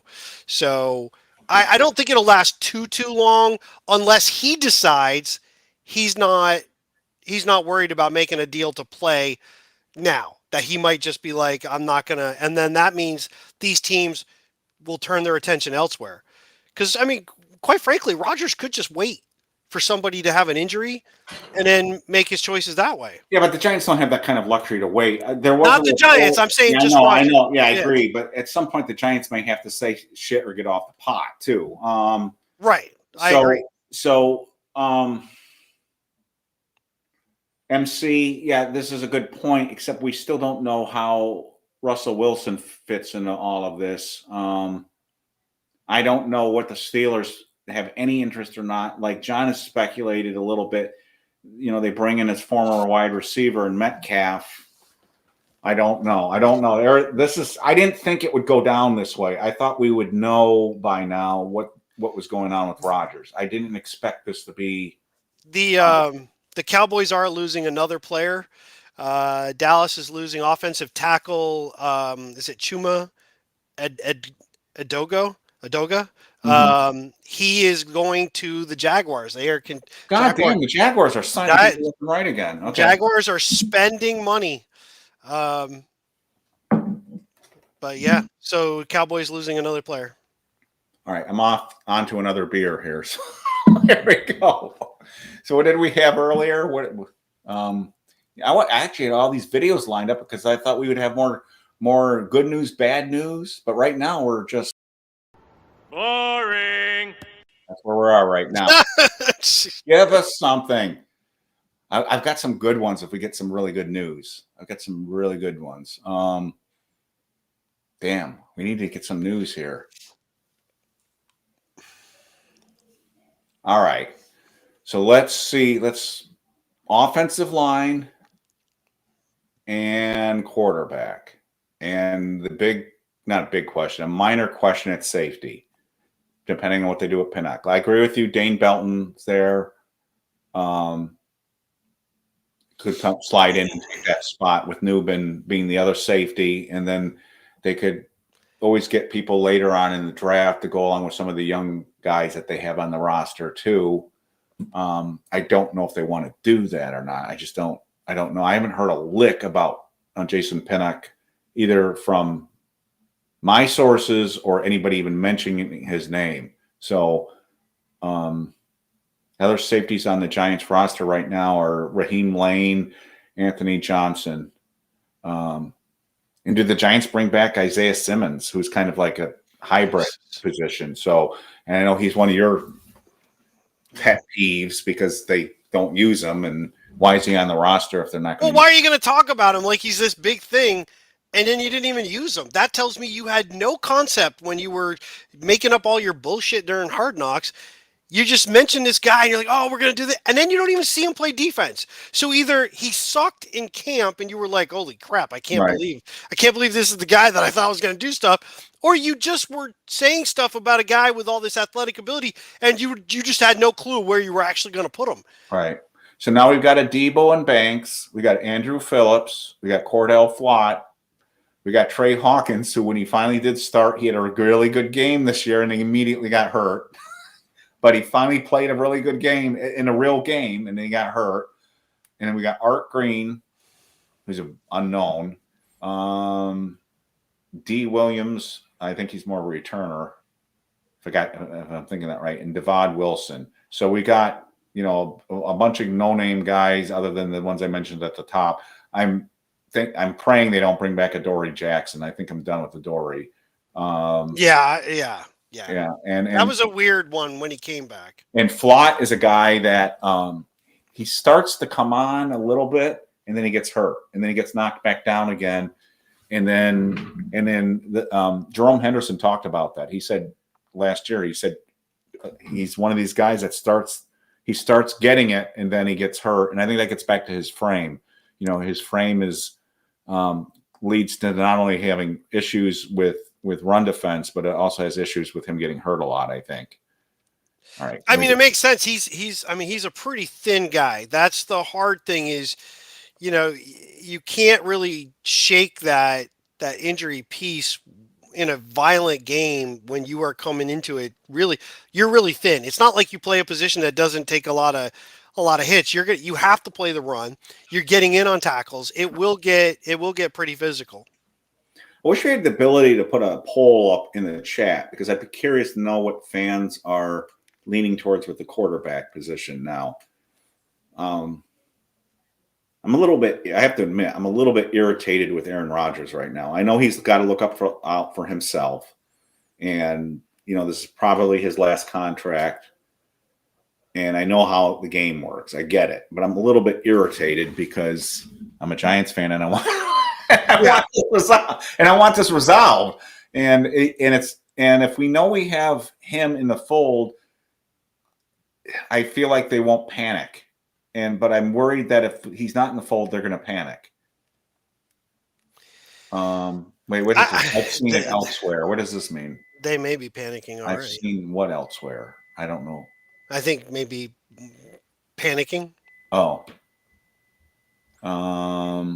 Simmons is the Tim Carter of linebackers. That's awesome. And this, I wondered too, Jonathan. His name came up earlier. You got to start thinking about what are the fallback positions at this point.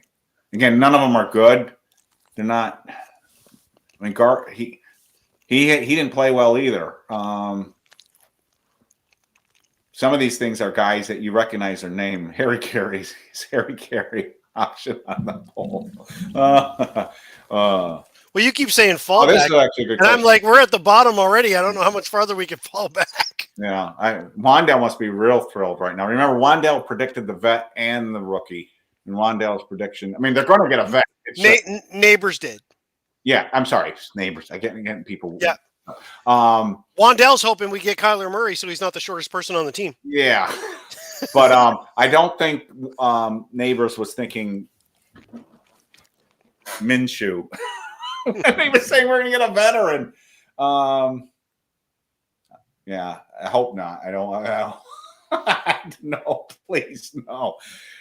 Looks like I picked the wrong week to start. Stop sniffing glue. Nice. Glue. Oh no. Oh my God. I don't know. All right, let's see where we're at right now. All right. Let's see if there's any Aw. other news coming in. And we'll take a moment of silence for Jared Lorenzen, the hefty lefty. All right. Let's see. Connor Hughes is talking about Roberts and Harris, saying the Giants need a depth and they need a starter is what they need on the defensive line.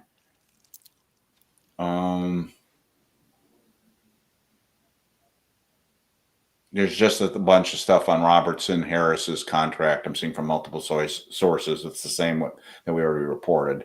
Bobby Skinner tweeted out the stats that Pete already posted. He's got a number of tackles for losses. So he gets in the backfield. So between the tackles for losses and the sacks, so he can get back in the backfield. Yeah, you know, this has been a really strange day. I didn't expect it to go this way. I thought we'd get a corner, and I thought we'd get the quarterback right off the bat. And I'm a little bit, wait a minute. Here's the stuff on Garoppolo's it was a 1-year deal, $4.5 million guaranteed, $9 million in incentives. So not a terrible deal. So I was hoping he would last out there a little bit, so he would be a fallback option because he's got some experience with Dable. I was thinking like if they can't get anybody. Oh, you got something? No, yeah, and it's not a good thing for us. The Texans are trading 5-time Pro Bowl offensive tackle Laramie Tunsil to the Commanders. To the Washington Commanders. Okay. We knew the Commanders were going to get better.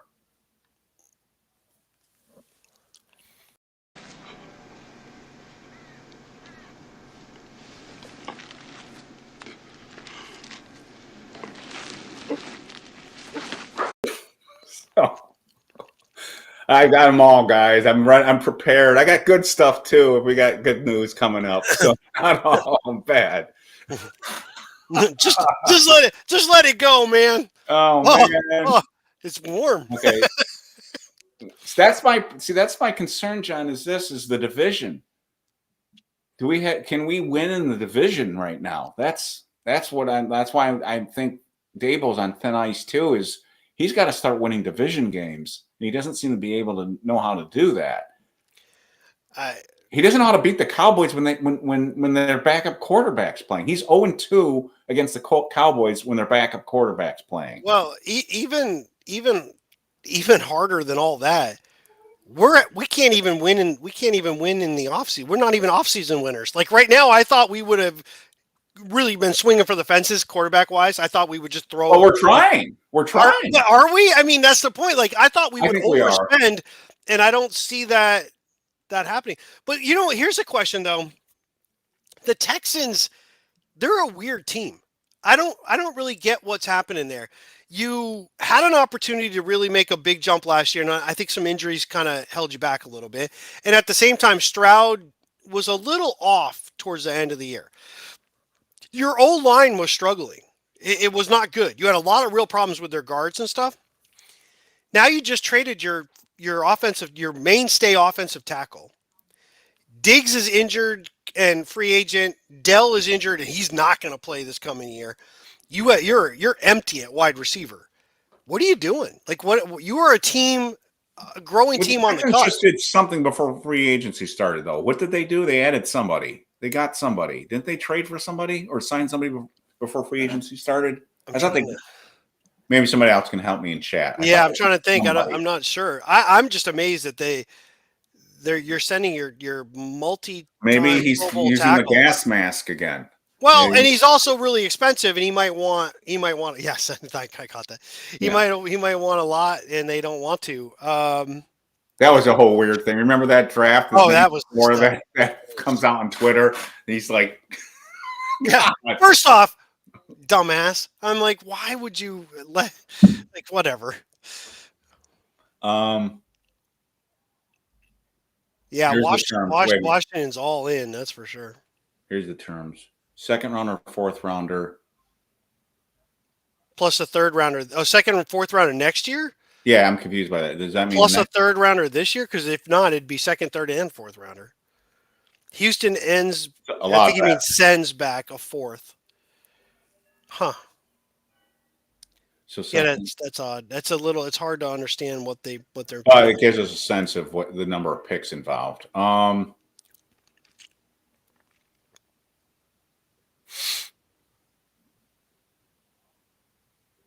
Let's see. Well, this is what you were talking about too, or where did I just see it? Wait a minute. David. So, David, this is a difficult thing to address because in a way, people aren't going to agree with me. In a way, I don't want them to spend a lot of money this offseason. And that's going to sound counterintuitive.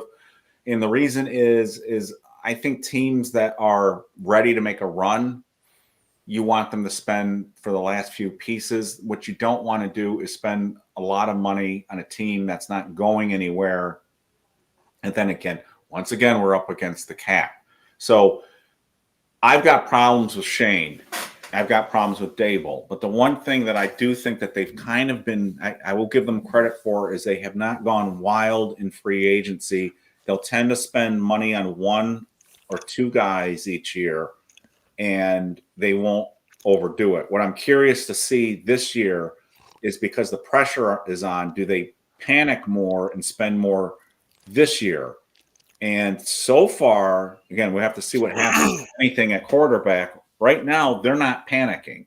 So $18 million a year on a corner, if he's truly one of the better corners available, that's what's being spent right now. And that right now, he looks like he may be the high point of the free agency period at Debo. He may be it, depending on what they do at quarterback. So some people are going to say, well, that's not good enough. A big part of me says I'd be a little bit more concerned if they were spending $30 million here, $40 million there, $50 million there on players that are okay, but not really going to fix anything, and build more through the draft. So John and I have talked about this before. The smart thing for the Giants might be to trade down and just accumulate picks. But the question is, can they do that given the quarterback situation right now? Cy has an interesting tweet. He said, watching teams scramble at quarterback and O-line in this market the way they are confirms this draft class just isn't there at the premium offensive positions. Okay, interesting. And he mentioned offensive line there too? Quarterback and offensive line. I thought he was high on the offensive line. See, that's what I thought too. I think the depth is not necessarily there at the tackle spot. Like the tackles, I think there's a huge drop from the first three guys. Right. Which is what somebody said in chat as well too. But the guards and stuff, are that's deeper. There's some guards we can get. You always can. And ironically, the Giants provided Andrew Thomas is all right. The Giants are in decent shape at tackle. We have our tackles if Andrew Thomas can stay on the effing football field. Because I like Illuminor at right tackle, and I love Andrew Thomas when he's healthy. So we need a swing tackle. That's what we need. So it'd be nice to get a swing tackle in here. But the hole right now is guard, unless you think Evan Neal can play guard. And before you read the question out loud, Ryan Dunleavy. Well, we've been talking about the whole show, Train Master. We've been talking the whole show about this. Ryan Dunleavy 3 minutes ago. I don't know where Joe Shane sits, but I hear there are people in the Giants building who prefer Shedeur Sanders over Cam Ward. So I am a skeptic that he would trade the 2026 round 1 pick. Yeah, and we've heard other reporters say that. I think Art Stapleton has said the same thing, hasn't he? I think he said it the same thing.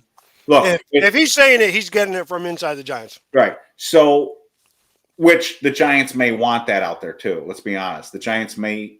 I'm not saying it's not true, but again, they've been pretty good the last 2 years on throwing smoke out there too.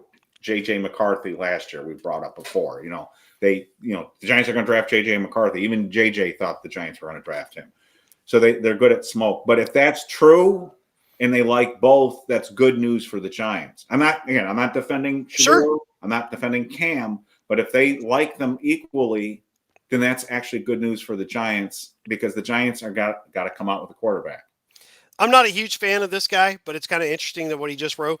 Jason Lockenfora posted, as early as it is, I think the Commanders are going to look back on this offseason with considerable regret. The Commanders? Mm-hmm. Now, Because keep in mind, Tunsil trade or what other move? Tunsil and probably the money to Kinlaw. See, keep in mind, both those guys have had a little bit of injuries. Their play was maybe not as equal to the status that they're both getting right now, but that's an interesting take on that. I like Debo going there for them. But he's been hurt too, hasn't he? Yeah. So And he may have maxed out what he is.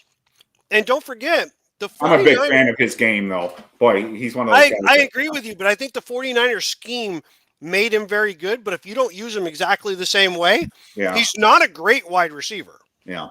Here's another one. Joey got Jeremy Chin. So safeties are what I'm interested in. It's not just the guy that's going off. I'm looking at the money because I want to know what safeties are getting paid.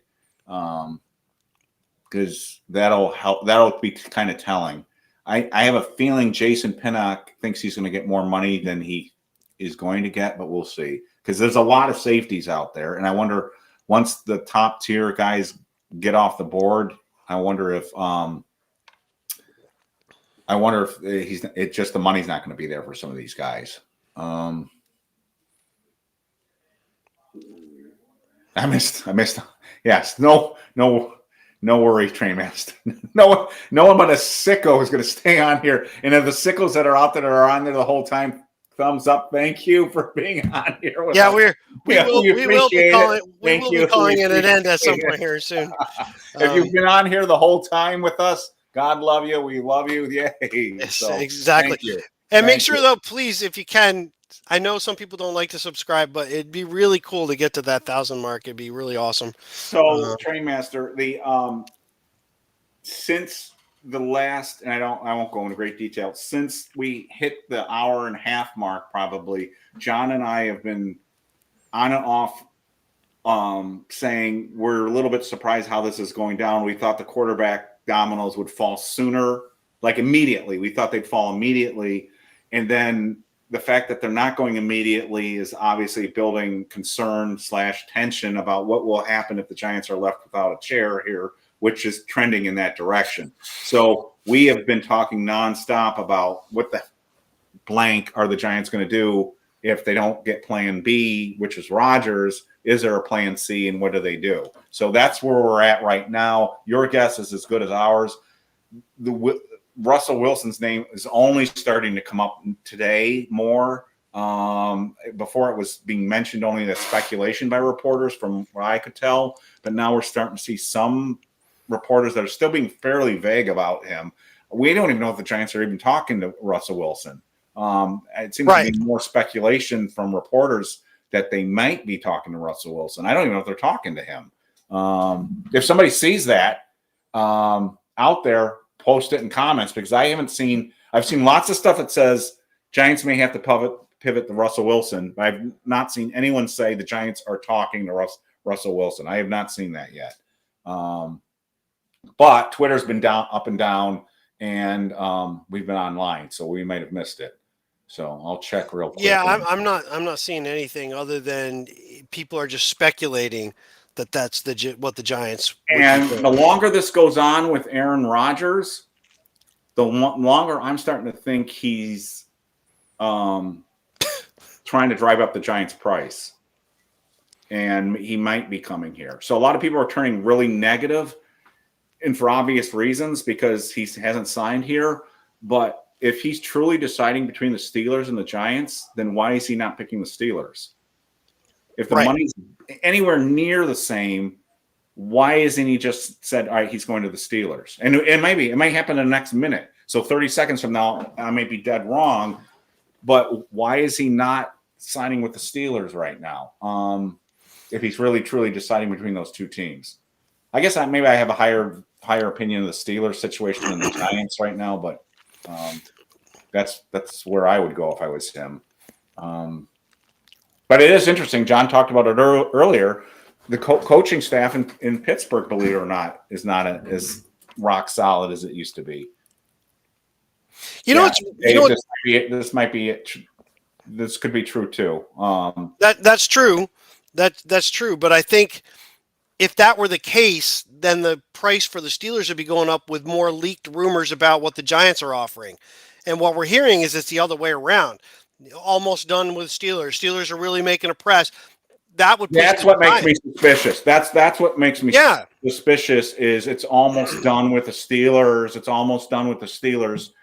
Is this them trying to make the Giants nervous? Now, people might say out there that doesn't work on professional teams, but I do remember a time when John Mara got super, super nervous and the Philadelphia Eagles talked him into hiring Ben McAdoo right away.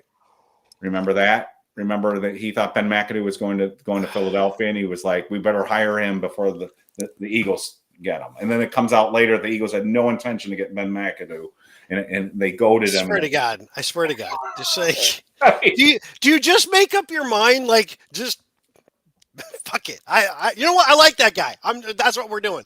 I mean, that's why the draft. I'm almost like, please don't move. Just let it come to you. Anything you seem to do. It backfires. If you trade down, it probably backfire. If we move up, it probably backfire.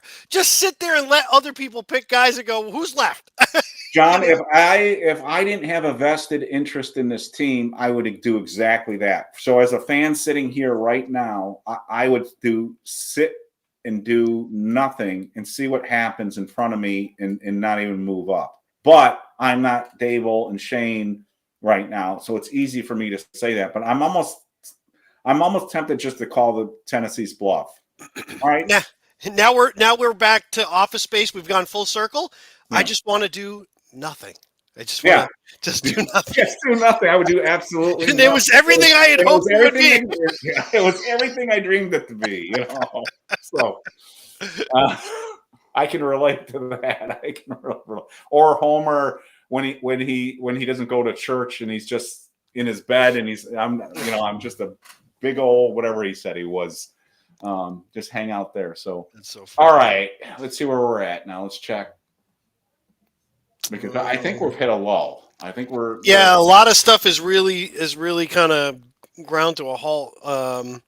Nothing new seems to be happening. Yeah, there's Si's tweet that you just mentioned. So I'm like 3 minutes behind, 5 minutes behind you on these tweets. Steve Weiss is talking about what I was talking about earlier. Ben Johnson bringing the ideology of what worked in Detroit to Chicago, building through the O-line and D-line. How many times have we talked about it here? You got to win on the lines. That's what's worked for the Eagles, and that's the thing that we continue to struggle with. Well, the thing that's so frustrating with that is the Giants. It's not like the Giants for a decade have ignored the position. They have spent so much money and so many draft picks on the offensive line over multiple regimes, and it just doesn't work. They keep dumping money and draft picks in it, and it's like a curse with them. And they know they've got to get better there. And I still contend that a lot of coaches have gotten fired on this team and GMs because they tried and failed. And Eli Manning would have been more effective in the second half of his career. He probably would have lasted longer. They wrecked Eli Manning's second half of his career. Regardless of what you feel of Eli Manning, he came off the 2011 season playing at an MVP level, and then that offensive line was already falling apart. So right. That was a bad line in 2011.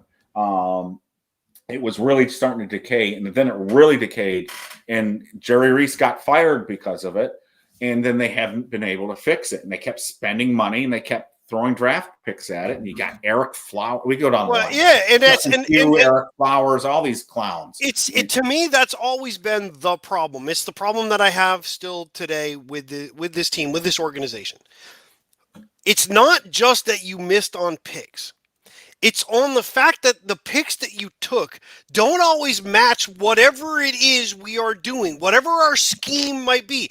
Eric Flowers was a horrible choice to bring in if you were planning on playing a pass-happy offense with him at left tackle. He he struggled. He was not a guy. There was a lot of talk that people thought he was going to be the right tackle. He can't play left tackle. This guy ultimately ends up playing guard, and he services his career a little bit. He kind of pulls it out at the end as a guard. That's a swing and a miss. One thing I'll say for the Ravens, when they go and get guys, and I know you have Lamar Jackson, but they won without Jackson. They built that team around what they planned to do. Their offensive line is built that way. Their running game is built that way. The 2 tight ends are built that way. We always seem to be a collection of pieces, but we don't know what the puzzle looks like. So the Ravens. The Ravens know how to build a team. And then they just replace the puzzle pieces. Exactly. They know how to draft, and they know how to, like you said, they know how to build. I'm so envious of the Ravens. Again, they're not in the Super Bowl regularly, but they're tough, they're physical, and when you play them, they're always good. But when you play them, you feel like you played a football game. Nobody likes to go into Baltimore and play that team. It's a battle. Right. I want that kind of team back, and they know how to do it. And you have to. The Eagles keep doing, and we keep talking about, some of the Eagles' success has been a little bit lucky with the guys that they've gotten, because some of them have had question marks, and it's worked out. But they continue to do the same damn thing. Big defensive tackles. They get guys who could come in from the outside. Big offensive linemen, very big offensive linemen. They get a center. He doesn't have to be as big as others, but he's very athletic. He's a guy that can move and get out. So your big guys are pushing. That center can move. He's a leader on the team. They've gotten with Jalen Hurts, but I think they could get another quarterback in the near future and sub him in. And as long as he can bring a little bit of run pass option to it, they could be successful. I don't think I would not put Hurts at the top tier of quarterbacks in the NFL. I think he's very good in their system. One of their ex-players just threw him under the bus too. Who the hell? They just released somebody, and the guy said he's not an elite quarterback. Yeah, I'm trying to remember who that was. Yeah, I saw that. I forget who it was. So again, my thing with Hurts is we knock the guy, but the guy wins. So I can't be too harsh on the guy. I was so happy the way the Eagles fell apart at the end of 2023, and I was praying that would continue.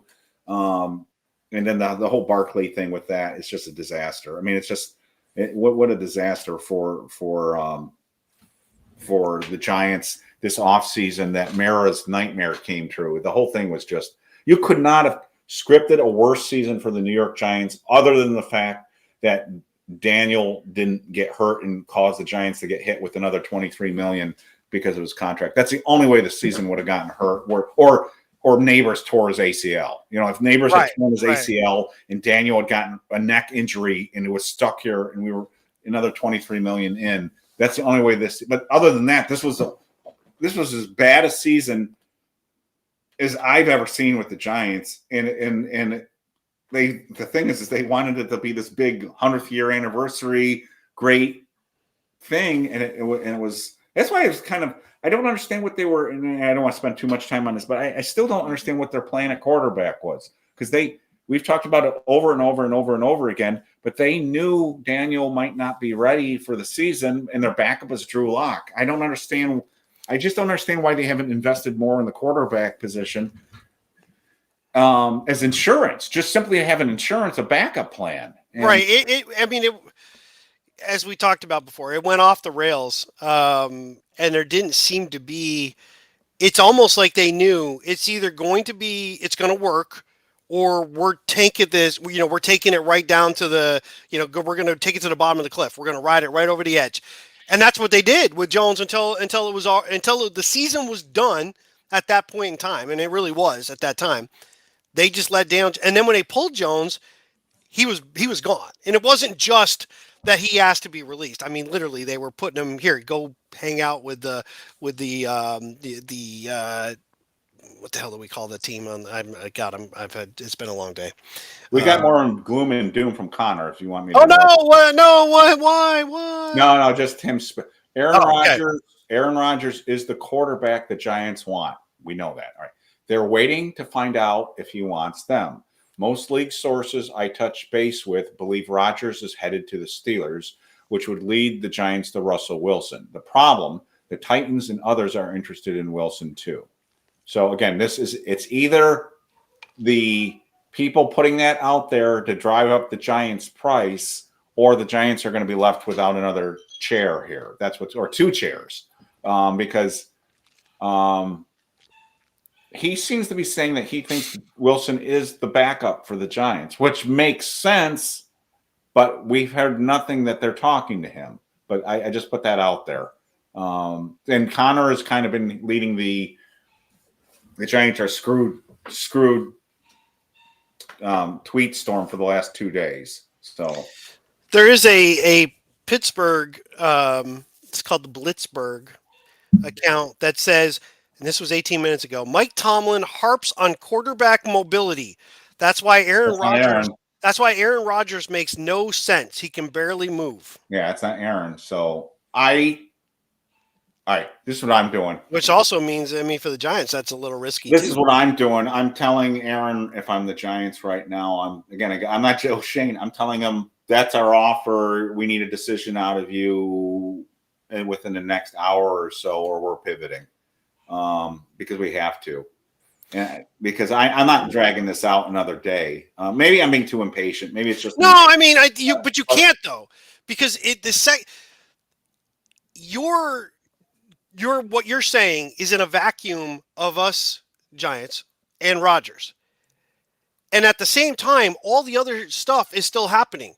Somebody else is still talking to Russell Wilson. Somebody else is still possibly, working out a deal to get Cousins. Somebody else, you know what I mean? So if you don't put an end date on Rodgers and say it's got to be this way, he doesn't do anything.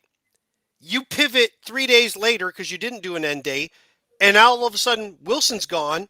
Cousins may be already traded. Now you're screwed. Now you've got nothing. Well, what else, John? You look like a putz. Well, yeah, you look like a putz, and everybody knows it. Yeah, and again, that's so. It is easy for me to say this because I can talk tough. Again, 4 beers in, I can talk tough here. But I'm telling him right now, you got an hour, and then if not, I mean, look, we love to have you here, but you got to understand where we're coming from. We can't drag this out. We've made our offer. We really want you here. We think you do well here with Malik Neighbors. Our offensive line is better than it's given credit for.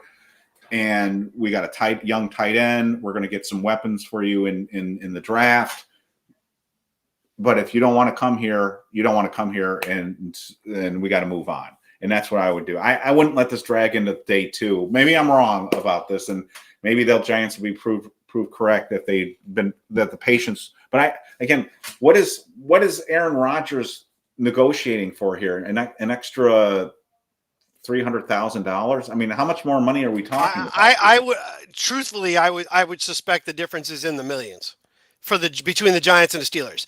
I think the Steelers are going to offer less than the Giants. The Giants are the more desperate team, even though the Steelers don't have a quarterback, because they could still pivot back to Wilson. The Steelers can, and he's been with them. Now they got his guy out at wide receiver. It gives them a little incentive to come back. And again, the Steelers they're just a different team. Like, they just do things differently. I just don't know. I at this point, I'm a little shocked that the other quarterback pieces haven't fallen, because Minnesota is still sitting there without a quarterback either. You have JJ McCarthy, but you're not throwing all your eggs in that basket. Duncan, you might be right. I might be being too impatient about this, and that may be a flaw in my character. But part of me is like what I just said to John. I don't want to be looking like the putz here, that I'm the guy in the bar or the dance floor waiting for the girl to finally turn to him and looking like the putz at the end here. Dance with me or don't. So, but you might be right. Sometimes the patient guy gets the girl. Maybe this is the way to do it. I don't know. But I part of this is like, some of this is the Giants have to come up with a plan at quarterback. And as John just mentioned, how many more pieces are going to be off the board the longer they wait? So say they were going to pivot to Russell Wilson. I'm not saying they should, but say that's their plan. What if Russell Wilson signs tomorrow before, and so that's part of the problem here. And again, we're talking about a guy that isn't going to turn the Giants into a Super Bowl contender. The purpose of signing Aaron Rodgers at this point is, in my mind, this is going to sound terrible, is to save the job of the head coach. Right. And possibly the GM. That's the way they're looking at this. Because if you had a new head coach and a new GM here right now, they wouldn't be panicking about signing a veteran quarterback, because they would say, we're brand new. We got to rebuild this from the start. If we don't get our quarterback now, we can get him next year. Whereas Shane and Dable don't have that luxury. In my mind, they don't have that luxury. So the rush to me is the image issue, but to a more important extent, what John said, the other pieces are going to come off the board, and then where do you turn? Is it Jameis Winston at that point? Is it Wentz? I mean, what are we talking about at that point? See, I'm okay with potentially being wrong with what I'm about to say here, but knowing that the Steelers, and I've been going through X real quick to get some of these things, knowing that the Steelers threw contract offers out to Fields and he did not get back to them, that Wilson was viewed as a backup to Fields as a Steeler option. It seems to me that Rodgers at best is the third option for the Steelers. And they might not really even be that option. That might be them just trying to get Wilson to agree, which means Rodgers is using the Steelers to build up the Giants to try to get that up. I feel like there's a lot going on here. It's because both teams, Steelers and Giants, they need quarterbacks. They don't have quarterbacks signed. Right now, Skylar Thompson is the quarterback for the Steelers. Imagine that. There's a tweet here, John. It just says from a Giants Daily: football is just not fun anymore. I did see that. I did see that. All right, sorry, I didn't mean to interrupt. No, you're fine. So that's kind of where I'm at. Is like I'm not buying the belief that the Steelers are all in on Rodgers. I know. So why wouldn't they have been before? Why were you offering Justin Fields, even as of just a couple of days ago, a contract and he didn't get back to you? So if you were offering Fields a contract knowing Rodgers was available, that tells me you're not all in on Rodgers. So that makes Wilson second, Rodgers third, if he's even third. We don't know that. So I'm thinking the Giants are bidding against themselves.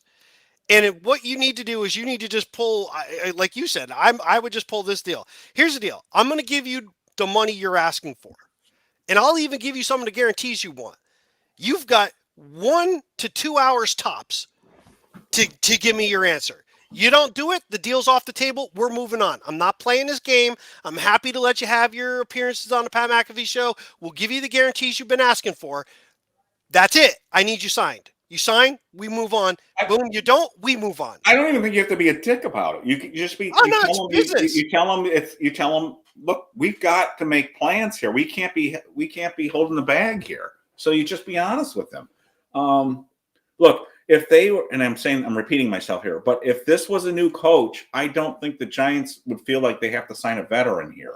I think they could say, and I think the fans would accept that more. They wouldn't like it, but they would be like, I understand it's a new coach. The draft didn't go the way they had hoped. It's a deeper draft. Supposedly next year they'll get their quarterback next year. Maybe trade down, get more picks to build out the rest of your roster and get the ammo to move up next year. But I don't think Dable and Shane can do that. That was the downside to bringing one or both of those guys back. So it feels, and we've talked about this for shows and shows, it feels like this train wreck is headed. It's like you can see the train wreck coming, but you can't stop it. It's this whole thing that we've talked about, that they're going to feel like they've got to trade up with the Titans and give away the farm because they don't have any other option. If they come out with Ward and they have a Wentz or a Mariota or whoever they have, if they have something like that, I'm okay with that. But the problem is do they come out with Ward? That's not a given now. So I'm repeating myself, but that's the dilemma that they're in. Yeah, no, I mean, it's wait a minute. Unfortunately, I don't know. I mean, there's a couple of guys right now that I'm like, so someday we'll do a show just on the ins and outs of the posters on BBI, and we'll have a field day with that one. Yeah. Yeah. Let's just say, I'm keeping an eye on that one. So. It's harder than you think, though, because that guy is at least posting some information. There's another guy on that posts all the time that nobody ever responds to him because what he posts is crap. So The Jets have agreed to terms with cornerback Brandon Stevens on a 3-year, $36 million deal. So he's coming over from the Ravens. all right, again, the contract terms are what? 3 years? 336. Okay, because I'm trying to compare the cornerback contracts with each other. Yeah, there it is. That's my somebody named J Quads shared I think he shared either this or somebody else shared it. I think it's from, I'm not even sure what it's from. And maybe it's the Bear, maybe it's something else. I don't know. But anyway, he's basically going, Giants wanted Matthew Stafford, pivoted to Aaron Rodgers, ended up with Gardner Minshew. And there's like this fight at the table and stuff. And I'm like, if we end up with Gardner Minshew, dear God, man, our show is going to be interesting next year if that's the case. Are you telling me that's not what Malik was talking about? That's not the excitement, Malik. Can you imagine to explaining that to Malik? Oh man. Yeah, that would not I didn't say it. It'd be that would be so bad.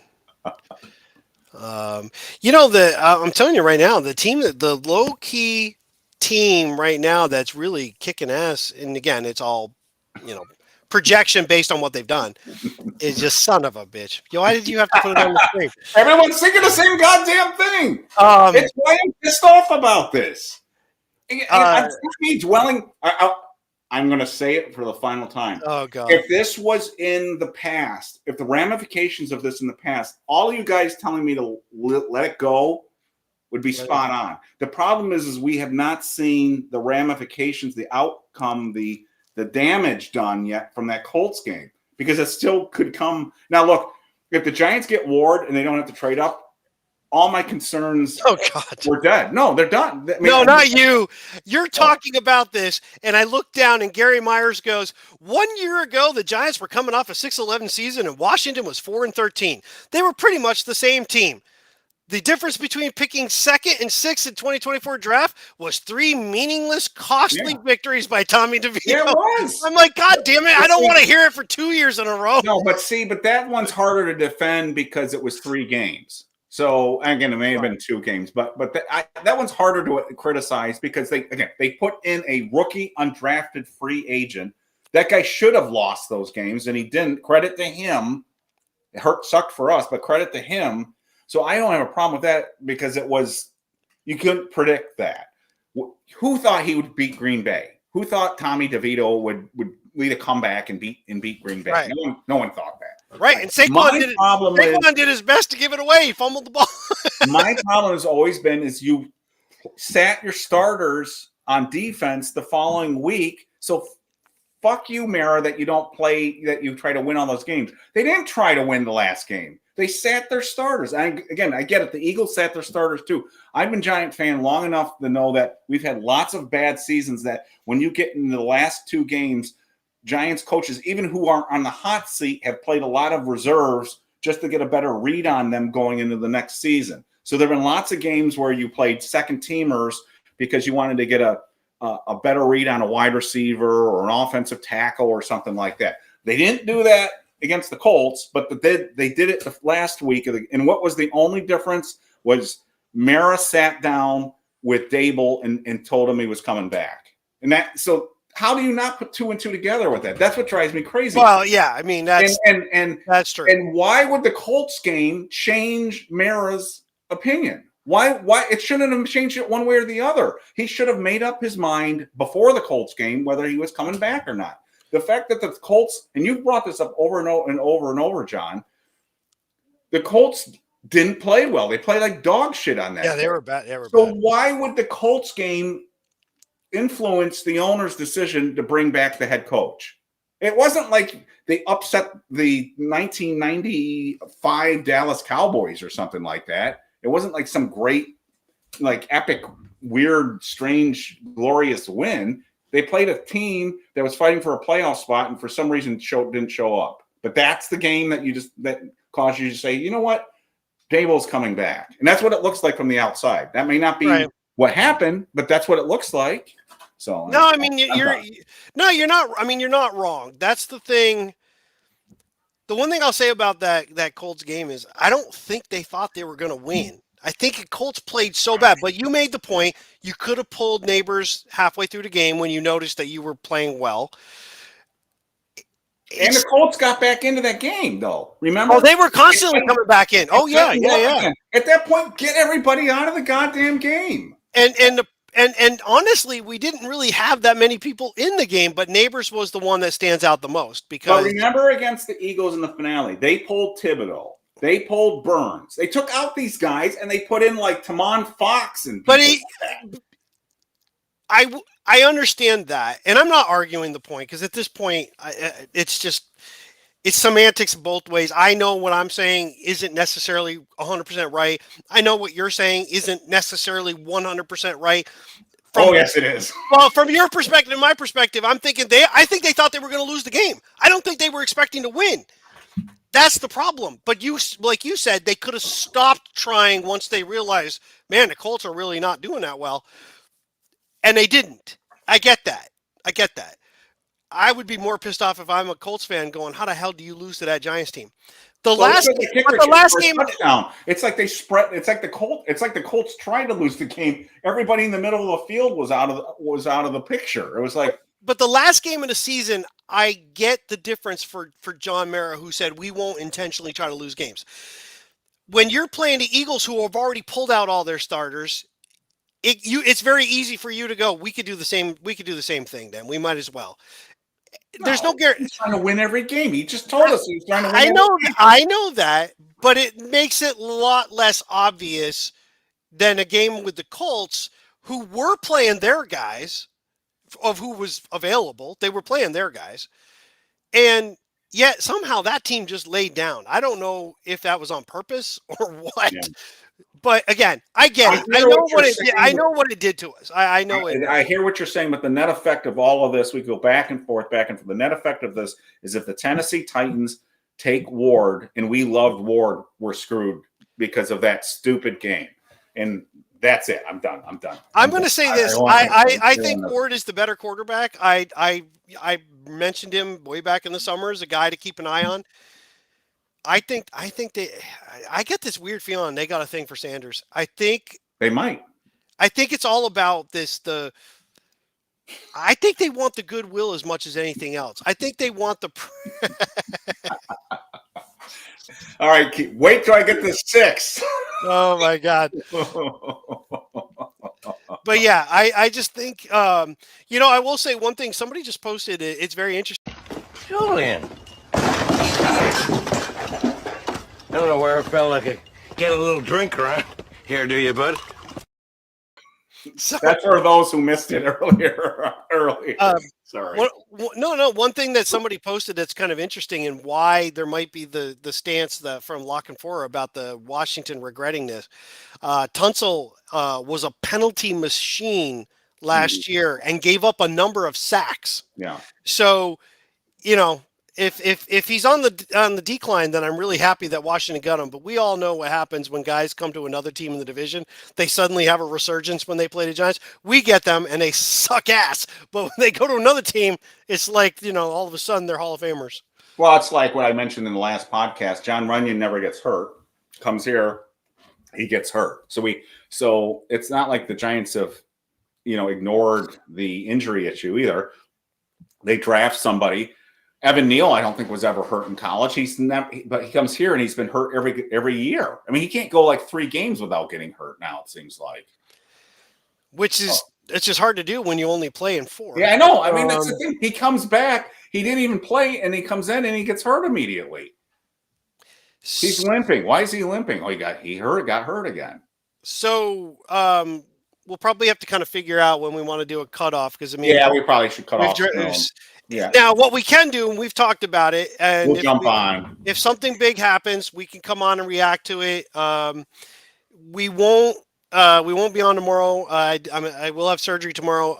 Oh, come on, tough enough. I'm sorry. I maybe tomorrow night, and who knows what kind of condition. Yeah, with medication, be like, this sucks. But, And then Wednesday we'll get back to probably later in the day when it becomes official stuff, or if something does happen that we can comment on Wednesday, we'll certainly do it. At this point, I got a feeling the quarterback stuff for the Giants isn't going to change. Now it might change for somebody else though, and that Yeah, then the only thing I'm a little bit worried about is I want to be available for a show tonight, but I promised the wife that we'd go out to dinner tonight. So we're going to Jesus Christ, can you imagine if this goes into tomorrow? I thought this would be resolved by now.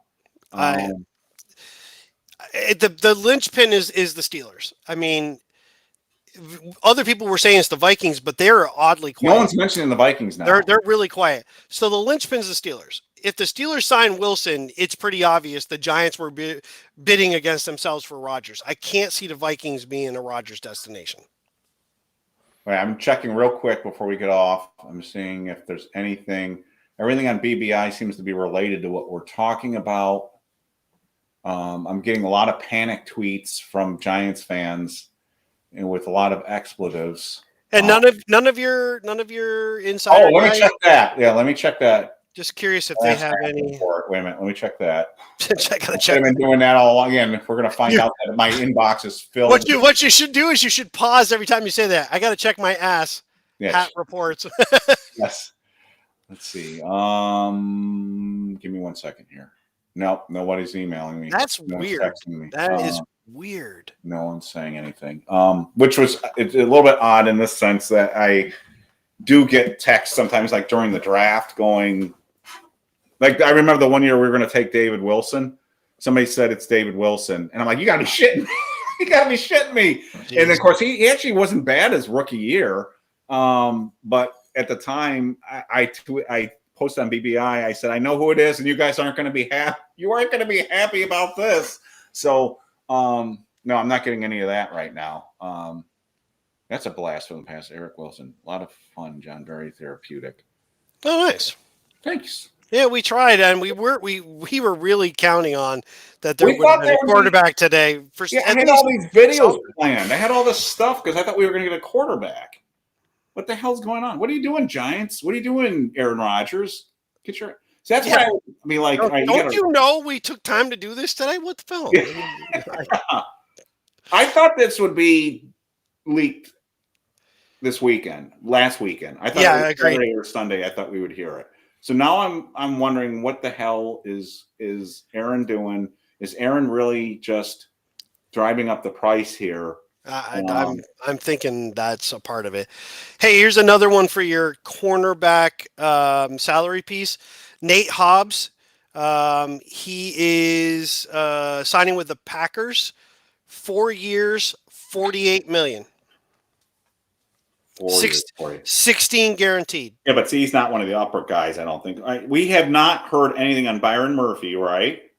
He's the one I'm curious. The contract. Correct. We've heard nothing Byron from Murphy. Yeah. Shavarius Ward, we haven't heard on, right? We didn't hear anything about DJ Reed, right? Reed signed with. Did DJ Reed sign?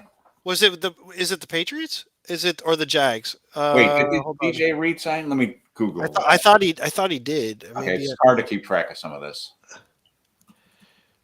Lions. Reed went to the Lions. But for how much?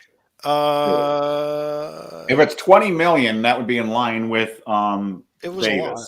3 years, $48 million. So 16 per. Okay, so that's less than Adebo. So that's $2 million less. Okay. Okay, so it looks like we're gonna finish up today with the Giants signing 2 players and still not having a quarterback. And Evan Neal's breathing a little bit easier right now, it seems like. Doesn't mean I don't think a lot of guards went today, did they? Price is still out there, and Christ, Macari's off the board. Who were the other? There was one guard. Aaron Banks went. Aaron Banks is gone. Yeah. And the Bears, they've basically been acquiring both from signs and trades, interior linemen. They got the center from Atlanta. So that's another thing that they. Dahlman signed with the Bears too. Yes, yeah. So he's the center. Yeah. No, nothing on tight ends, right? We've heard nothing because the tight end market. Luke Farrell went to. Oh, you said that early. To the, Yeah, to the you said that. 49ers. But I mean that, and then Gesicki, I think, re-signed with the Bengals. And I didn't want anything to do with him. Not that he's a bad player. He's just not a. He's not. Well, really, he doesn't bring anything different to what we. He's not a block. He's not a blocker. He's not a blocker. He's a decent receiver, but we've already got that in conceivably in Johnson if he's all right. Now, the question is, do the Giants do what some people have said they're going to do and later on make a play for Stephon Diggs? And you and I have been like, I hope not. But we've wondered about that. I'm not surprised what they did on free agency except quarterback. But the quarterback is not on them. It's on the quarterbacks not being interested in them. That's what it sounds like. It feels that way. It feels that way.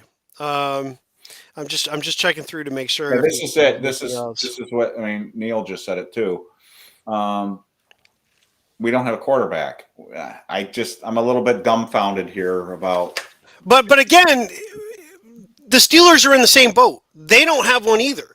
So it's the perfect storm for Rodgers if he wants to play something up. If he's not really in play for the Steelers, to have his folks just to keep putting stuff out there. And it's not like Pittsburgh is going to come out and go, we don't have any interest in Aaron Rodgers. They're not helping the Giants out any. So I don't know.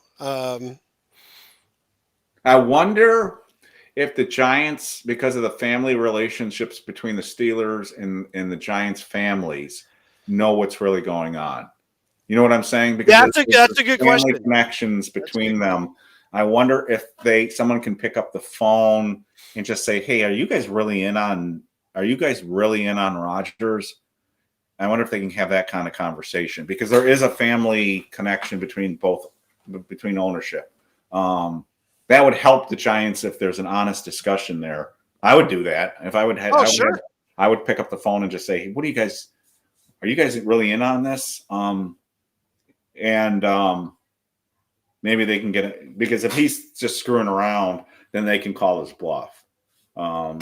It just seems like a weird fit for them. You know what I mean? They last year went with a Wilson Fields split combo and they did what they did. Aaron Rodgers brings a whole different vibe to that Steelers team. The only thing I'll say, John, is they're kind of in the same boat. The coach is kind of in the same boat. Not quite the same, but very, very close. That there's a lot of calls for the Steelers to maybe make a change at head coach again. Yes. So maybe they're feeling that. And what has been Pittsburgh's problem since Ben's left? It's been quarterback. So maybe they're thinking we've got to stabilize this, and we don't think we can get Shedeur, and we don't think know if Dart's going to help us. So maybe that's what they're thinking. And that's the only thing I can think of is they're trying to stabilize the situation too. But the weird thing is the report that they made an offer to Fields who did not respond to them. So if you tried to get Fields, the team that you're putting together doesn't really fit him per se. If you're going to go passing. So Rodgers, why would you Rodgers? I still think Russell Wilson is the guy they're really trying to get done. You brought in DK, that's your guy. That's your connection right there. You don't take that out and go get rid of Russell Wilson and go, now we'll bring in Aaron Rodgers and you make a connection with a guy you haven't played with before. We already had a quarterback that we already know and knows our playbook, who knows that guy. Rodgers comes in, he doesn't know their playbook. All right. And to get a relationship with somebody, it just seems weird. Like it seems manufactured. Christ, what's his name? Fields got 2 years, $40 million. Is that what he got from the Jets? I believe something like that. Yes, that sounds about right. So, question is this: say the same contract was offered to him by Pittsburgh. I suspect it was less. Right? Don't you? That's where I was going with this. Yes. So, if it was less, would you pay way, way, way more for Aaron Rodgers if you're the Steelers? I guess what I'm getting at is in other words, I guess what I'm trying to do, I'm trying to play like maybe we're not completely out of this right now because maybe this is all bullshit. So I'm trying to think. So you're saying there's a chance? I'm saying there's a chance. So I'm trying to convince myself that Rodgers really is coming here and he's just dicking around right now. So because what I'm trying to think of is so Jets did not give Fields a big time commitment. 2 years, 2-year contract's nothing for a quarterback. Right. That's nothing. All right. $20 million a year for a starting quarterback today is nothing. So Justin Fields didn't get a lot. So how much did Pittsburgh really want him if they didn't offer that contract, right? That's kind of what I'm getting at. So did they really want Fields back? I mean, did they believe in Fields enough that they wouldn't match that deal? Or did Fields really want to get out of Pittsburgh and go to the Jets, which to me doesn't make a whole lot of sense. But maybe I don't know. Maybe he didn't like it being in Pittsburgh. Maybe he was pissed off he got benched. I don't know why he would jump ship if the money was the same, which makes me think the money wasn't the same, which makes me think you might be onto something with them and Wilson. But if that's true, then why hasn't Wilson been re-signed already? I don't know. I don't understand what's going on right now. Well, yeah, that's the other Bill Belichick's girlfriend for president of football operations. Oh, she's doing some kind of football operation, but I don't know if it's the way you're saying. Yeah. I don't know. That's a good question. Like, what's going on with Pittsburgh and why they haven't gotten their deal done with one of the two guys, Wilson or Rodgers. And then again, back to Minnesota. What is their plans? We heard that Daniel Jones is getting interest from the Colts, but again, I haven't seen the Vikings just jump up and take care of that deal. They're now sitting there without a quarterback too, unless they're just going to force JJ McCarthy in and say that's great, and we'll just go with whoever we have as a backup. That's a weird option. With Pittsburgh, with the Giants too, this comes back to what we were saying earlier, is why I wouldn't wait too long is the longer the Giants wait. I mean, Mike Garafolo came out, I think it was Mike Garafolo who came out and said the Giants are going to be patient here and give Rodgers some time to make his decision. And I understand that. And that gets back to the earlier question we had, what's the rush? Right. But again, it comes back, what other pieces are now going to fall off the board, your fallback positions. But again, you don't want to look like a putz here. You don't want to be like the guy that just waits and waits and waits, and the inevitable thing happens, and he signs with the Steelers. And you can just hear it now in the ESPNs of the world, and all these news channels are going to be like, "Wow, Giants suck." Oh yeah. And you can say that doesn't matter. It does matter. You don't think that matters to Mara? It matters. So part of me is like, and I'd put it out there too, that I would say the Giants made an offer and they're pivoting someplace else because he hasn't made a decision at some point, because I think there's a PR element to this too. And maybe I'm being wrong. Maybe I'm just not being patient enough here. But I have the horrible feeling the Giants are going to wait another day or two, lose another option at quarterback, and then find out that they look like the suckers here, just waiting for him. Well, and I think just to finish that line of thought up is, again, you've got two other teams that are kind of in the same boat, so there is a bit where you can only draw the line so much because your other option is also the other option for the other team. So what are you talking about? Steelers? So let's use the Steelers first. Keep the Vikings to the side. The Steelers are technically, we're being told, they're negotiating with two quarterbacks. Well, the Colts too. You can throw the Colts. Well, the Colts are a little different because they have a quarterback on their roster who they drafted. They don't have to sign anybody. Wilson and Rodgers are not on their radar. That we can ignore. So the Steelers are looking at the two guys that we're looking at, supposedly, Rodgers, Wilson. The Vikings, we've heard, might be interested in Rodgers.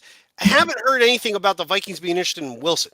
So right now the Steelers are negotiating with two guys. If we draw the line with one of the two guys that they're negotiating with, and the same two guys we're negotiating with, we've now gone to one. But both those guys are still talking supposedly to the other team. So I don't know that the Giants. The funny thing is, they're not in any position to force anything. What you can do is you just have to go double the money. You're dropping way more money in than what. But at some point, you're paying a premium for a 41-year-old quarterback. Agreed. Who's not going to be here that much longer. So, and he knows that too. So, and this is the problem with bringing out Dable too. It's just this whole thing's. It is one bad decision after another. What is Daniel Jones doing? Because that can affect. I mean, how come we haven't heard anything about Daniel Jones signing with another team? Other than the interest from the Colts, wasn't there something like a couple of days ago that Pittsburgh might have been interested in him? But that was probably a BS report. I thought there was something like the Steelers might have been. But I there's nothing today. I know. I think that was just somebody projecting stuff to that. I'm just checking one more time to see if there was anything else. Nothing. I don't think. I think we probably. So I think we've played that out. Again, we will try. You're busy tonight, but if something major happens, maybe later we grab it.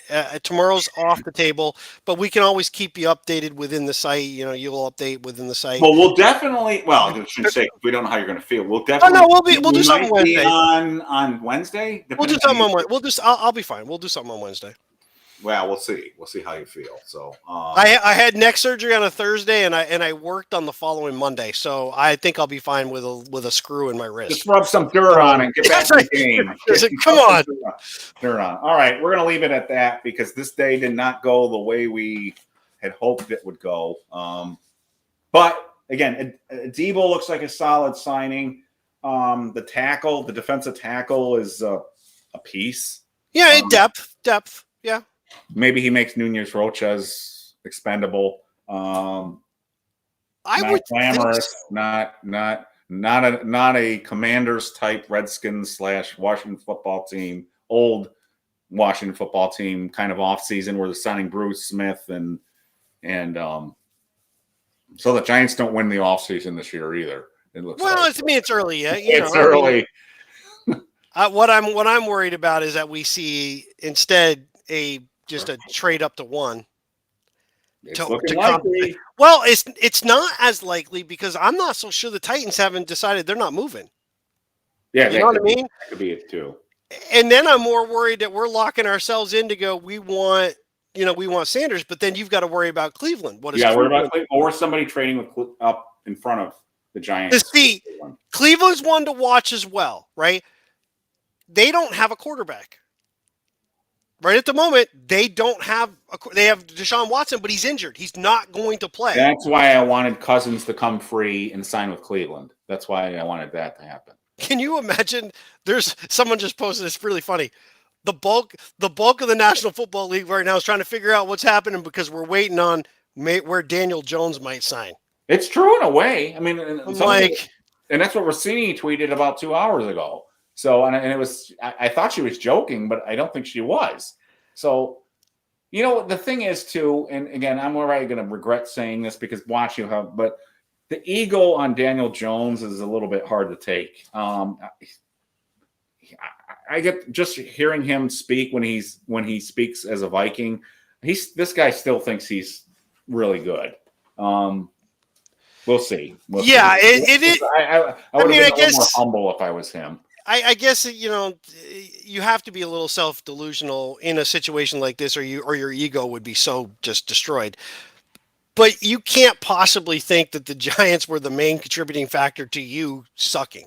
They gave you a shit ton of money and every opportunity, and you didn't even play back to 22 level. So, and we could beat that dead horse into the ground, but it is. I know what you mean by that. Talked about where he guy's wide open and he doesn't throw the fucking football. But what I think is even funnier is people talking about Jones possibly going somewhere and, they might get Daniel Jones. I'm thinking, you're the same people that shit on the Giants for having him, and now you're talking about him because he's not on the Giants, talking about like he might bring something to somebody else. Give me a break. He's the same goddamn quarterback we had. What are you talking about? Yeah.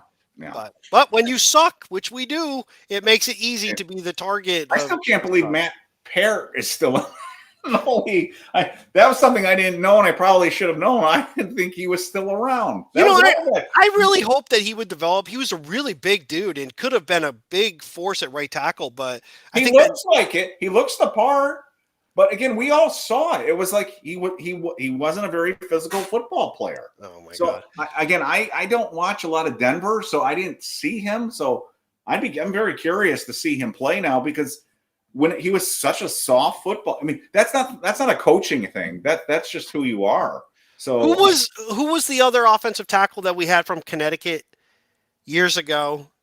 There was somebody. We took him like in the 3rd round. Jesus Christ, I can't remember his name. Parrott was the 3rd round. Yeah, but no, I'm talking about before that. It was a number of years before that. If anybody else remembers the offensive tackle that and in fact we brought him back at one point. We had some injuries and we brought him back, and he was like, I think he played a little bit of guard too. Jesus, I can't believe I can't remember his name. He was that unimportant, but yeah. Anyway, if anybody in chat remembers the offensive tackle that we had from Connecticut, that was not Matt Parrott. Will Beatty. Thank you, Jonathan. Will Beatty. Yes. Thank you. Yes. Yeah. Very good call. So I can't believe I forgot that. I'm usually good with that stuff. It's been a long day. Well, good luck with the surgery. Thank you. I appreciate it. Morning or afternoon? I'll be there around 10, so I should be done by mid-afternoon. It's better to get it over with, I would assume. Yeah. Oh yeah. Holiday. And put your feet up and take it easy tomorrow. So I appreciate that. Like, subscribe, comment. It really helps. Really been enjoying. It's really kind of done well. The live ones have done really well, and thank you for the chat. It's fun. Yeah, it's fun. I like reading the comments and responding to people. The big question is this, John. When you come back on Wednesday, will we have a quarterback? Whatever we get to Wednesday, we're having the same conversation we're having now. And Aaron Rodgers has still not made a decision, and we're still going, what the hell's going on? I mean, I hope we have a decision. I don't know. It'll be made the minute we get off. I got to get ready for dinner. But if they make a decision tonight, maybe later tonight we can jump on. I don't know. It's up to you too. I'll be out. We'll see. I'll be out for a couple hours. So we'll see if it's a big enough thing. Maybe we will. So but everybody just again, I appreciate all that. Yeah, yes, Ronnie Barnes will not be anywhere near me. Thank you very much. Wakes up, starts screaming, get away from me. Get away. Yeah, exactly. So with that, hey, you guys have a great dinner, everybody. On good luck with whatever it is you're doing today, tomorrow, whatever. We'll catch back up on Wednesday, and let's hope we have a quarterback that at least their name's not Jones, unless it's Mac Jones, and even then, let's hope it's not Jones. Yeah. So. Well, thanks, guys. We thought there'd be more going on, but there was. It's been fun. Appreciate it. And it's hard to believe that we did 5 hours. Yeah. So there we go. My wife's going to kill me. So, all right. And talk to you later. We'll catch you later.